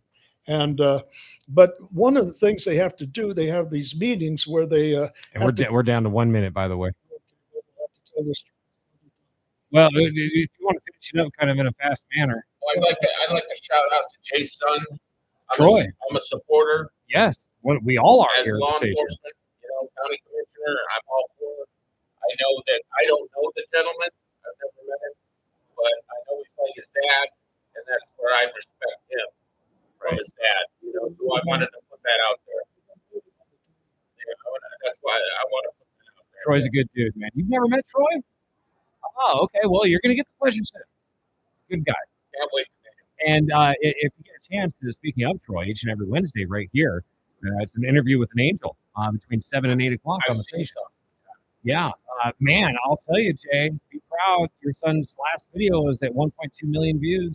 Wow. Yeah, I cannot believe it. So he's doing something right, man. And I want to, maybe you can address the viewers that this is like baby stages. We're going to try to put our channel Podcast. together. Yes. Tell us what's the name that you guys were thinking of doing. A felon's fingerprint with Jay and Tim. I love it. I love it, man. This honestly, it's intrigued me. It's kept me like listening this whole entire time.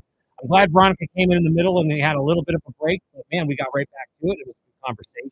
So thank you guys for coming in. I want to invite you back. I also think it would be great if you guys maybe start doing a show or something. So that's something to talk about. That'd be great. Thank you for having us. Yeah, 1,000,000%. Tim. We have This a has lot been to great. say. We'll be glad to come back anytime you want to schedule. Well, yeah. And we'll come back. And we can do a show on just the games inmates play on rookie staff that have no clue what's going on. That's a whole hour right there. Yeah, we can do all kinds of things. That definitely could be. So let's make sure we do that and bring you guys back. But until then, for Rob the Rabbit Dog and of course Tim and Jay, thank you so much for joining us right here today on Being Blunt with Jay Biggs. The rest of the evening, we got some awesome shows headed your way, including the Tamers are going to be next with You Decide for 2 hours. Some great comedy and good talk right there. And as well, a little bit later on, Wide Open Talk. Greg's going to be in to host that. It's 93.7 on your FM dial, Reno. Thank you for joining us today.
This episode of You Decide is filmed before a live studio audience. Now, here's your hosts, Tom and Jane, the Tabers. That happens to be us, Yes. Tom and Jane. Hi, Jane. Hi. Welcome, The listeners. Tabers, he says. The Tabers. Wow, that sounds spooky. Is that how you meant it? No. Spooky. Spooky.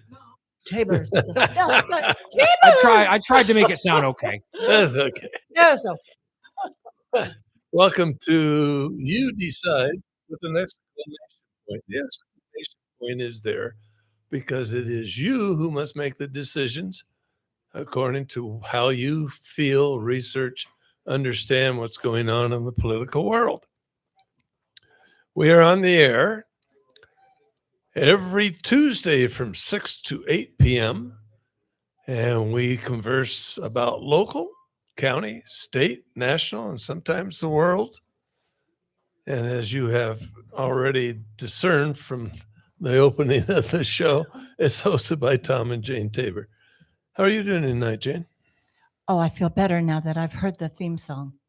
Feels really good. Feels good? Oh yeah, it feels Okay. really good. Can before we get started, can I say a very welcome to Reno to our little grandsons and our beautiful daughter, our little grandsons Cole and Clay. Hi, you be good to your mama and to their lovely mother, our daughter Janie. Welcome. Welcome. We're so happy to have you here. It's been really fun.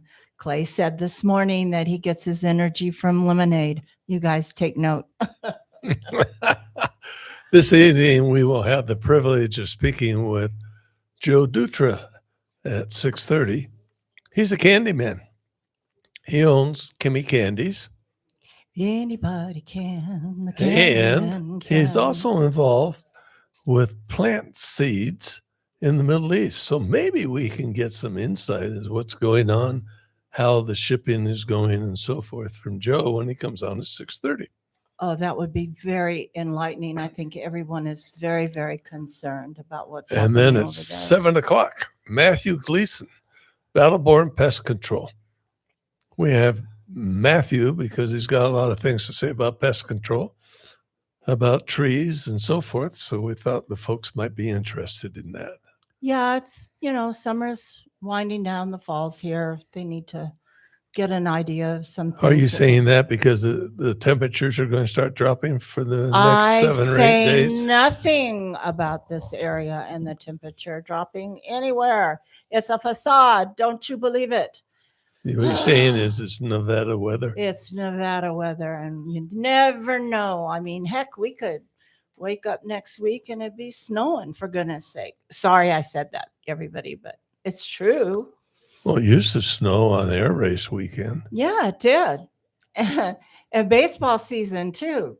Somebody said something one day when we were out there at the pyramid watching all those sweet little kids play. You're talking about A long Little little League league a long time ago, and they said, wow, it's really neat, it isn't even snowing, and the whole place nearly jumped him. I mean, it's like, quiet, you don't say stuff like that in public. Okay, I know that you, from the 2 slips of paper you have in front of yourself, you have some quotes. Oh, I do. We always like to kind of start the show with some applicable quotes for what's going to happen in the hour, and then just some fun stuff. But this, I don't know where it came from. It just says all applicable to this social experiment. And that's This the only social thing. experiment Must- is the must United be States of we. America. Yeah, it must be our country. So the one that is really the most important out of all of them, because we are kind of pressed for time as usual, is number 5. There are 5 of them, but I'll read the 5th one. When half of the people get the idea that they do not have to work because the other half is going to take care of them, and when the other half gets the idea that it does no good to work because somebody else is going to get what they work for, that is the beginning of the end of any nation. There. Now, I know that makes everybody That's sad. salient information, by the way. Yes, and it's quite true, I think. And then there is this funny guy out of Louisiana known as Senator John Kennedy. Can I read this other one? It's so funny. Sure. Because this also applies. We're going to be talking about Kennedy is an interesting person when he is just an all shucks kind of guy who's an Oxford scholar and a heck of an attorney and a very fine representative for the state of Louisiana. So all you guys out there in Louisiana, you're lucky to have him. Keep him. Keep him. You bet. Keep him as long as you can. Senator John Kennedy from Louisiana describes Democrats as the, and I quote, the well-intended agrula and tofu crowd. I thought that was very funny. That was interesting, maybe. Mm-hmm. Okay. Yeah. Only if you're a Democrat would you understand that. And if you're a Democrat, probably say it fits. Well, if they were being honest, and honesty is a rare commodity these days, I digress. Senate seems to do a lot of its work past midnight East Coast time. Yeah. Yeah. Midnight Senate vote secures Attorney General nominee. Yay, Todd. Yay, team. And boo-hoo to You said Todd. Does he have a last name? Blanche, Blanche. Okay. Yes. And he has been with Trump since the beginning of all of this debacle, I do believe, on our Orange Man president. He's a fine man. He's doing great work, and we should be behind him. And the only insults come out of the people's mouths who have no understanding of the difference between right and wrong. And that's why he's there, to make sure everybody understands. Well, a lot of comments came, mostly negative ones, from the opposition party to the Republicans, which happens to be called the Democrat Party, which is now in transition to the Democrat Socialists of America Party. Well, you know, what is it about chameleons? They change color, don't they? Or depending on where their surroundings are. Yeah. Well, humans don't do that exactly, but their But they mouths lie, cheat, and steal. Their mouths do. Anyway, critics have said that Blanche should not be the top law enforcement officer of the United States or Attorney General Why? Tell me why. while carrying Trump's legal baggage. Oh, Wait a minute. baloney. When Democrats are in there, they put everybody else in that has staunchly supported them, that have done all sorts of marvelous things for them. And the Republicans say, well, okay, you're now president and you should get some of the people that you really want to fill those spots to fill the spots. There have been a number of votings that the Republicans should have, in my mind, been This is very an opinion negative show. about voting them in the last administration, which was a Biden administration. But that's water under the bridge or milk over the table side or whatever you want to say. Oh, I have this wonderful picture of the United States Senate, and everybody has a nose as long as a California pier. You know, Pinocchio, you lie, and the nose grows and grows and grows.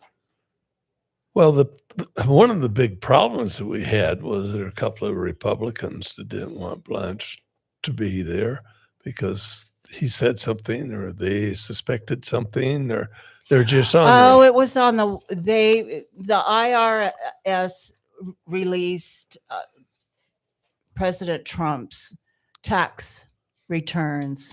I think all of them, if memory serves me You're talking correctly. about the Democrats now. Yeah, so their issue It wasn't is just the that- IRS; it was the Democrats told them to release it. Well, yeah, they were busy at work trying to impeach him for the 99th, 100th time. Anyway, long story short, the IRS, whoever it was, did do that, and Trump took them to court because it's a violation. a legal violation, and he won a lot of money, and he wanted to put it into a fund and have it distributed to those persons who have been just as harassed and bothered by their Questionably government arrested and imprisoned. Absolutely, false for- charges, you name it. Going to get poor little old Roger out of his house in his night clothes and handcuffing him in the early morning hours. I mean, that kind of stuff. with armed people around. And by the way, Yeah. one of the news, CNN, wasn't it, that was called in? How would they have known that they were going to be attacking him at his home at 5:30, 6 o'clock in the morning? Oh, well, that's a question that I don't think anybody's really answered as to how they got there at Roger Stone's house. I have no idea. Roger Stone would like to know. He probably does, but he's keeping it to himself for another time. Maybe he's going to put it in a book. I don't know. But at any rate, they called it a weaponization, and they didn't want that fund. The Democrats did not want that fund out there for people who were Now, this is summarily- a private person. Mm. Well, he is president, but he's still a private person who sued and won a lot of money. He Mhm. wants to put it in a fund. Mm-hmm. And the Democrats were yelling because it's Mhm. his money. He put it Mm. in a fund to help people whom he felt were abused Or that the people felt they were harassed and abused inappropriately. and could prove it. Yeah. And he was going to help them because a lot of those people Right. lost their homes, they lost their businesses, they Lost their lost. families. Yep. Yep. Okay. Everything. They lost everything. Now, got a question for you. What? Is there a north and south in Nevada? You mean like a North and South California? Yeah. Mhm. Yeah. Okay. So northern Nevada is politically mostly Washoe County. Well, yeah, and probably a lot of the rural counties as well. Well, but what I'm saying is yeah, the big county. politically Yeah, primary. politically, yes. And the south is Clark County, right? Yes. Now, how many people do we have in the U.S. House of Representatives? How many House of Representatives? 430. No. How many people does Nevada have? Oh, I'm so sorry. 4. Okay. I'm reading a flyer from one of those 4. And the head of it shows ostensibly a lady sitting in the middle of, all you see is her right arm and her left arm. But her right arm is up kind of in with her left arm across her right bicep. And it kind of looks to me like the Italian. No.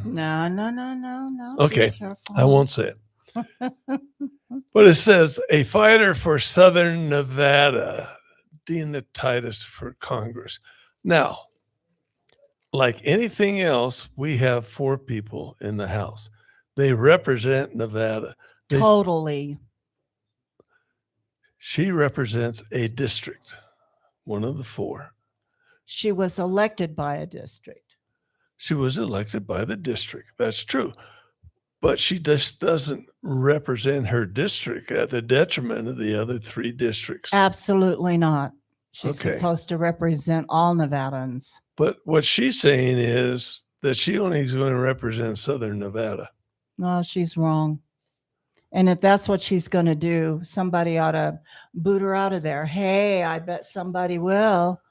Uh-huh. I hope. We'll see. So Carrie Buck Yeah. might be able to unseat her, partly because Carrie Buck not only would be representing the district, but she would make sure that when she was making votes that she looked at the entire state as well.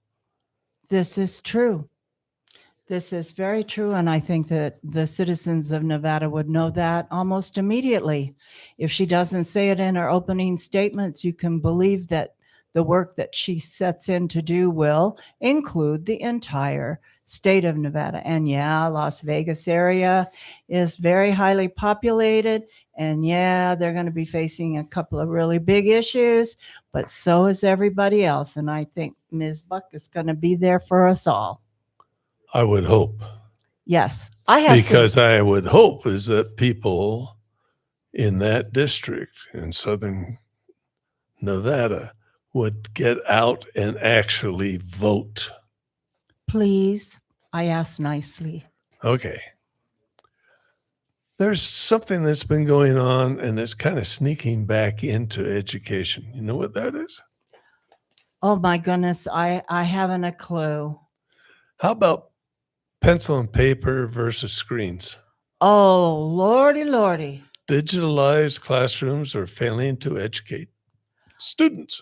Yeah, because kiddies value the grade and they cheat. And they don't call it cheating, I guess, or they're trying to get it straightened around. But you have to learn. You want to learn.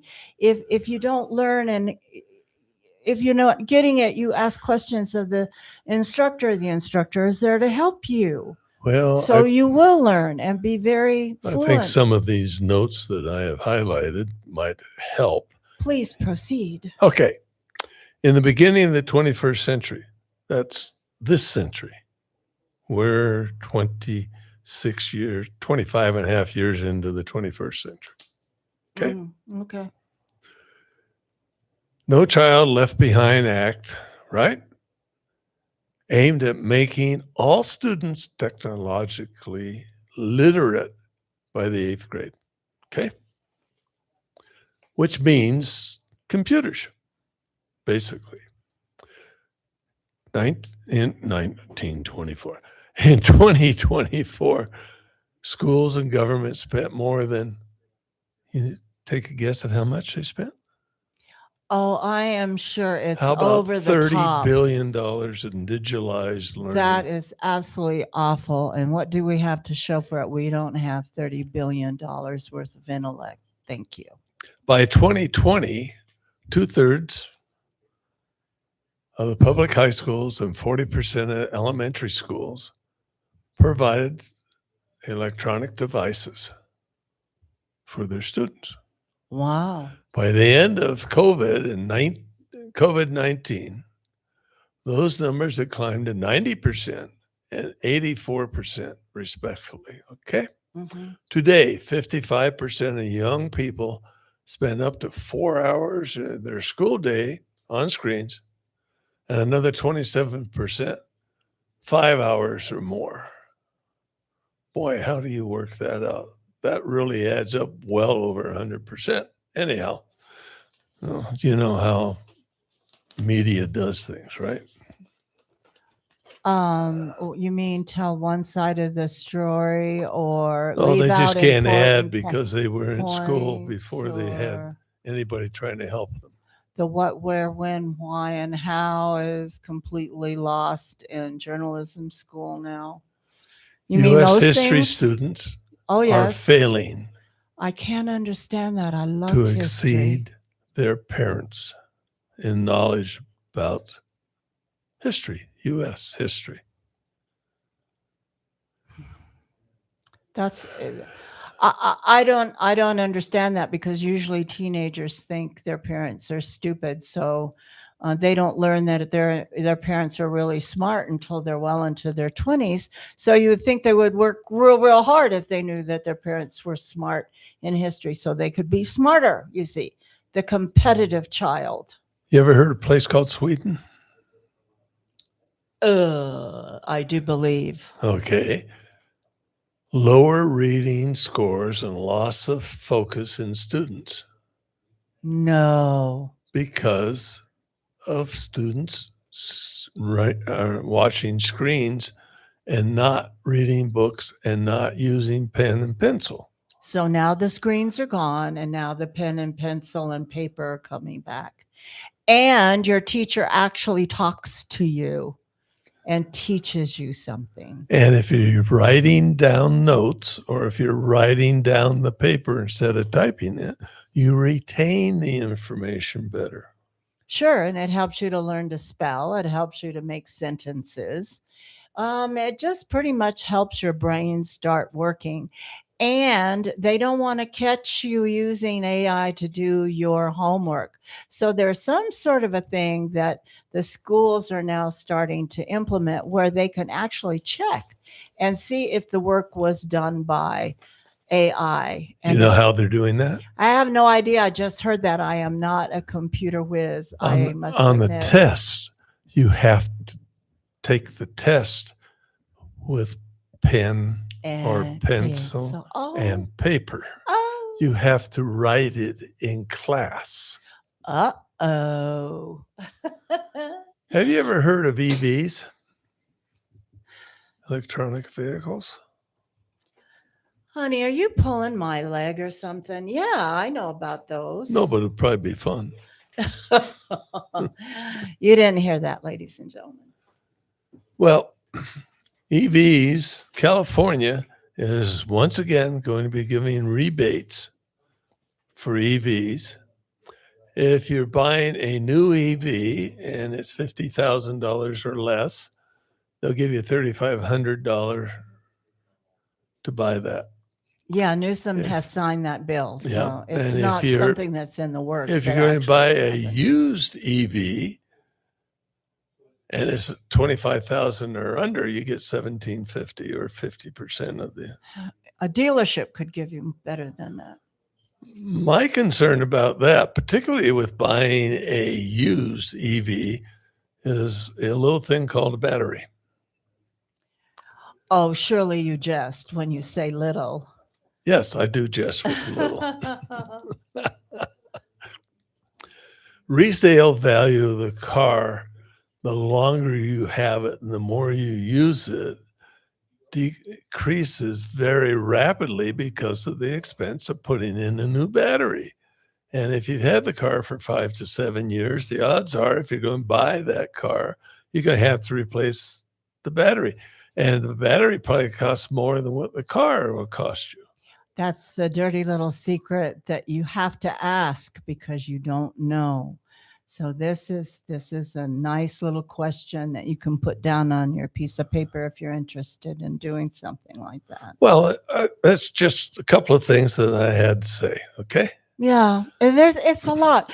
Remember, we were talking today about the influx and eventually having all electric vehicles and a semi truck being an electric batteried engine, Yeah. right? Okay, but all electric vehicles means that there are no gasoline tax income. I won't call it income. Okay. Theft from the people in taxes to go to the state or the county or the city, right? Well, you know that little thing So will be obviously the other obvious picked up. thing is because of the weight of the battery in an EV, it tears up the roads more than a gas engine. Sure, and a semi has a lot of weight in the front of And if you're the talking about a driver. humongous battery, if you're going to be running Sure, a and then semi. your load has to decrease a little bit. Otherwise, you're just in a peck of trouble weight-wise trying to get up Donner, right? or any other. Or any other high terrain Yeah. situation, the Colorado Rockies, anywhere like You that. got about 3 minutes. I know you wanted to talk about airline mergers. Oh, real quick, quickly, excuse me. Yeah, use an adverb. Yeah, sorry. United had to have been playing, but they wanted United Airlines. United Airlines when they asked American Airlines, "Hey, do you want to buddy up and we can be a one airline?" They never did say which one was going to win out. I guess they would call it United American or something like that. And no, you can't use it without asking for permission. Oh, that's my contribution to the airline biz. But the thing about it is historically, this kind of situation is started way back in the 60s, and it was extraordinarily difficult for carriers, smaller carriers, to survive with big guns out there. And big guns, I mean Pan Am, TWA, United, American. And is that about it for domestic? And then if you wanted to, America for United States, you could go into Lufthansa and Air France and those. Anyway, we had a multitude of airlines. And just to give you guys a little bit of history on there was Piedmont, there was Hughes, there was Eastern, and I have 1 minute. And all I can tell you is there was a mutual aid pact. The government said, no, no, no, no, no, you can't keep merging because this is antitrust. You can't do it. And that still applies today. And United knew it, and they just wanted to see what would happen. And Americans said thanks, Don't but no forget, thanks. United is controlled by the old administration of. You don't remember. I don't remember. Continental. Oh, Continental. That was the last.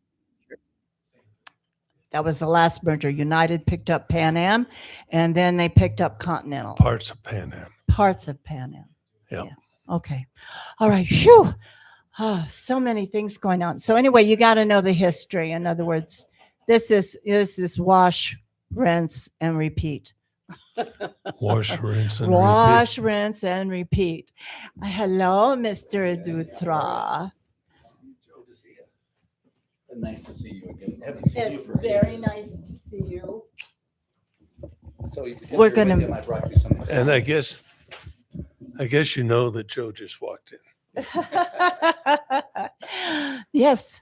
And we're getting ready to take a quick little break. We'll be back with Mr. Dutra, and we will talk about At a candy. Proper Fit Footwear in the Reno Town Mall, we've been accomplishing happy feet for over 30 years. We offer a various range of shoe styles and sizes for both men and women. From all-season shoes and orthotics to work boots and safety shoes, our professional and reliable staff possesses the knowledge to help you find the proper shoes to fit your needs. Hard to fit? Hard to find? A Proper Fit Footwear is here to give our customers happy feet. We make people aware of potential foot problems as we're sizing their feet, suggesting the right arch support, and guiding them to the proper shoes for their needs. Stop by a Proper Fit Footwear at 4001 South Virginia Street in the Reno Town Mall today and allow the owner Mike Jones and our fabulous staff to find the perfect pair of shoes tailored to your specific needs. A Proper Fit Footwear in the Reno Town Mall, the home of happy feet, where comfort and your feet meet. Well, listen up, Reno. When your name's on the line, you want it done right. Sign and design shop, we'll make it shine bright. 'Cause your image, darling, it ain't just a kiss, it's a direct reflection of your business. Whether you're a business building your brand or just someone who wants gear that actually means something, Neo City Creative has you covered. Custom apparel, embroidery, stickers, laser etched gifts, all done in-house right here in Reno. For companies, we handle your team outfitting and branded merch. For everyone else, we make the stuff you actually want to wear. No minimums, fast turnaround, real people behind every order. Find us at neocitycreative.com and follow us on Instagram and Facebook. Neo City Creative, your brand, your style.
And yes, the Candy Man When- is with us on You Decide. Don't forget the exclamation point because you have to decide.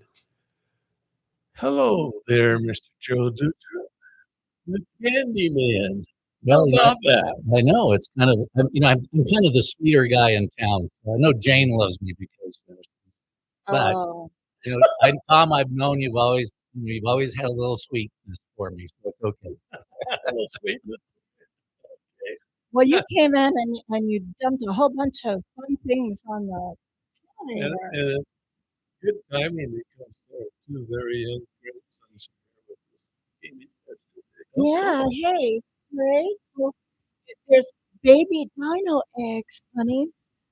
I'll, Those are actually for schools. Those are actually Oh. made for the school system in California buys those for their snacks because it's smart snack compliant. So that's one product. Smart. Wait a minute. Smart. That's right. You always have to get a little smarter when you snack on I our really candy. don't want to ask, but you got me now. I want to know what is a smart snack. Well, for the California school systems, it has to be a certain percentage of sugar.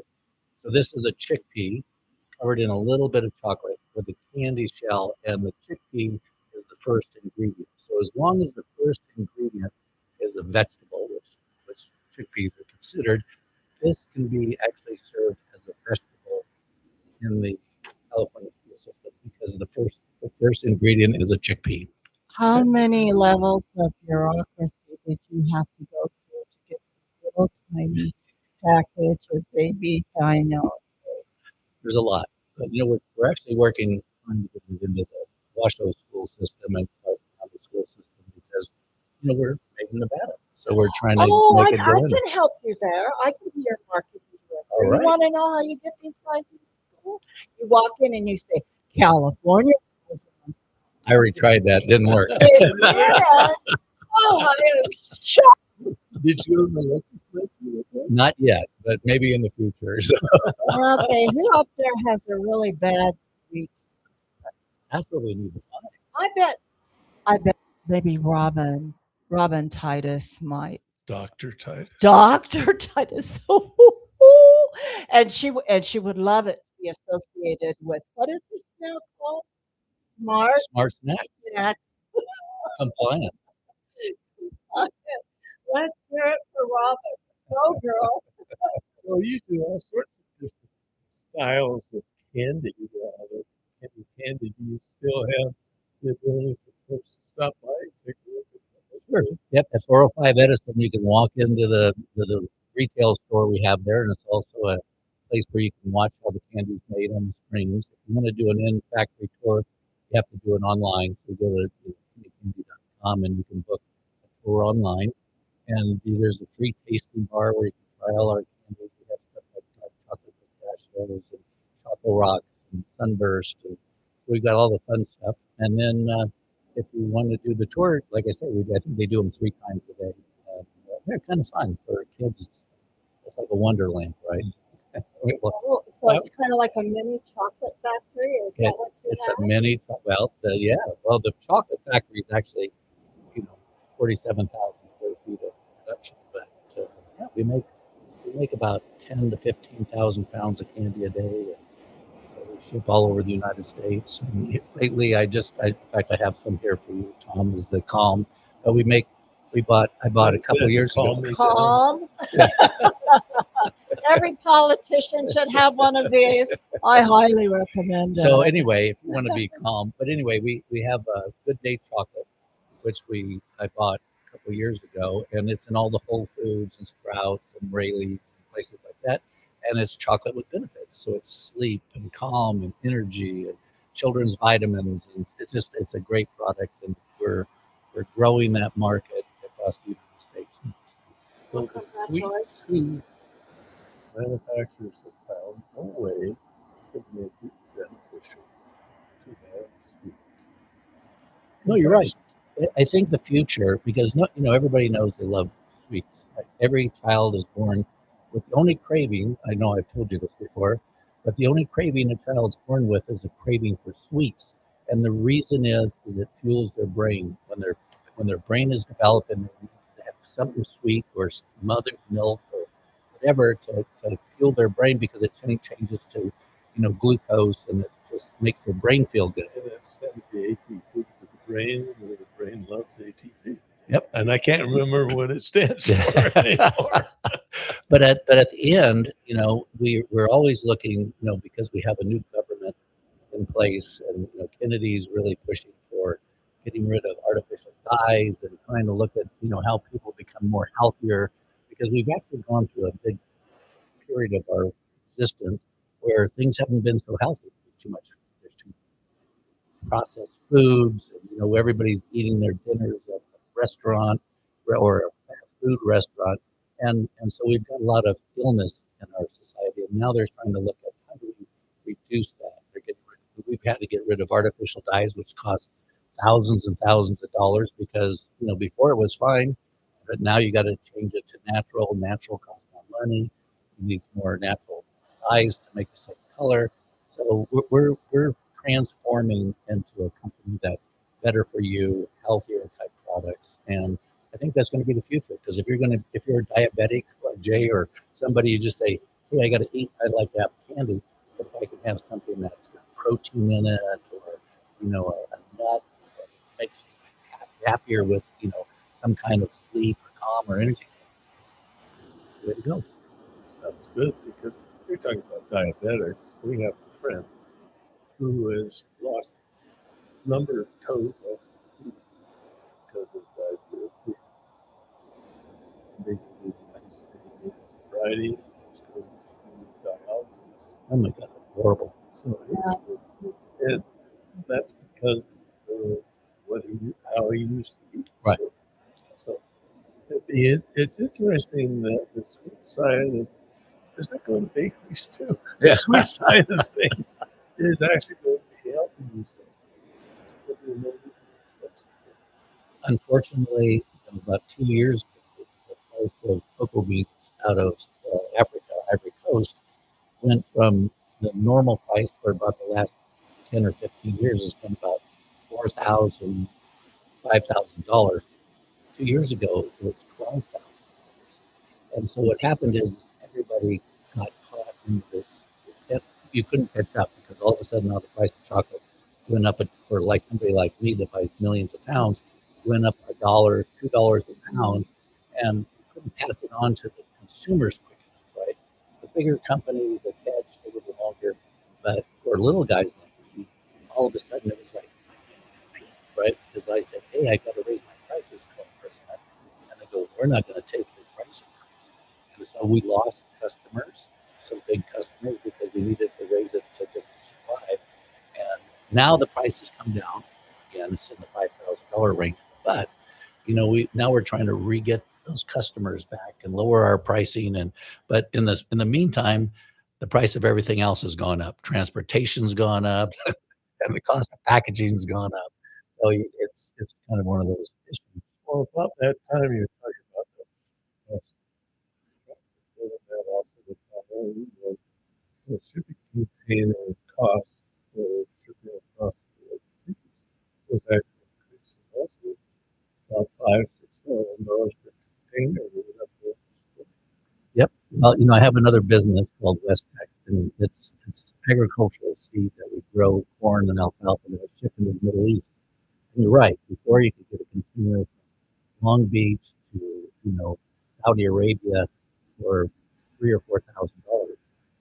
Right now, it's costing me $15,000 because they have a war premium on everything at $3,000, and anything going through the freights,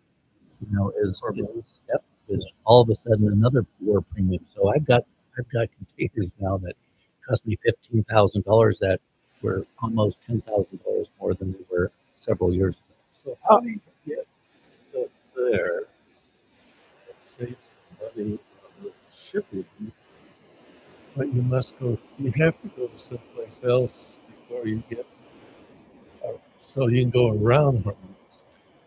So what they're doing is they're trying to, used to be you go through the Red Sea, like if you're doing Saudi Arabia, go through the Red Sea, through Jeddah. But now what's happened is now there's issues in the Red Sea. Yes. Houthis are shooting a few, missiles out for some people. So that's now what you got to look at is people are trying to ship into, different countries in the Mediterranean where they can try to get. Yeah, well, they're going through Egypt and some other places that they can possibly sneak it, get it across land. But then there's issues with trucks and transportation, and so it's kind of crazy at the moment. It'll calm down. It's getting a little bit better. We are kind of only hear the worst part of the problems that are in the Middle East, but they're still growing stuff, and people are still moving. And every once in a while, Iran sends over a missile and scares everybody. It's it's still there's lots of places in Saudi Arabia and Egypt where it doesn't affect anybody. Well, are those containers the same size? It's still the same container Yes. as they've always used. It's not smaller or Nope. bigger. It's the Same. same. You're shipping in 20 or 40-foot containers into the Middle So, East. okay, so let's just say you started out on the 4th. How long did it take for you to go from Long Beach to your destination? It used to take about 35 to 40 days, and now it takes 60. That really screws up scheduling. Yeah, because What with do the seats do? with all but no, that? it's okay. They're in the container. So okay. as long as the container is really big, it doesn't affect them very much. But the issue is now what they're doing is they're actually shipping like literally or someplace else, and they're offloading the containers and putting them on smaller ships so that they can get around some of these issues. It just takes more time. And the customers have always been used to shorter transit times, and so they don't order in time. And so now when something takes 65 days, they're late for the season because they're looking at their cash flow. Because they say a container is $200,000, they're saying, okay, I'm not going to spend that until corn seed gets here or the alfalfa seed gets here.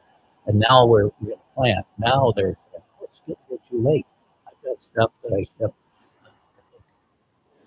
maybe 65 days ago. It's just arriving in the next 2 days into Jeddah. And I tried to pull it off in Abdullah Port, but they said, well, by the bureaucracy, it's going to take longer to pull it off the container ship. So I'm going to demonstrate my ability to understand where some things are geographically. Where was that? Well, Jeddah and King Abdullah are in the Red Sea, and then places like Dammam are in the Gulf. Well, the Persian Gulf. But the Persian Gulf is on one side of Saudi Arabia. Well, no, the Persian Gulf is pretty much. Aren't there two Straits. Gulfs, one on each side? Yeah, Straits. Saudi. Yeah, but it's just that's the Strait of Hormuz is where Iran kind of pokes out, and it's a very narrow waterway, and that's where all the issues are because the rest of the Gulf is not being affected so much, but just that little Strait of Hormuz, which is right where Iran has the cod trade terminal, oil terminal, and that kind of stuff. That's where there's issues. Because the rest of the Gulf is pretty.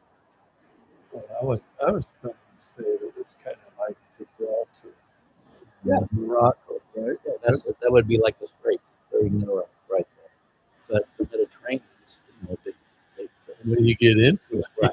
you got to get into it.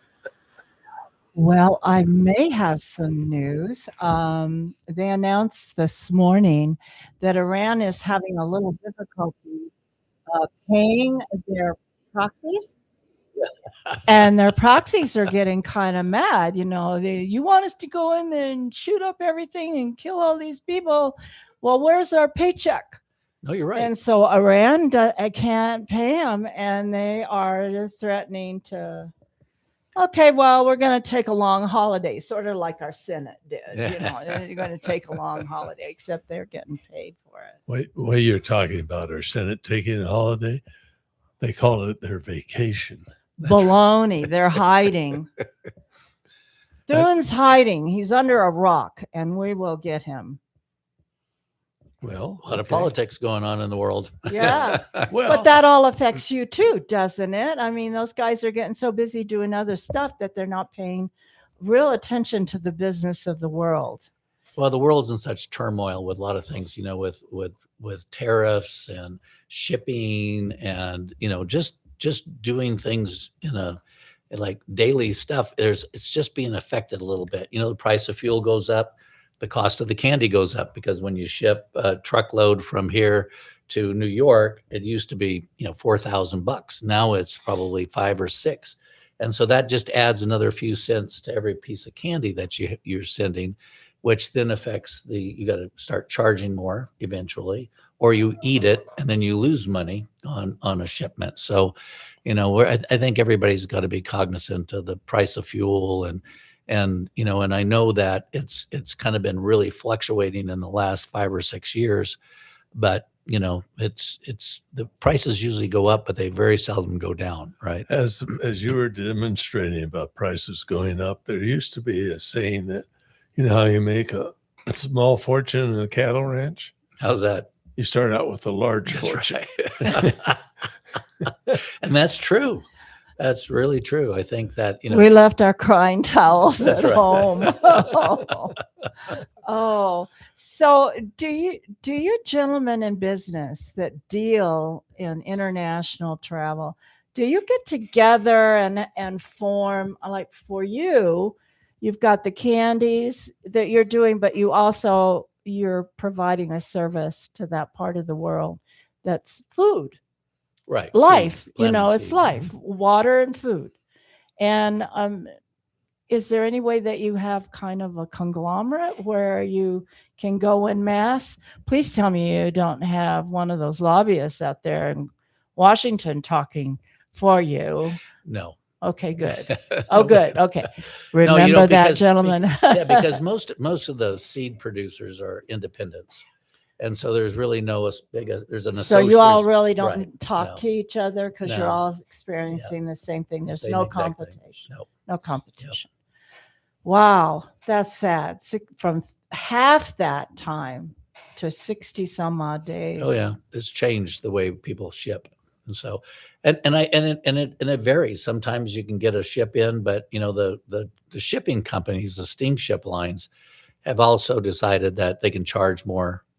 You know, they were charging $3,000 a container extra for just what they said is insurance costs. Well, at the end, if your container went through, that didn't cost them anything. But they were able to charge that premium to everybody. And they It's keep it. expensive, and they keep it. Yeah.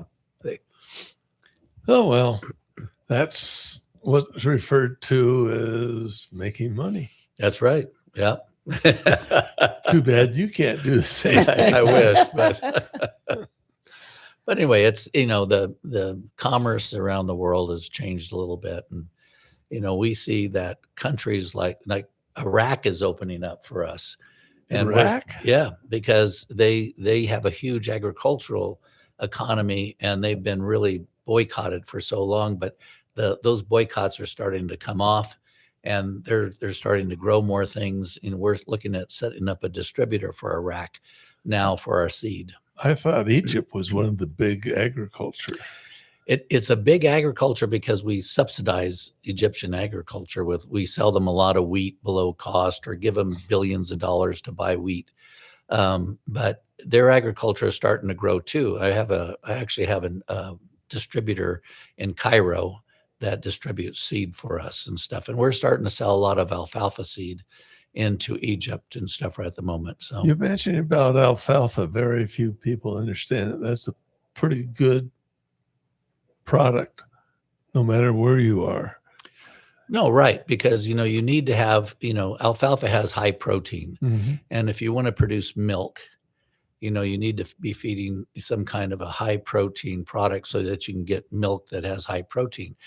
it used to be a long time ago, the Chinese weren't feeding a lot of alfalfa to their cattle, and their protein, their milk was very low in protein. So they were kind of doctoring it with melanin, and that was starting to affect kids. And, so they've changed, but really alfalfa, is a big product. Seed alfalfa in Imperial Valley and the Central Valley has been huge for the Middle East and Africa and stuff.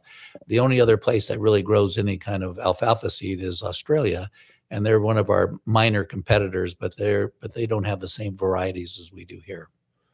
So even something such as alfalfa, which very few people really play with for their families, if they own horses or cattle or something like that, then it's important for them. And it's always interesting to me to see a double trailer of alfalfa going westbound, and 5 miles later I see a different truck and double trailer going eastbound with alfalfa. That's always puzzled me. Well, actually Nevada, because it has very cool, they only get like 3 cuttings a year in Nevada. And some of these valleys that they grow the best alfalfa. It's high protein, high test. And so that's export quality. And so a lot of that alfalfa goes to a compressing company that'll compress a bale of alfalfa and then ship it over into the Middle East, or like Kuwait or someplace like that. And then lower grade alfalfa that you can be feeding your cows, or coming from California, maybe they didn't make tests, or they can Imperial Valley can get like 10 or 12 cuttings, where we can only get 2 or 3 here, just because of this hot temperatures all the time. But they can only get about 2 or 3 cuttings that are export quality. The rest grows too fast. It maybe has insect damage. And so that ends up going into people that just want to feed their cows.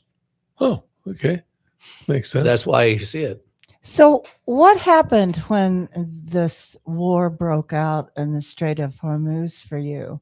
Did you have ships that all of a sudden had to stop out there and not get through to their prospective destinations? And how did that, if that happened, then how did it work? How long was that delay? Well, it wasn't very long, but there was some delays. And so what they did is they had to start rerouting ships, these big container ships.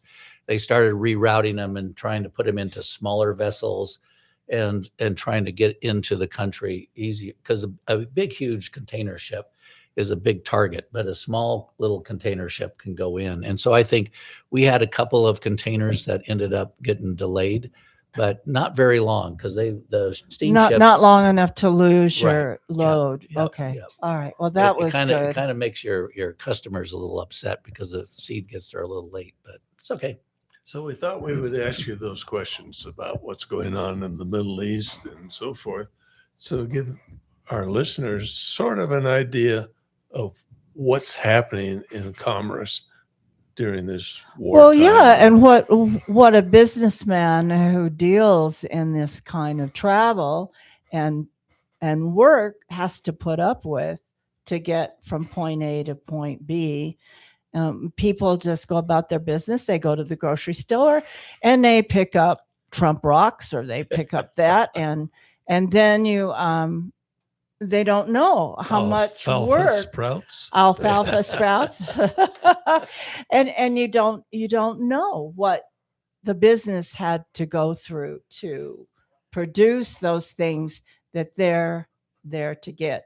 Now, if they were getting a good education and they were learning geography, they probably would have guests come in and talk about that to the children, who would then grow up and be understanding of the loaf of bread and the things on the shelf and how economies work, and we wouldn't be in this mess. Excuse me for getting political, but business tries to work around all of this stuff, and Yeah, you you have really to. can't. How do you? I mean, somebody's going to be calling you on. Yeah. We haven't talked in a long time. But Well, I think, with international commerce, the big thing that you have to worry about is getting paid.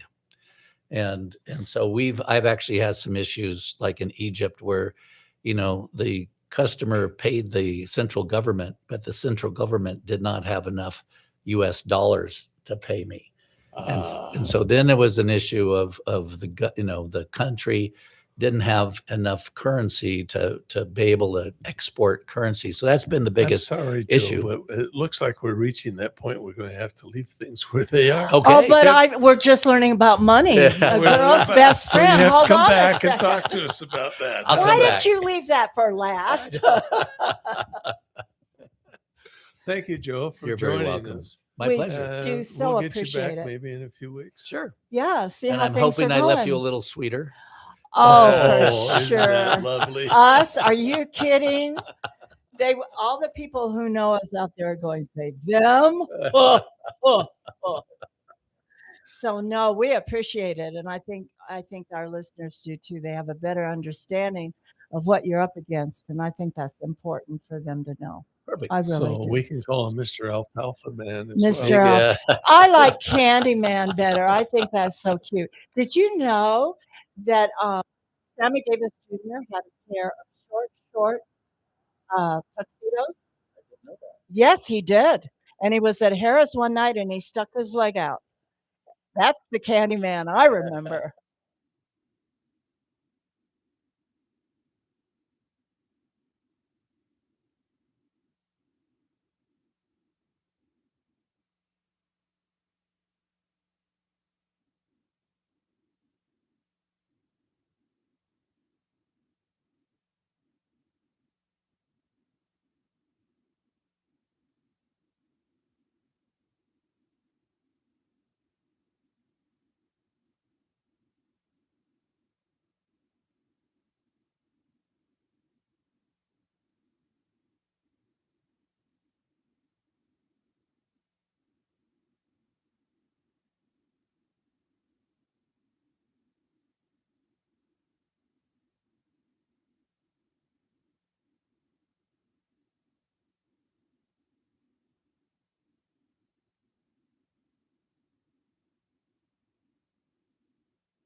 93.7 FM, KNNR, 1400 AM Sparks, K277DL, 103.3, Washoe Valley.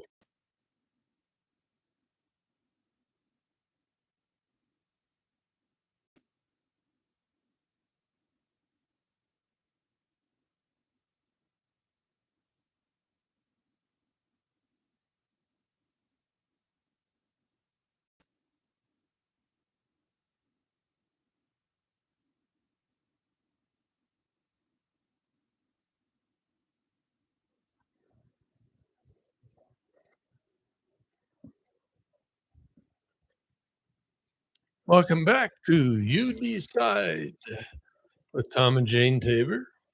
And our guest for this half hour happens to be a gentleman by the name of Matthew. He is the owner of Battleborn Pest.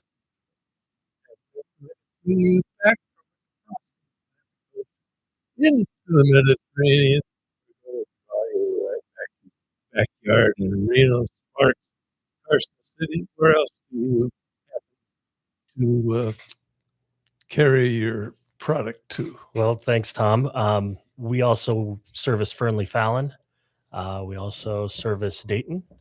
We also service Elko, Nevada. So we go all the way east. That's a good 5 hour. Yeah, yeah. We have a branch out there. In fact, the founder started the company in Elko, and we opened up Reno early last year, and we'll service anywhere on the Nevada side, basically. Well, we ran across you because we had a little problem. It's called Volunteer Trees. Yes. And They're still volunteering. Okay. And so what we did was that we cut them and we found a way to keep them from deciding to return. Right. So we thought that it might be worthwhile for our listeners to understand that Battleground Pest Control isn't just the type of pests that you think. Right. That's true. Yeah. So what we do is we handle most of the things you think about when you hear pest control. You know, you're around the home, common household pests, etc., rodents and things like that. But one of the things that does set us apart is that I am also an ISA certified arborist. I'm not the type of arborist that you think of typically that cuts down large trees and things like that. I diagnose and treat for pest and disease.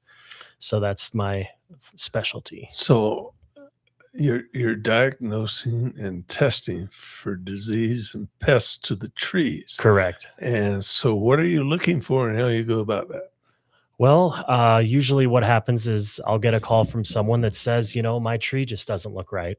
And all my consultations are free. So I'll go out and take a look and see what's going on with the tree, whether it's something that I can help them with, but almost always there's things that the homeowner can do or business owner, if it's at your place of business, to improve the health of that tree beyond what it is that would really even cost you money. Okay.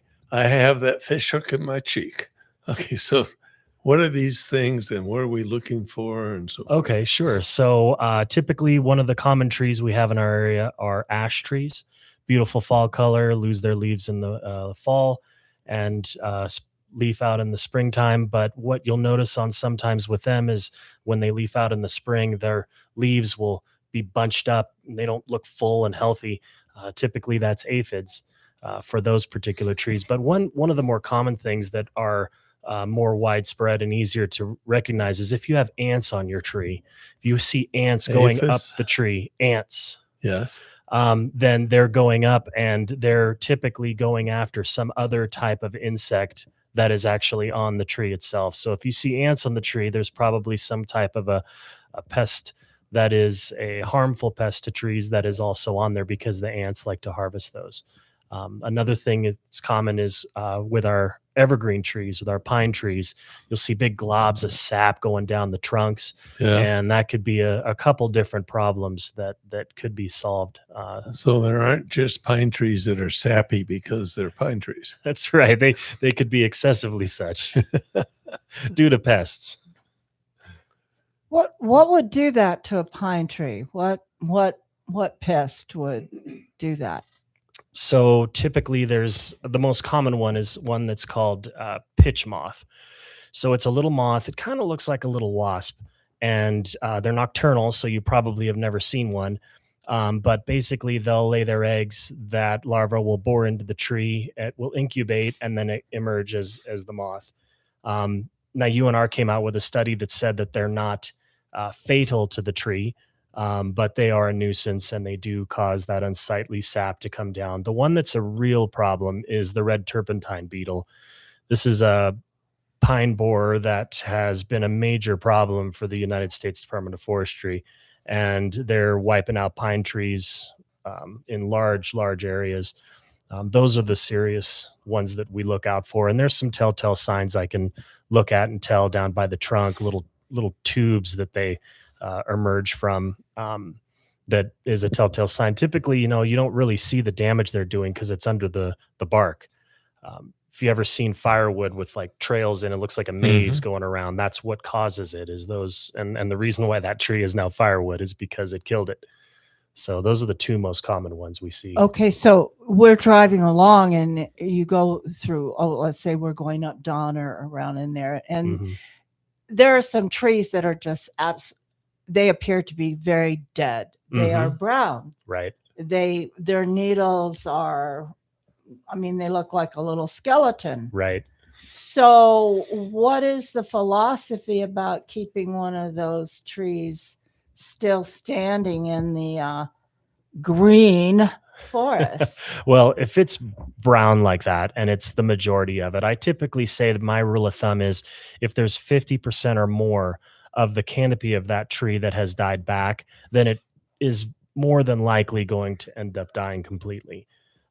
There are some obvious, it's nature. There are some exceptions to that, but that's typical. If you see one going up to Donner and the whole tree is brown, then it's gone. And probably, I'm not an expert in forest management, but I would say it would pose as a major fire hazard. So, has anyone asked you, Matt, to come and talk to them in the state legislature about forest tree control and fire and all of that you work day and night to try and keep out of everybody's yard, but yet we have this Bozo the clown or the grease man or whatever you want to call him over there in California that's just going to let him stand up there? I guess he just thinks brown mixes really well in with green. Right. Well, for a tree color. I'm just not really quite sure about that. Right. No, definitely have not been asked to speak at the California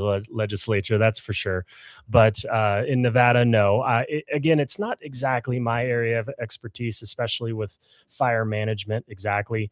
Kind of unfortunately apropos with the terrible fires that are going on. Actually, my household was affected by the fires that are going on right now, specifically the bug fire. So kind of an apropos topic. Are you guys okay? Yeah, we're good. And your neighbors are okay? Everybody's okay? Everybody in my little town is fine. Oh, So, good. yeah, we're good. Yep, no problems with that. But there are some evacuation areas that are still in full effect for a lot of folks, and pretty scary thing. Yeah, it is. It's going faster than lightning. What, 57,000 acres now? Yeah, I think it's on one. grown. It's Yeah. not going faster than lightning, but it's moving. It's moving very Well, it's quickly. to Yeah. coin a phrase. Okay. It is so scary. You look at it and it looks like a huge bomb Right. exploded. Yeah. So, what should people do to maintain their trees, shrubs, and so forth so that you don't have to worry about these things? Sure. Well, there's a lot of things that we can do to help try to mitigate the problems of trees in the high desert. Now, none of the trees that we go to one of our great local nurseries and go and put in our yard is native to our northern Nevada high desert climate. So because of that, we have to do some things to try to keep them healthy. One of those things is to make sure we're monitoring the watering. Lawns like to be watered often in short bursts. They like to kind of maintain some level of moisture, whereas trees, they like to be watered less often, but much longer and more deeply, so that those roots down can be encouraged to move out and give stability to the tree. So watering less often, but more deeply for longer duration, as opposed to what lawns like, which is short bursts of water. Now a lawn tree, kind of difficult, but because it's going to just get the water from the lawn anyway. So you just kind of have to let it do its thing in that regard. But when it comes to other trees that aren't close to a lawn, that are on a drip system, one thing to keep in mind is that drip system was probably installed years ago. The tree has grown since. There's a couple of 1 gallon per hour emitters on there. Most people probably don't leave their drip system on for a full hour. Even if you were to, that means you took 1 little gallon of water and dumped it at the base of your tree that you can't put your arms around. Now, the one thing to think about is as trees get bigger, their water needs do increase. Some areas, probably more like Damani area, for example, will find with their roots those water sources because Damani is going to be the water table is a lot higher to the surface of the ground, whereas We used to call them rice paddies. yeah, right. Now I just want people to know I've been in this area for a long time, and I'm Right. telling you, they were rice paddies.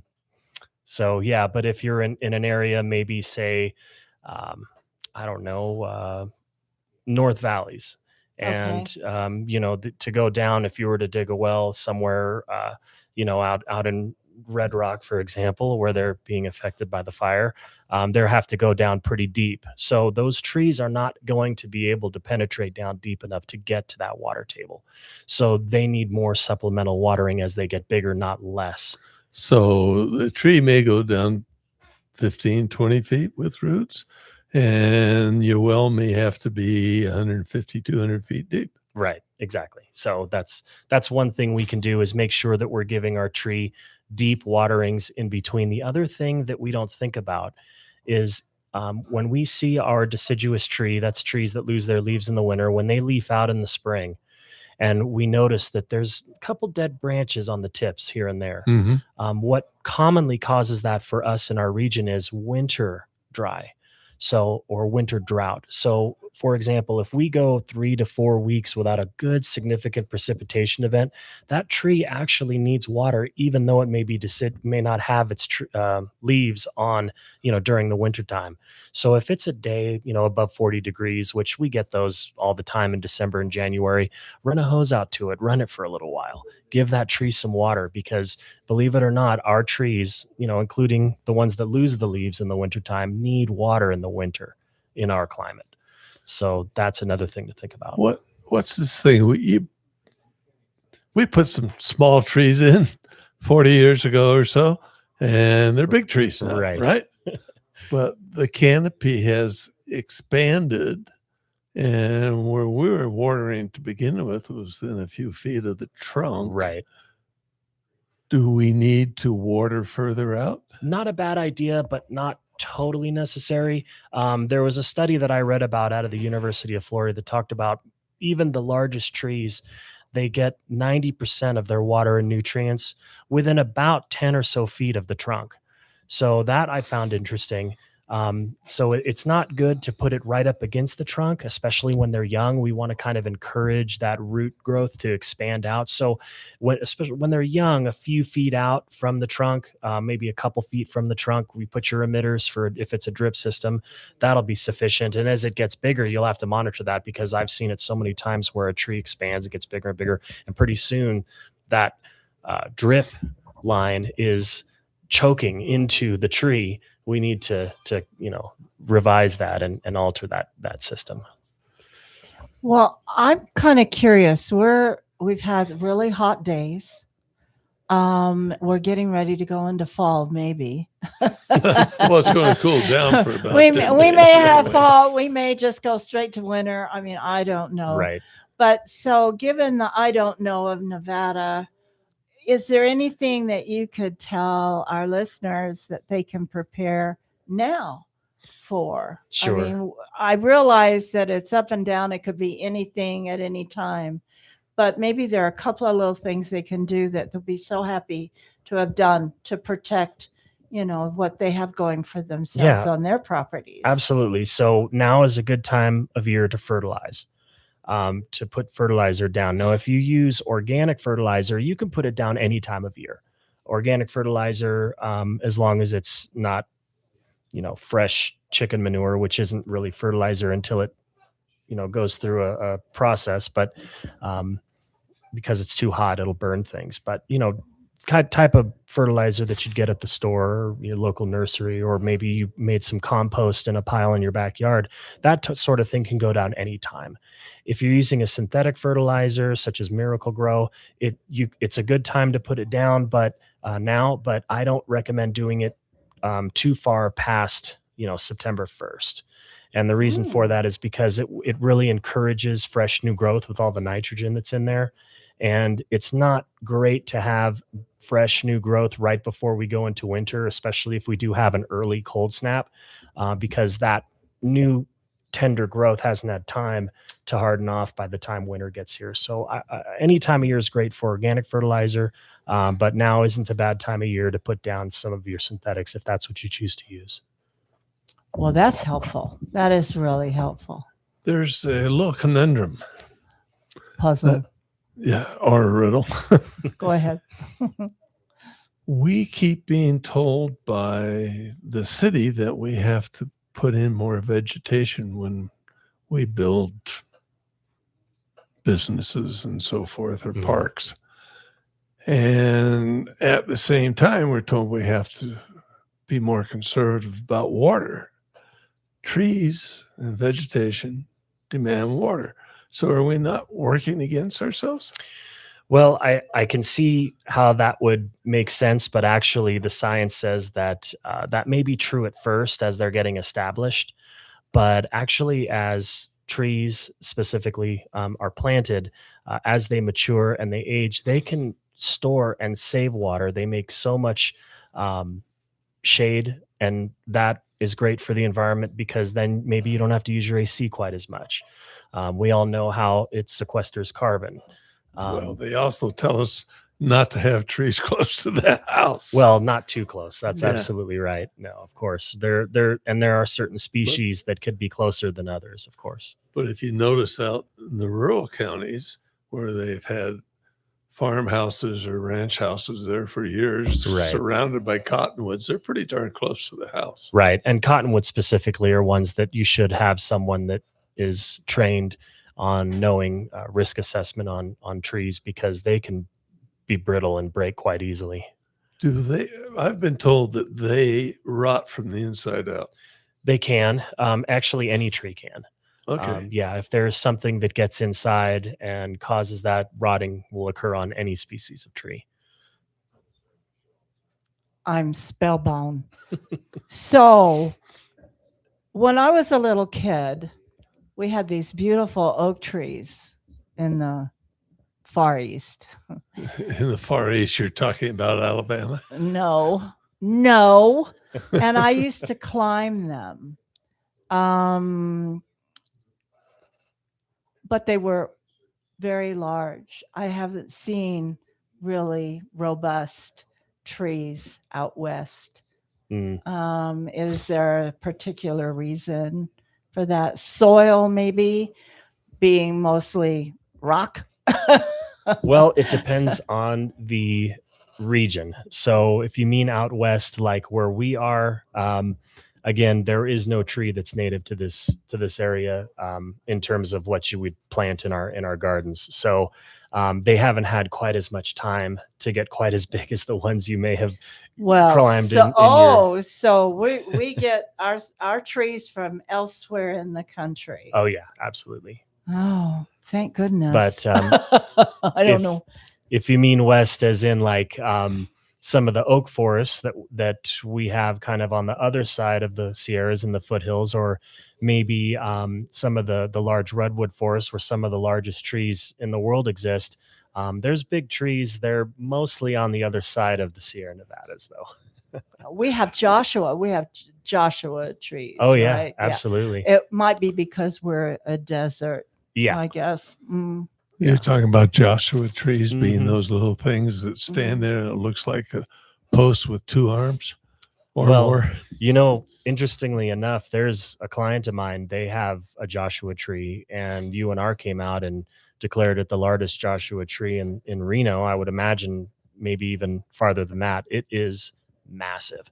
The trunk of this thing is, I mean, much bigger. Put two of these tables together, it'd be about that size. I mean, I've never seen one that big. we're talking, 8 feet. No, probably more like 5 feet from, if you were to draw a line for from one goodness side of the trunk sake. to the other. Yeah, it's big. Here in our little city, there Yeah, is the it's- largest Joshua tree, maybe. Maybe in the state, I don't State? know. Yeah, it's ginormous. Yeah. Wow. That's impressive. Now, Mhm. how did that happen? I don't know who planted it. I think it was there when they bought the house, and it's just been getting bigger. They showed me this little rock border that they put around it when they moved in, and this thing has pushed that rock border completely out of the way. So it's just getting bigger and bigger all the time. It is an awesome thing to see. Some Joshua trees can get quite large, and this one's the biggest I've ever seen. Wow. Yeah. I just am used to the little tiny ones. Right. Like when you're driving to Vegas, yeah, you see them all just see over 'em out say, there, and they're "Oh, not yeah, very there big. they are," Yeah, yeah. exactly. No, this thing is. Is Joshua tree really a tree? I guess. I mean, I would define it as a tree. Well, I mean, did you it's- want it to be a cacti, maybe? Yeah, I mean, some Cactus? cacti can become a tree. I mean, it's got a trunk, it's got branches. It photosynthesizes. I would classify it as a tree. And Sure. it works as a bird nest, right? Absolutely. No, Yeah. it provides, and in this particular case, it provides shade. Yeah. So just don't get too close to it, because boy, does it hurt. Oh, yeah. Make sure you take all the prickly things out of the prickly pear before you eat it, right? Right. Okay. One other thing you can do in regards to trying to keep your trees healthy in our region, one of the things that stresses the trees out the most, besides water, is having the trunk have too much debris or dirt or rocks piled up against the trunk. So when you see a tree that looks just like a telephone pole going into the ground, to me, that tree at some point, it may not be this year, it may not be 5 years from now, but at some point that tree's health will suffer. Now, one thing I always say is you want to see those base roots showing. And if you ever walk around the Truckee River, this is an extreme example of what I'm talking about. And you can see where the high water had come through and eroded away the side of the bank. And you see these big trees with all their roots exposed. And this tree's just happy as can be. Those trees' base roots right around the trunk specifically like to be exposed to oxygen. And if we're planting it too deep in the ground, or maybe it's planted too deep in the pot that we bought it from, we want to see the roots, not the little fine hair roots. We want to see the roots where the trunk opens up and turns to the big base roots. Those should be open to open air. So the tree is actually feeding itself. Well, what happens? Converting CO2 to oxygen, right? Right. Yeah. What that root trunk or root flare that we call it gets buried, it causes issues with transpiration. That's moving the water up and down and nutrients from the tree to the roots and back again. And also it stays too moist typically, and it will cause pests and disease issues. So that's the number 2 thing you can do to keep the health of your tree going. Okay. Yeah. Keep it open at the base. For some reason, we have lost time again. No, we didn't lose time. We used valuable time to present valuable information, right? Whatever you say. Whatever I say. Yeah. Okay. That's funny. I'm usually saying that to my wife. Not the other way, so. Hey, everything's equal on this show. Matthew, we thank you very much. Thank you. Do you also fertilize lawns and so forth? I don't typically do too much with lawns so much. I leave that up to my friend down at Rail City Garden Center, Paul Hollis. He's my lawn Paul expert. used to work there at Reno High School too. Oh, okay. Very good. Yeah. He Yeah. taught gardening. Uh-huh. Yeah. Excellent. Very good place. He's got a little radio show too. Yep. Yes, a little radio show, probably older Matthew. than I am. We have to scoot off for a commercial. Very But good. Thank you very much for joining us. Of course. And as we get in towards winter, you may have some ideas for us. Sounds give the name of your business one more time? Sure. Thank you. It's Battleborn Pest Control. You can get a hold of us at battlebornpestcontrol.com or 775-345-5327. Once more. 775-345-5327. Very good, sir. All right. Thank Take you. care. Thank Thanks for you. joining us. Thank you, Matt, very Of much. course. Thank you.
At A Proper Fit Footwear in the Reno Town Mall, we've been accomplishing happy feet for over 30 years. We offer a various range of shoe styles and sizes for both men and women. From all-season shoes and orthotics to work boots and safety shoes, our professional and reliable staff possesses the knowledge to help you find the proper shoes to fit your needs. Hard to fit?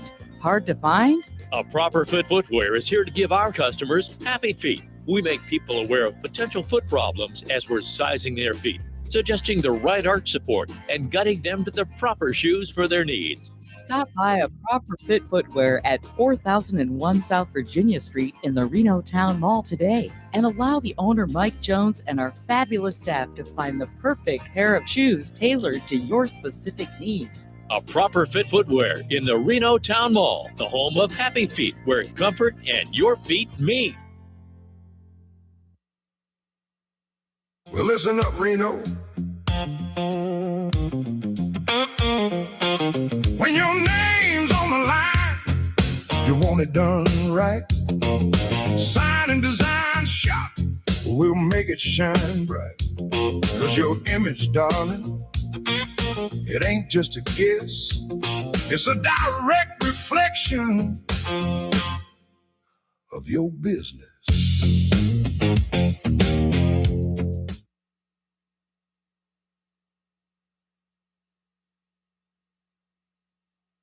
Whether you're a business building your brand or just someone who wants gear that actually means something, Neo City Creative has you covered. Custom apparel, embroidery, stickers, laser etched gifts, all done in-house right here in Reno. For companies, we handle your team outfitting and branded merch. For everyone else, we make the stuff you actually want to wear. No minimums, fast turnaround, real people behind every order. Find us at neocitycreative.com and follow us on Instagram and Facebook. Neo City Creative, your brand, your style.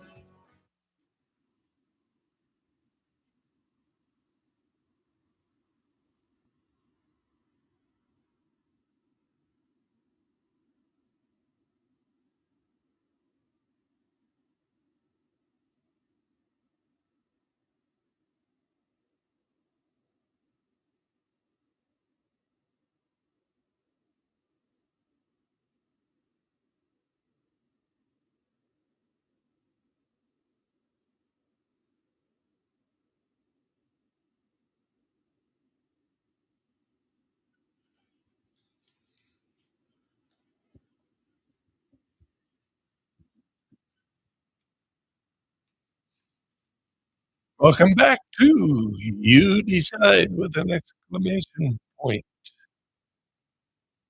Okay, we have gone from Reno, Nevada through the Panama Canal because that's the only way that Joe could get his stuff from Long Beach over without going all the way down to South America and over and into the Mediterranean and brought everybody back to their backyard.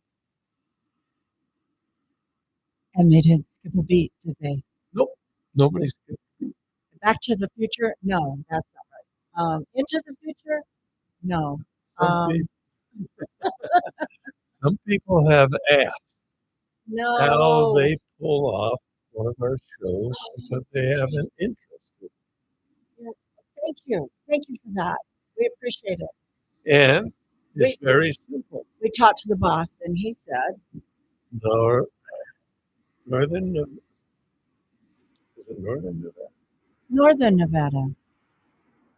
Northern Nevada News. Northern Nevada Voice. Dot net. Northern Nevada's voice.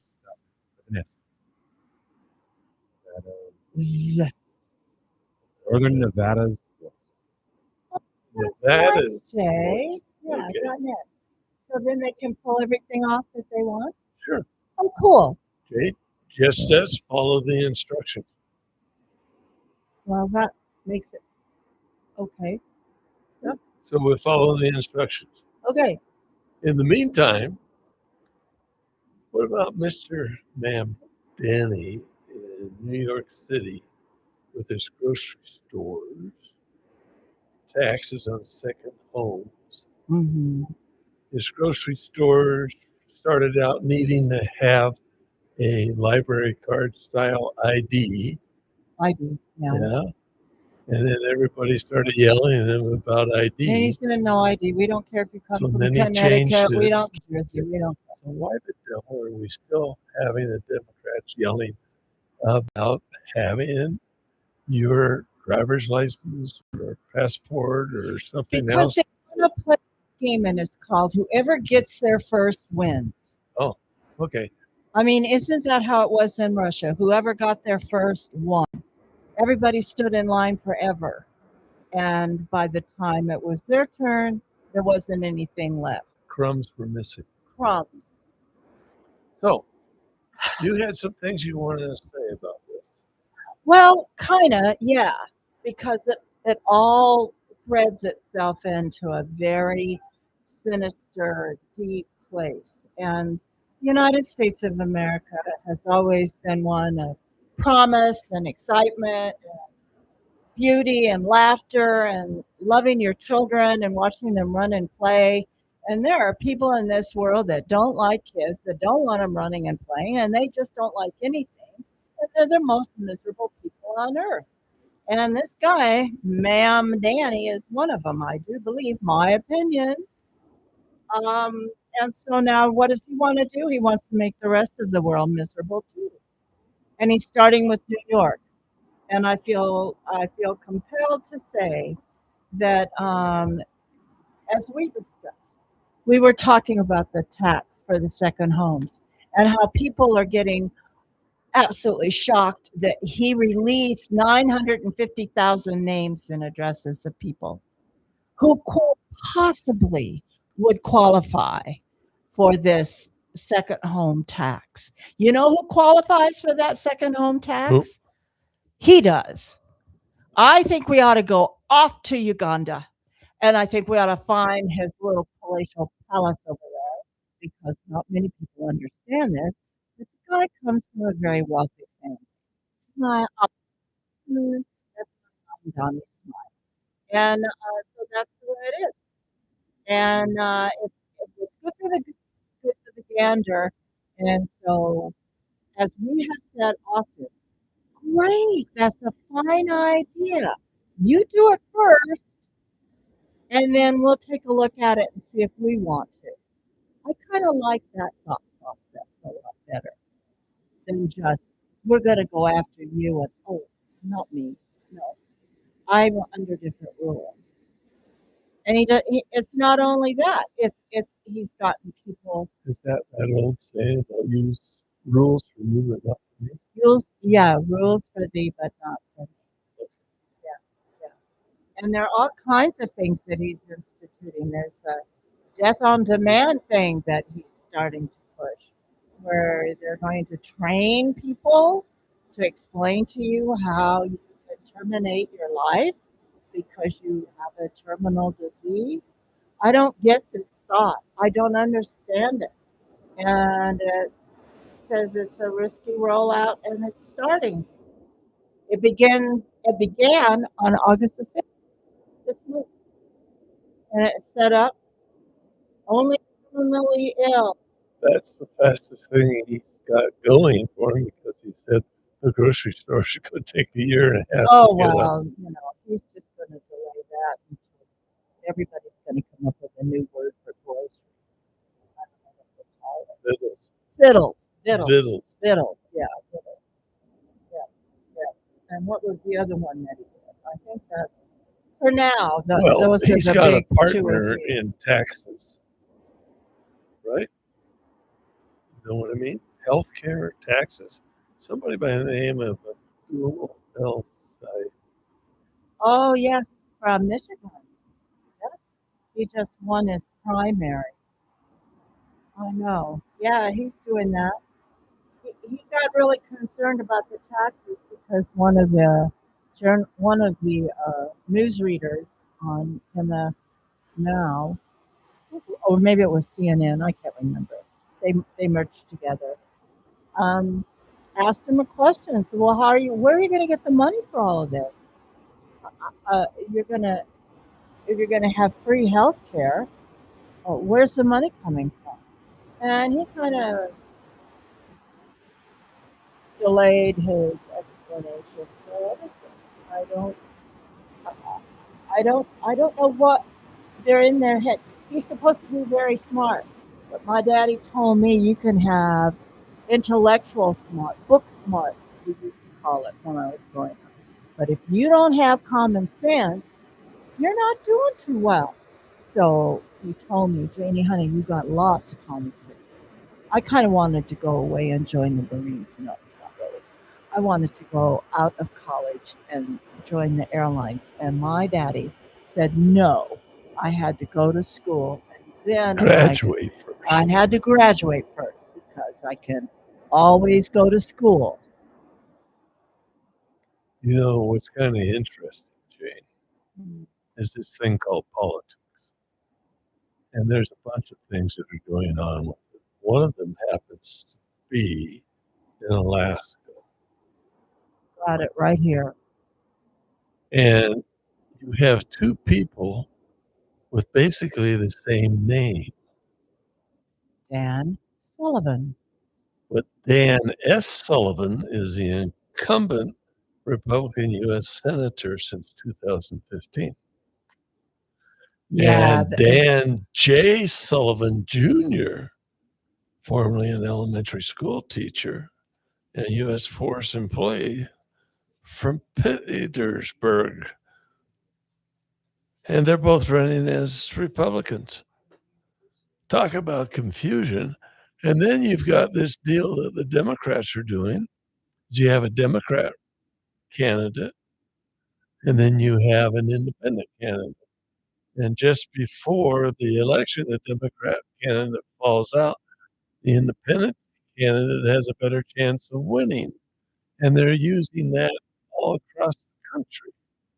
So are we having some more finagling? Yeah, we are. I mean, I suppose you can take the rules of the game, and I suppose that you can honor the rules and say, oh, well, it's all legal. But is it ethical, really? And the answer to that one, I think, is a resounding no, it is not. You're trying to hoodwink, as we used to say, the voter into thinking that the Democrat has left the election process, and that is because you were afraid because he was that the Democrat Party is all messed up and they're going to be a Democrat socialist American, and nobody wants that philosophy. Nobody. and the Democrats have realized that. So they're doing the bait and switch, I think you call it. You got a Democrat and you got an independent. Just before the Actually, I think both of them are Democrats. I believe that is how it works. They wait till the last possible time to withdraw, and then the Democrat withdraws. You've got the independent. He's an independent. Nobody has looked to do research on who the person is, really, what his political allegiance has been the whole time he's been on the planet. And then you go into the thing of where they can still, the theys being the Democrats, Republican bad, Democrat good. No, Republican is not bad. Republicans are doing wonderful things for our population. Our president has just done phenomenal work, and he's not even taking a salary. Bet you forgot about that. But he isn't. He isn't taking a salary. And these Democrats are not very nice, and they are leaning towards hating America. Why would we want to put somebody who hates America into our Congress? That's ridiculous. Do you think that person is going to do things for you and for your family if they hate you? I mean, it's time for us to wake up and smell the roses, as we used to say in the 60s. Okay. And so, here's the bait and switch. And in this, they suspect that they being the Republicans are suspecting that this dual Dan Sullivan thing in Alaska is exactly one of those things, except that they are Republicans. And they also have ranked choice voting. So that also enters into But they also have a general primary. So they put everybody into the box. I am a candidate for this office. That's right. And then they take the top 4 vote getters Yeah, and I think they're having a primary tonight on that race. Tuesday. Okay. I think so. I'm going to see if I can find And it then real quick. once those 4 are there, and then they go to ranked choice voting. And Nevada was actually smart enough to vote that down when it came up on the ballots. Alaska. Go ahead. It's on for tonight. Yeah.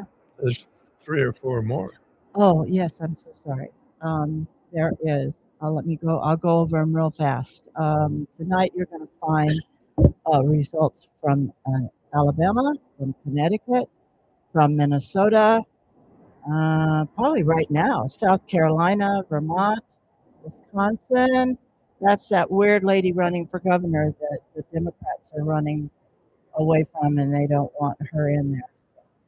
And The sh- Alaska, the chef, Alaska, California, Florida, Wyoming, lots and lots. That's it. Last one's Wyoming.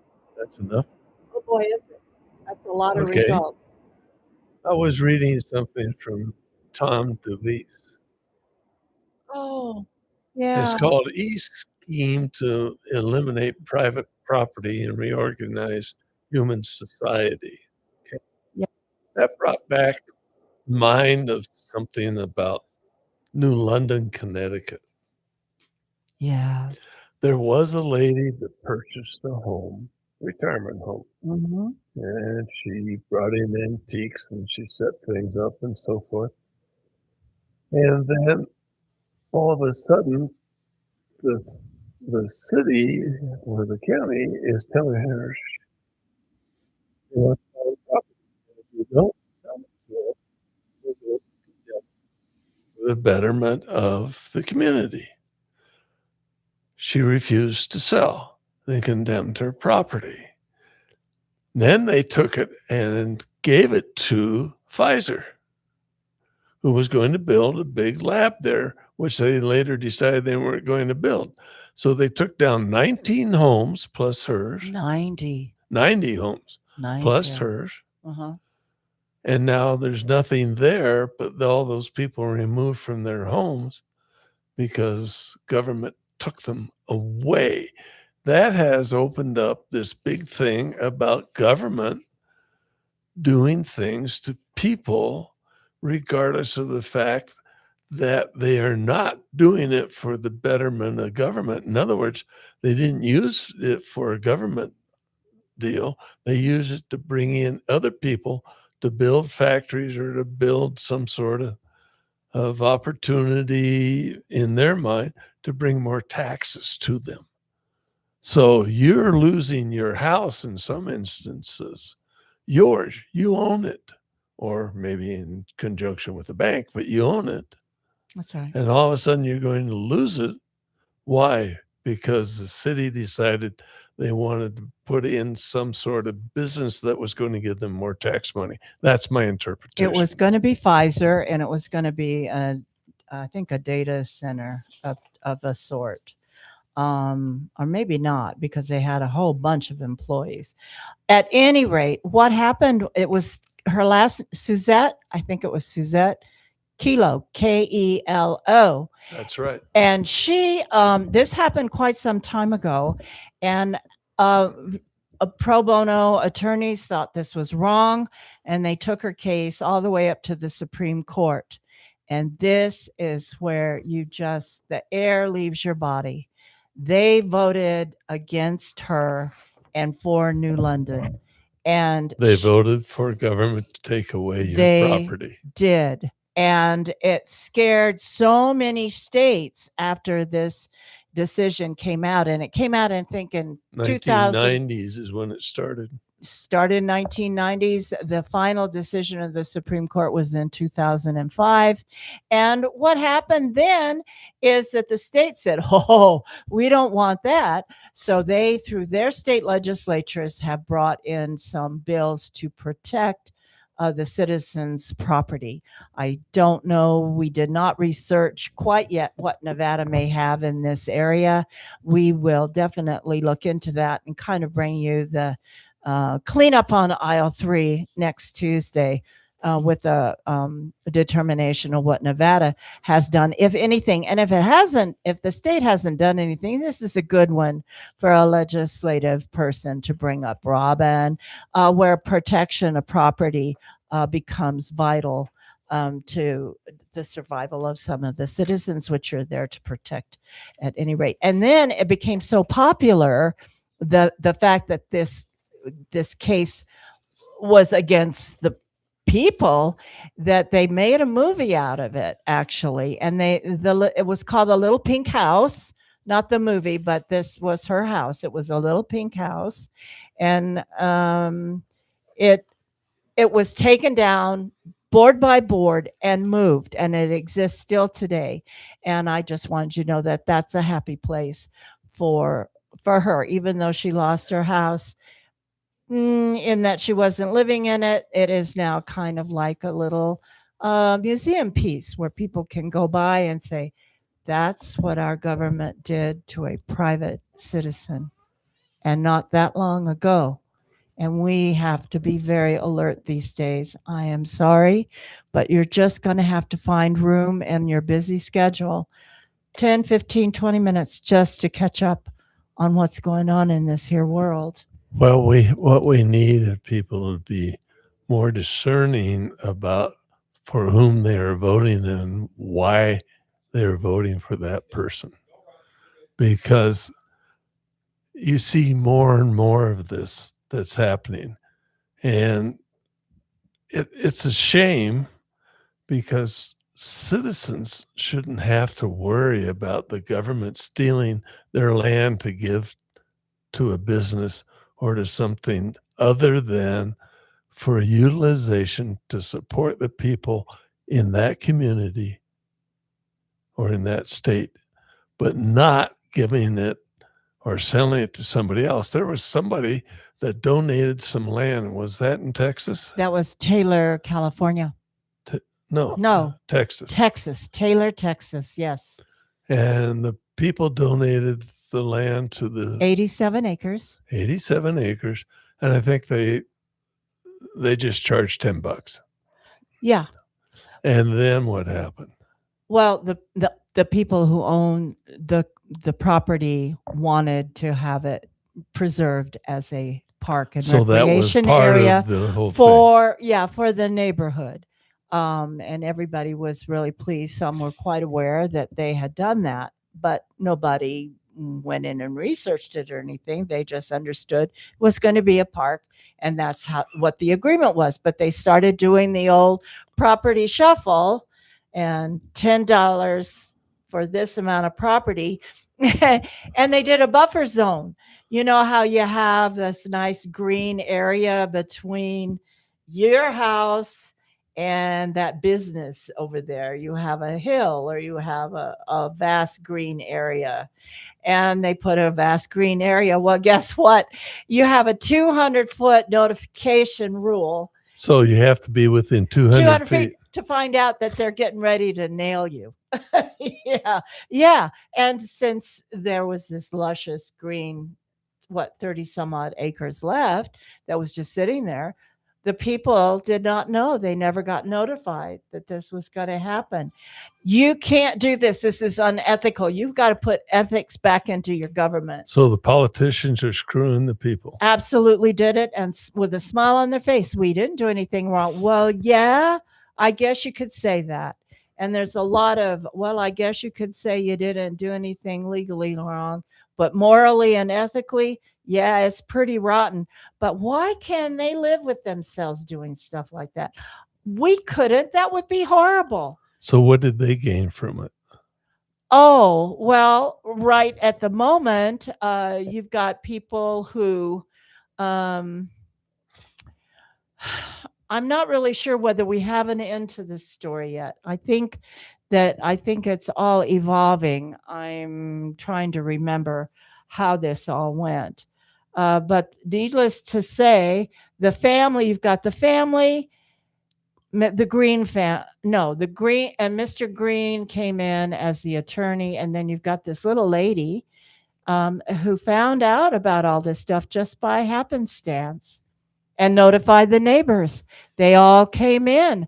They all protested to the meeting. You can't do this to us. Does this sound familiar? Any kind of subject, they come in and they say, you can't do this to us. A man comes in and says, you have to protect my daughter. She was violated on school property. And what did they do? They arrested him. This kind of stuff is continuing and escalating, and is becoming extremely frightening in that it is so punitive. The citizen doesn't do anything, and yet here's the assault. And it's all principle. It's all based on lack of principle. And it's quite sad.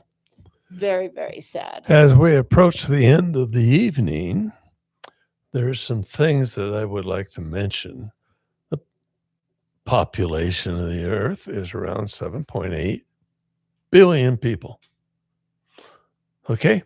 So if we break that down, so we're talking about out of 100 people, how many people do something?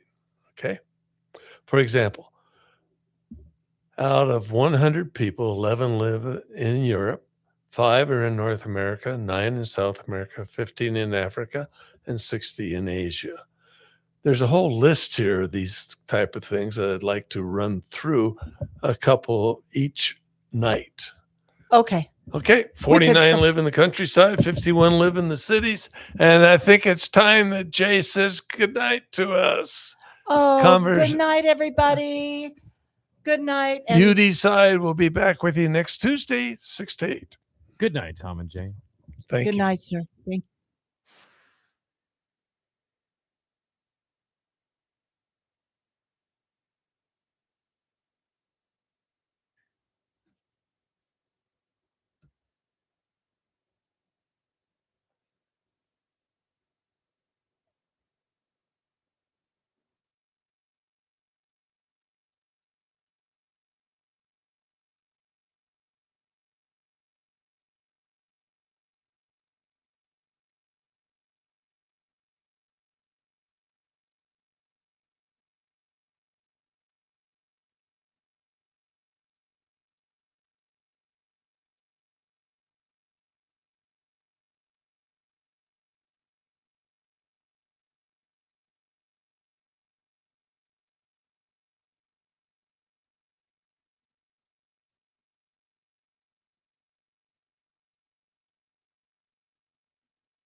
And good evening.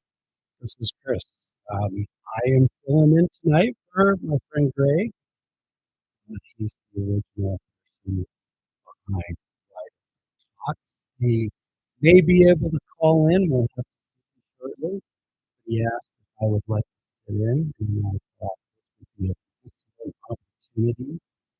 Greg and I have a lot of conversations, and one of them is people show up in our lives for reasons. And Greg showed up in mine, and I have a role in his. And one of my, I guess, fantasies, if you will, or dreams was to one day do what it is I'm doing right now. And you may have heard about something like this in terms of where the energy is focused, or where the mind is focused, the energy flows. I apologize. So this is an example of it. Just a little nervous. So I'm here at Old Town Mall with Jay Biggs.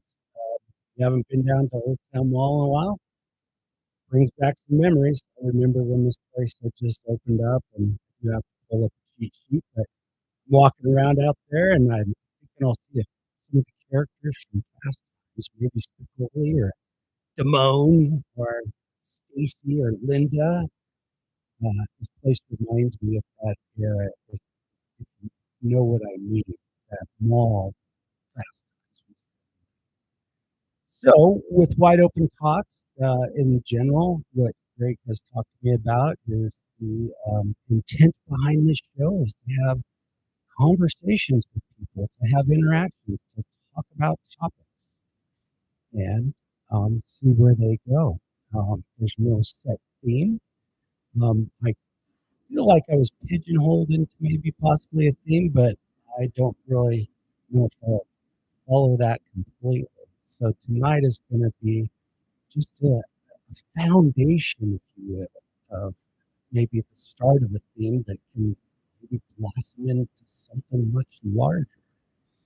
So many of you who have social media or just watch any of the mainstream media may see things happening. You may ask why they're happening, what's behind them. If you're curious, other people, well, sometimes it's very busy for them and they don't have time to think because they're too busy going here or there, whether it's getting kids, family, whatever, going to the job, getting this done, that done. However, sometimes when people have a spare moment, they might stop and think about what they're seeing. I really wanted to understand what my reason was for doing this. And I was talking to Jay Biggs beforehand, and it struck me. My intent behind this is I see a lot of things going on in the world. I have a little more time, and I'm very grateful for the time I have. A lot of gratitude. I see things going on, and I have the opportunity to think about them. I feel like there's things happening, and people are not talking about them, or maybe they are talking about them, and they're in small private areas. I don't see those conversations as much happening, for instance, on social media. So that's what motivated me to be here tonight. And behind that is really a focus on unity. I think in so many ways we're divided these days on everything you can think of. And when it comes down to it, we really have a lot in common. But in order to get there, you have to have a conversation, and people just don't talk as much anymore. Busy. I think the COVID effect. People are more in their own little world and just kind of surviving. And I think these conversations are important. It gives you a chance to reflect on what's happening, to be present, to be grateful for the things you do have, to work on the things you want to improve, and let go of the things that you're struggling with. So I can get into that a little later. Maybe another show. So where I kind of got pegged into was conspiracy theories. I'm sure many of you have heard about conspiracy theories, And it's such a loaded word, or term, I should say. Conspiracy is a loaded word, and the term conspiracy theory is very loaded. And to many people, it means one thing, and to others, it means another thing. And an example, some people hear the word conspiracy theory and they think that person's a nut job. They don't know what they're talking about. Conversely, there's other people who hear a conspiracy theory or the term and they think, that person is awake, they're aware, they're trying to figure things out, and they know something's behind the forces. Now, that said, I'm really working hard. I think I said this last week when Greg first interviewed me. I'm trying hard not to talk in absolutes and nor generalizations. So when I say something, that doesn't mean it applies to everything and everyone. And it doesn't mean it's exactly 100% true, if you will. So that's up to you to look into. If I say something that piques your interest and you question it, you might want to do your own investigation. That's really key. And come to your own decision, which our previous hosts were all about. So with conspiracy theory, the way I decided to approach this is to have to lay a foundation. And from school, good old UNR, I took a class, an English class, my sophomore year, and it got into the etymology of words. Simply, where do words come from? What are they derived from? And so, trying to be a modern day man, I use technology. As I tell my kids, AI is not going away. So, I'm not telling you to get a PhD in it, but you should know how it works. And so I'm experimenting with it.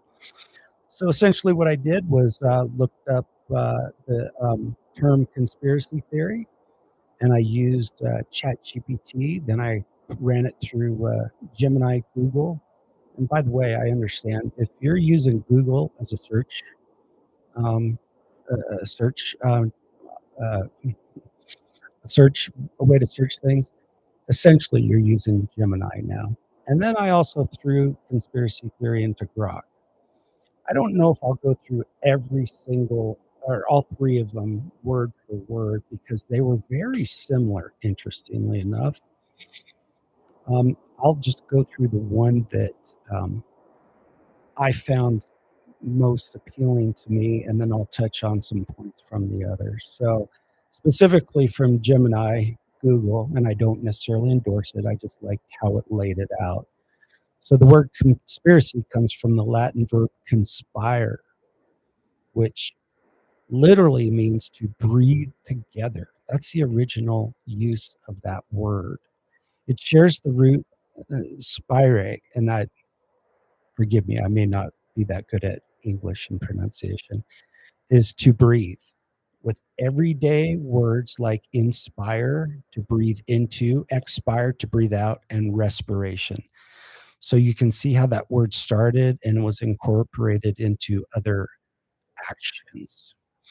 When we look at the historical progression of the word in the classical area, the Latin times, 1st century BCE, conspire had to do with together and to breathe, originally meant to blow or sound together, like the musical instruments in harmony, or metaphorically, to act in harmony or agreement. So you're starting to see how it's used today. So during the Anglo-Norman and Middle French periods, which was 13th to 14th century, conspiracy and conspire, it's the French. The French adapted the term to specifically mean a plot or secret agreement among people aiming to commit an unlawful or harmful act. And of course, it also meant the breathing together, as I previously said. But specifically in this context, it's shifted into whispers, leaning into plot and secret. So we're starting to see where how the modern day term is utilized. So in Middle English, that was the late 14th century, conspiracy was it was entrusted into English legal and literary use around 1380 to describe a secret agreement between two or more people to do something wrong or illegal. So we're seeing the evolution of the word and how it shows up today. So mid 20th century, what we see, the noun conspiracy theory emerged in the 20th century to designate the belief that a covert influential agency was responsible for an event. So that is kind of the foundation of how the word conspiracy evolved. And like I said, within the other AI products, it was pretty similar. And really, the whole foundation of it is people agreeing and uniting, and really they're doing something together. And in modern day times, it's often, I would say, utilized with a negative connotation, which you may have seen in videos on YouTube or some of the other social media platforms picking up somewhat similar. So the first recorded use was in 1863. The earliest documented appearance of the phrase in print occurred in a letter to the editor published in the New York Times on January 11th, 1863. It was written by American author Charles Astor Briston. The letter used conspiracy theory to dismiss a political claim regarding British motives during the American Civil War. So we can see how it's incorporated into how it can come up these days.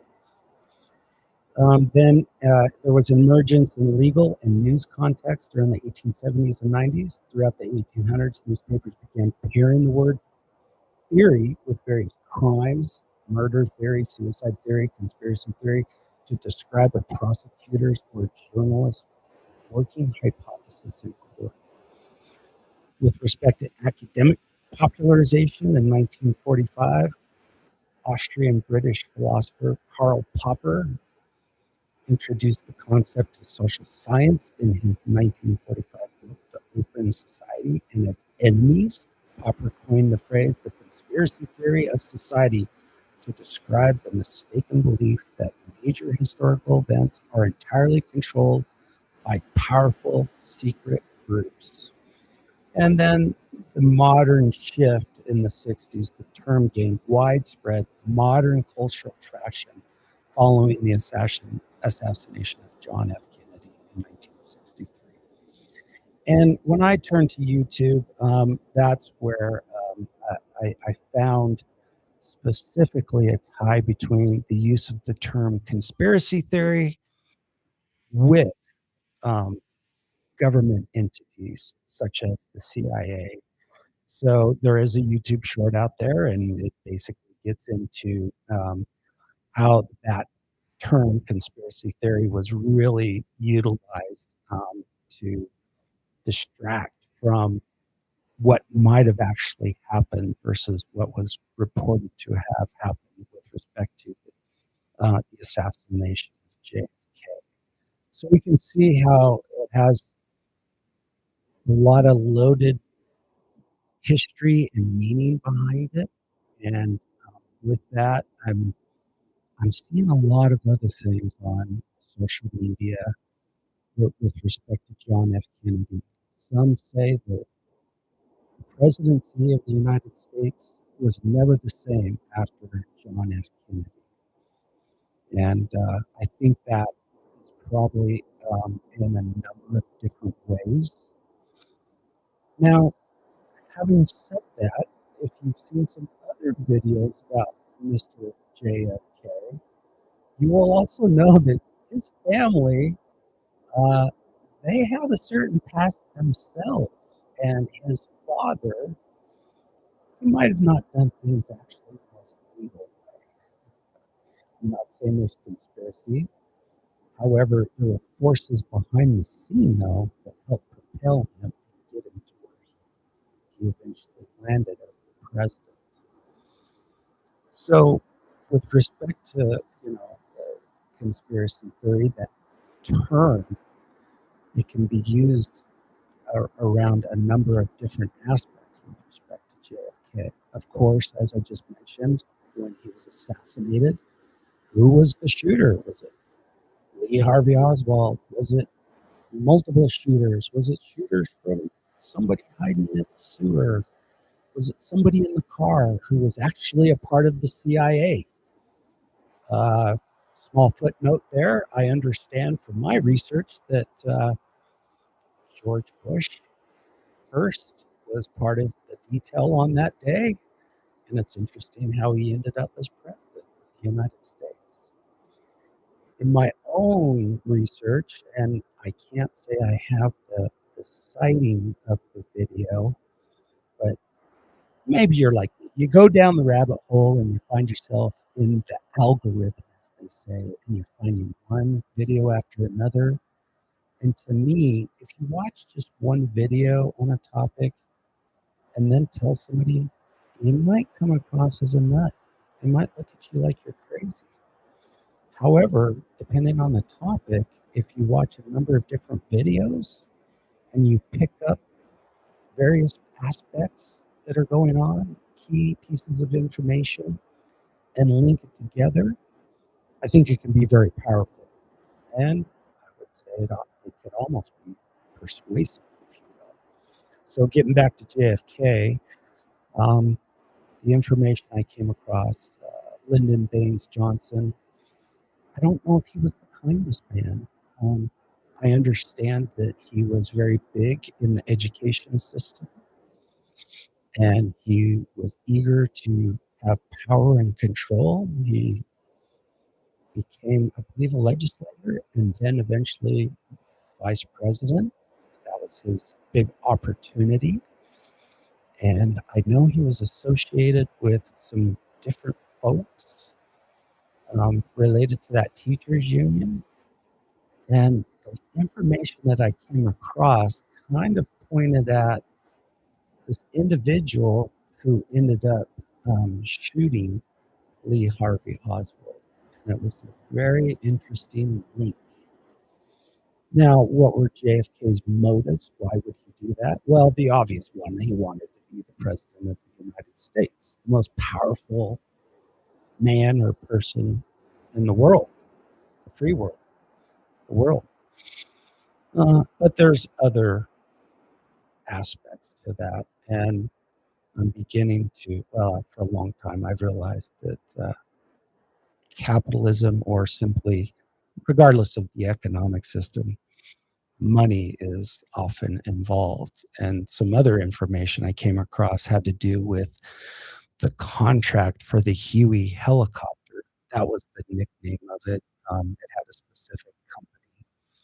But of course, with the Vietnam being a protracted conflict, war, whatever you choose to call it, or consider it as, with that dragging on, that contract went into place. And a lot of people, well, I shouldn't say a lot, a number of people made some good money from that contract continuing. So that could explain the motive.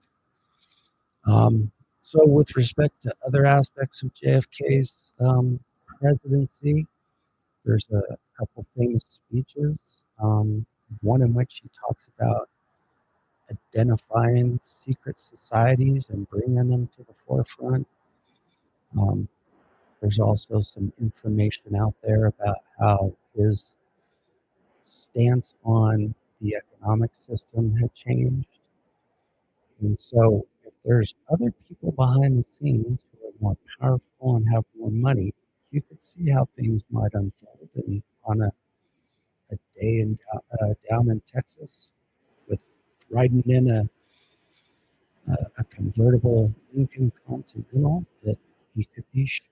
So I really encourage you, whether it's JFK, 9/11, Flat Earth, regardless of the topic, if it's called a conspiracy theory, I do think you owe it to yourself to do your own research and take a look at things and try to be objective. It's hard to do, to separate yourself from the information that you consume, because we can become that information and believe it with all our integrity. Real quickly, going back to JFK and Lyndon Baines Johnson becoming the president. I have a family member whom I call an outlaw, and I always was intrigued to hang out with them because I came across the most interesting characters from all walks of life, from the uber wealthy to people that, well, somebody who served in Vietnam and was a tow truck driver. Another individual, I remember him vividly and him talking about having firsthand knowledge of a person that he knew who was on LBJ's ranch down in Texas after the presidency. And apparently there were underground tunnels with water pipes like you can't imagine. So essentially, he had a lot of economic resources for this ranch. And it does make me wonder, where would those funds come from on the meager salary of the president? So I leave you with that sort of thought regarding GFK. So I do find conspiracy theories interesting myself personally. Oftentimes I do feel like there's, not always, but I do think that at times there are other forces operating that we're not aware of for various reasons. And, it's good to have an idea, but it's also good not to be consumed by that idea, because we can become too consumed and it mobilizes us, paralyzes us. It's the old paralysis through analysis metaphor that we become stuck, which Greg often reminds me of, that I sometimes get stuck in my way. But I do find it very helpful to look at things from a larger perspective than so-and-so did X because of Y. Oftentimes it's not that simple. And so if you have the ability to just kind of run through some things and take a look at it, sometimes you could be accurate, sometimes you could be way off track. I think it's helpful, though, to have that self-awareness that things don't always seem as simple as they might first appear. I came up with some other terms that I thought were pretty important to think about when looking at conspiracy theories. And it has to do with the type of bias that one can have. Confirmation bias, that's seeking or giving more weight to facts that match your existing beliefs. So if you enter the conversation on JFK saying, I know he was killed by somebody else or some other force, it's going to lead you down one road versus, let's take a look at this. What actually happened? Let's look at different possibilities. Now, another one, bias, is anchoring, relying too heavily on the first piece of information offered and making choices. So maybe it was that first YouTube video you saw that really colors your perspective. Then there's the halo effect, allowing one positive trait of a person to influence your overall judgment of that situation or their opinion. Can be huge. Now, hindsight bias, believing past events were more predictable than they actually were. It's easy to do that. Sometimes stuff, as I like to call it, just happens by chance, just randomly. I have the perfect example of that. If you remember me from the last show, I revealed to the audience I worked in mental health my career. And when I started off, I was a tech at a psychiatric hospital. And I remember having this thought. There was an incident in this town where a plane fell out of the sky and it hit a car and killed the person. And it turned out that I then worked with a family member of that person, and it was just a totally random event. Nobody shot down the plane. I think it might have even had mechanical failure. So, in other words, sometimes things just happen. Accidents happen. So, do be aware of that. That's really important. Now, implicit bias, that's another type of bias. It's an unconscious mental shortcut or stereotype operating outside of direct awareness. So you're not even aware that you already are favoring one opinion versus another. Now, one that I kind of created, it might be out there, but I call it perspective bias. And I try to work with my children on this. And perspective bias is very important. And whenever you're looking at something that is produced by a person or a group of people, whoever wrote that movie or that book or that news article, they have their own history in terms of their race, their ethnicity, their family of origin, culture. They have their own personal life experience as a child, an adolescent, a young adult. In other words, our history can greatly impact, how we see things versus somebody else. The second one that I created has to do with the social media bias, and I think this is often heard of more specifically in terms of your algorithm, right? Or it could be in terms of our spoken word, the echo chamber. If we're getting exposed to something repeatedly, then that can greatly influence our opinion and our understanding of it. And I just recently saw something where if a lie is repeated multiple times, 5 or 10 times, eventually people will come to accept it as a truth. So whenever you take that journey down a rabbit hole, looking at a conspiracy theory, I do think it's helpful to have an open mind, to realize that this word, this term, it has a lengthy history related to politics, related to people working together behind the scenes, oftentimes for illegal types of reasons or bad intentions. Sometimes they could be for good intentions. I'm struggling to think of one right now, but I guess it could happen. And, consider any biases you might have. It's most important not just to go into it with having a really open mind and being able to consider the alternative explanation. Being able to take in information that is the exact opposite of your position. Being able to think about it without just throwing it out automatically and saying, no, I know I'm right, and that's the way it is, and I'm certain. Because when you find somebody who thinks they're 100,000% certain about a conspiracy theory, I'm not so sure about that. So it's hard to know everything about everything. And there's just so many pieces of information out there that you could hear a piece of information later on and it might totally change your perspective.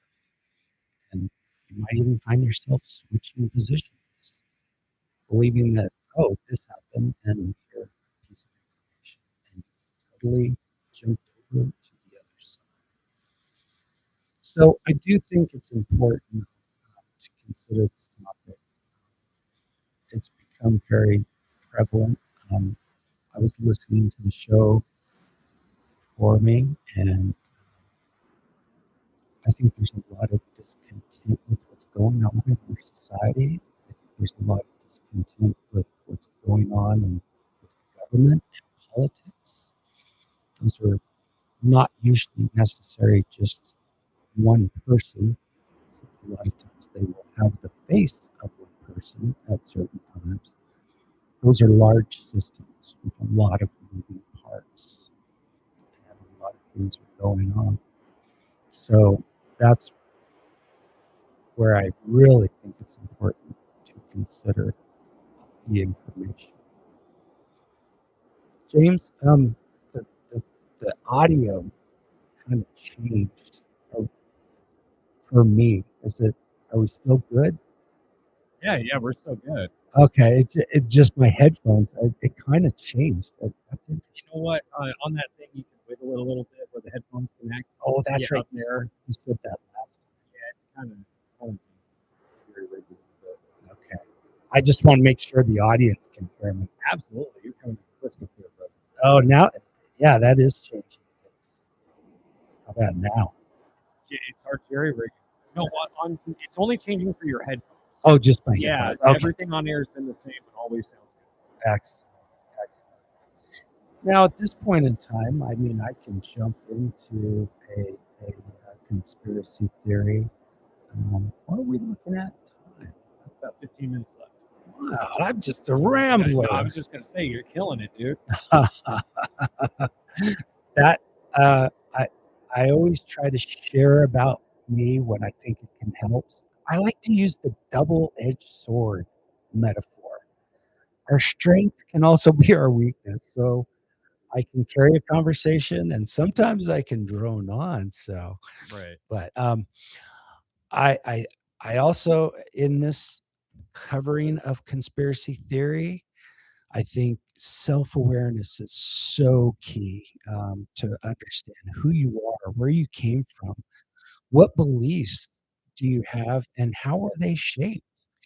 And it's a weird, twisty road because the beliefs that you can have, they can be shaped by positive events and negative events. You may hold, for instance, I don't always like to get political, but you may be associated or consider yourself part of one party because your mom was that party or your dad was, or you could be just so repulsed that you consider yourself the exact opposite of that party because of your history with that person, whether it's your grandfather, your grandmother, your mom, or your dad.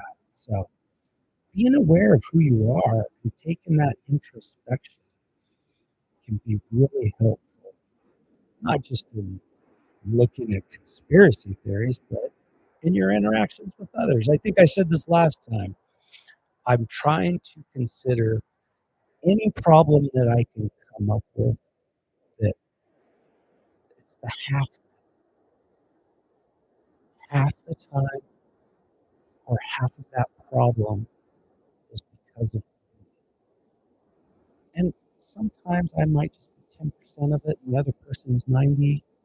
Another day I might be 70% of it and the other person 30, but it averages out to half. And the reason why I encourage taking half responsibility is you look at yourself because you're the only one that you can really change.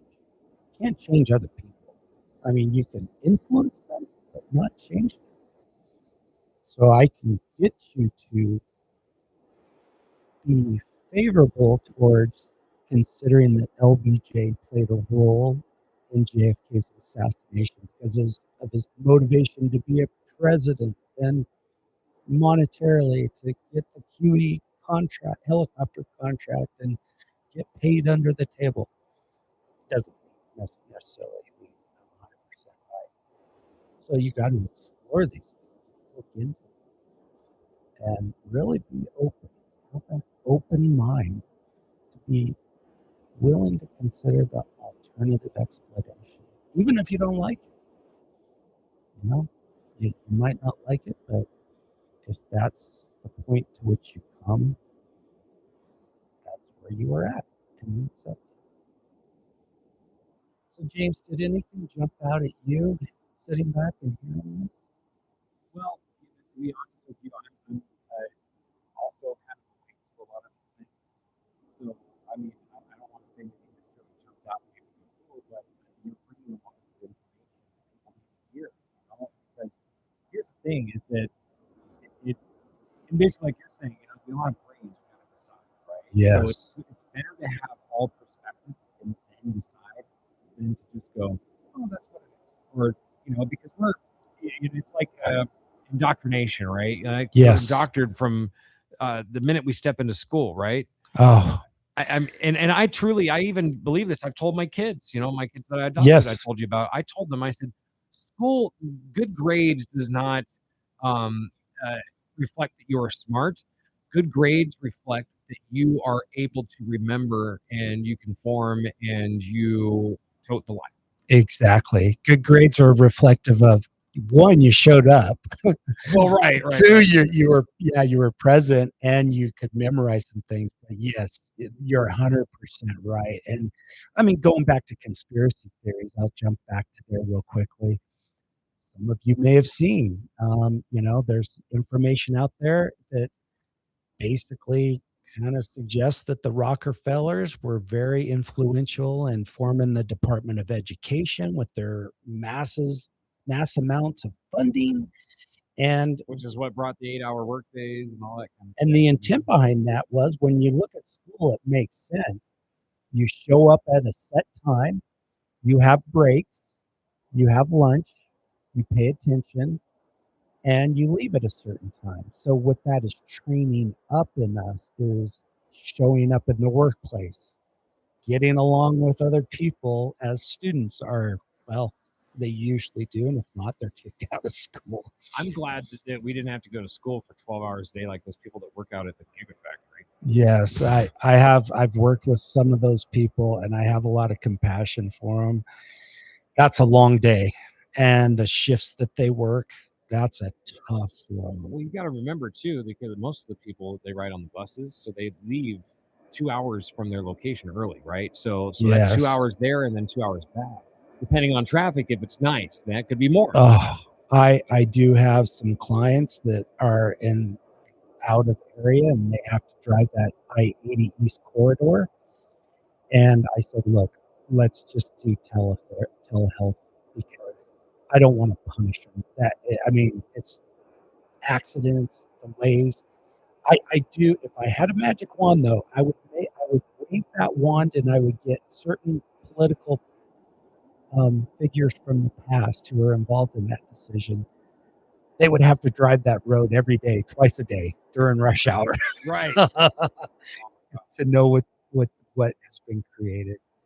And it's there again, and it doesn't even apply to just conspiracy theories. When you really dig into it, how that Interstate 80 East gets expanded, there are so many layers of bureaucracy in terms of funding from the federal level down to the state level. There has to be environmental assessments. There has to be all this planning. There's that area out through the east corridor was checkerboarded due to the railroad, how they gave up the BLM land. Some of it's private, some of it's BLM. And so they got to reorganize all that.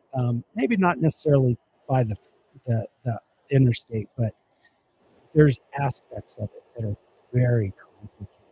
I do think it's very interesting, though, how they started talking about possible use of the railway for light commuter trains, and then they had a massive accident. That was weird. Yeah. That was just kind of very coincidental. Well, something else coincidental is the way these fires. They just arrested a lady about 2 hours ago. Yes. Because of the fires. I think I saw that. Yeah. So, which is, I'm glad they caught that person. But on top of that, when you look at the plans for the new road, Yes. that go through from USA Parkway to Calle de la Plata, the land through there is just zoned so that they can do more data centers and more. Yes. It's a little bit. And that is people's thinking. I do have time, and I'll get on, Instagram, TikTok, and in other areas, people are coming up with a similar region, specifically the Spokane, Washington area. Oh yeah. That Yeah. the approval of that data center being proposed was voted on, and then in timing for that fire to start. And it's just so interesting that it happened right in that area where the data center. I don't know the specifics. That's where it's on me to go back and research all the details. But I think people are more and more aware and awake, and I think we do have the right to question it. And, you know, Should. after all, it's our world. It's not just the uber rich. I mean, we're living in it, paying taxes. We should have a voice and be considered more. But yeah, so you got to check it out. I do know that area out there. Years ago, I was working with 3 other guys. This was during my physical activity days. And we linked together some mountain bike trails, you know, mapped them out and whatnot. We worked with the BLM for in Carson City, the Carson City District Office, for over 5 years. And there's still nothing built out there. And there's petroglyphs out there. Well, you got to do a NEPA, an EPA. Those are environmental assessments. They were dragging us through every type of hoop and just delaying it, and they stalled us out. For mountain bikes? Yeah. There's I think I know. There's a folklore out there about a couple individuals who built the Zipper Trail from Golden Eagle, which is a trail that double backs up the hillside as you go out of Golden Eagle, and there was an Oregon Trail that they replicated. But all the rabbit trails out there's like a 13-mile loop that was put together. And what would make this a better place to live but a place to recreate? You know, it could be used for people that work here to get out and walk and hike and mountain bike, for events, for economic reasons, but the wheels of bureaucracy grinded us down. But there's a gym, Chris, inside of your expensive paid for high-rise apartment. Why That's do you need true. to go out? Well, I missed the monthly membership fee, so dang it. I just maybe next month I'll get on that. Right. Well, if you're outside, you might see the cloud seating and things like that. Well, and interesting fact. One of my former supervisors, her husband worked at DRI up there by Truckee Meadows, and they've been seeding the clouds for years. 20 years almost, dude. And going back to the 60s, there was actually a military operation in which provoked is the wrong word, but they developed a hurricane. They've had the ability to control weather for some time, not completely and totally, but they can influence the weather. In fact, Lake Almanor, and Eagle Lake, PG&E was putting seeding the clouds. Almanor has a lot of water. Eagle Lake didn't get all that runoff. And how did that happen? Good question. So, where are we at? Yeah, we got like 2 minutes. Okay. Well, I really appreciate this, and I'm really taking this as it was meant to be. I'm getting to know Jay Biggs. James, I really find him to be a good person. I hope you come on my show, dude. Like I on my will. Show, 4 to 6. I will. I'm gonna have to look at my calendar and make sure. And if some crazy thing comes up, I will definitely contact you now that I have your contact information. I really like what you're doing. You're getting conversations going, and this is what needs to happen. I like how you're doing it across the 2 radio stations as well as broadcasting it live on YouTube. This is the direction that things have to go and to get people involved. So thank you for having me. I really enjoy it. It's been awesome, man. Thank you. I hope you come back more often. I will. Definitely. Awesome. All right, brother. Thank you.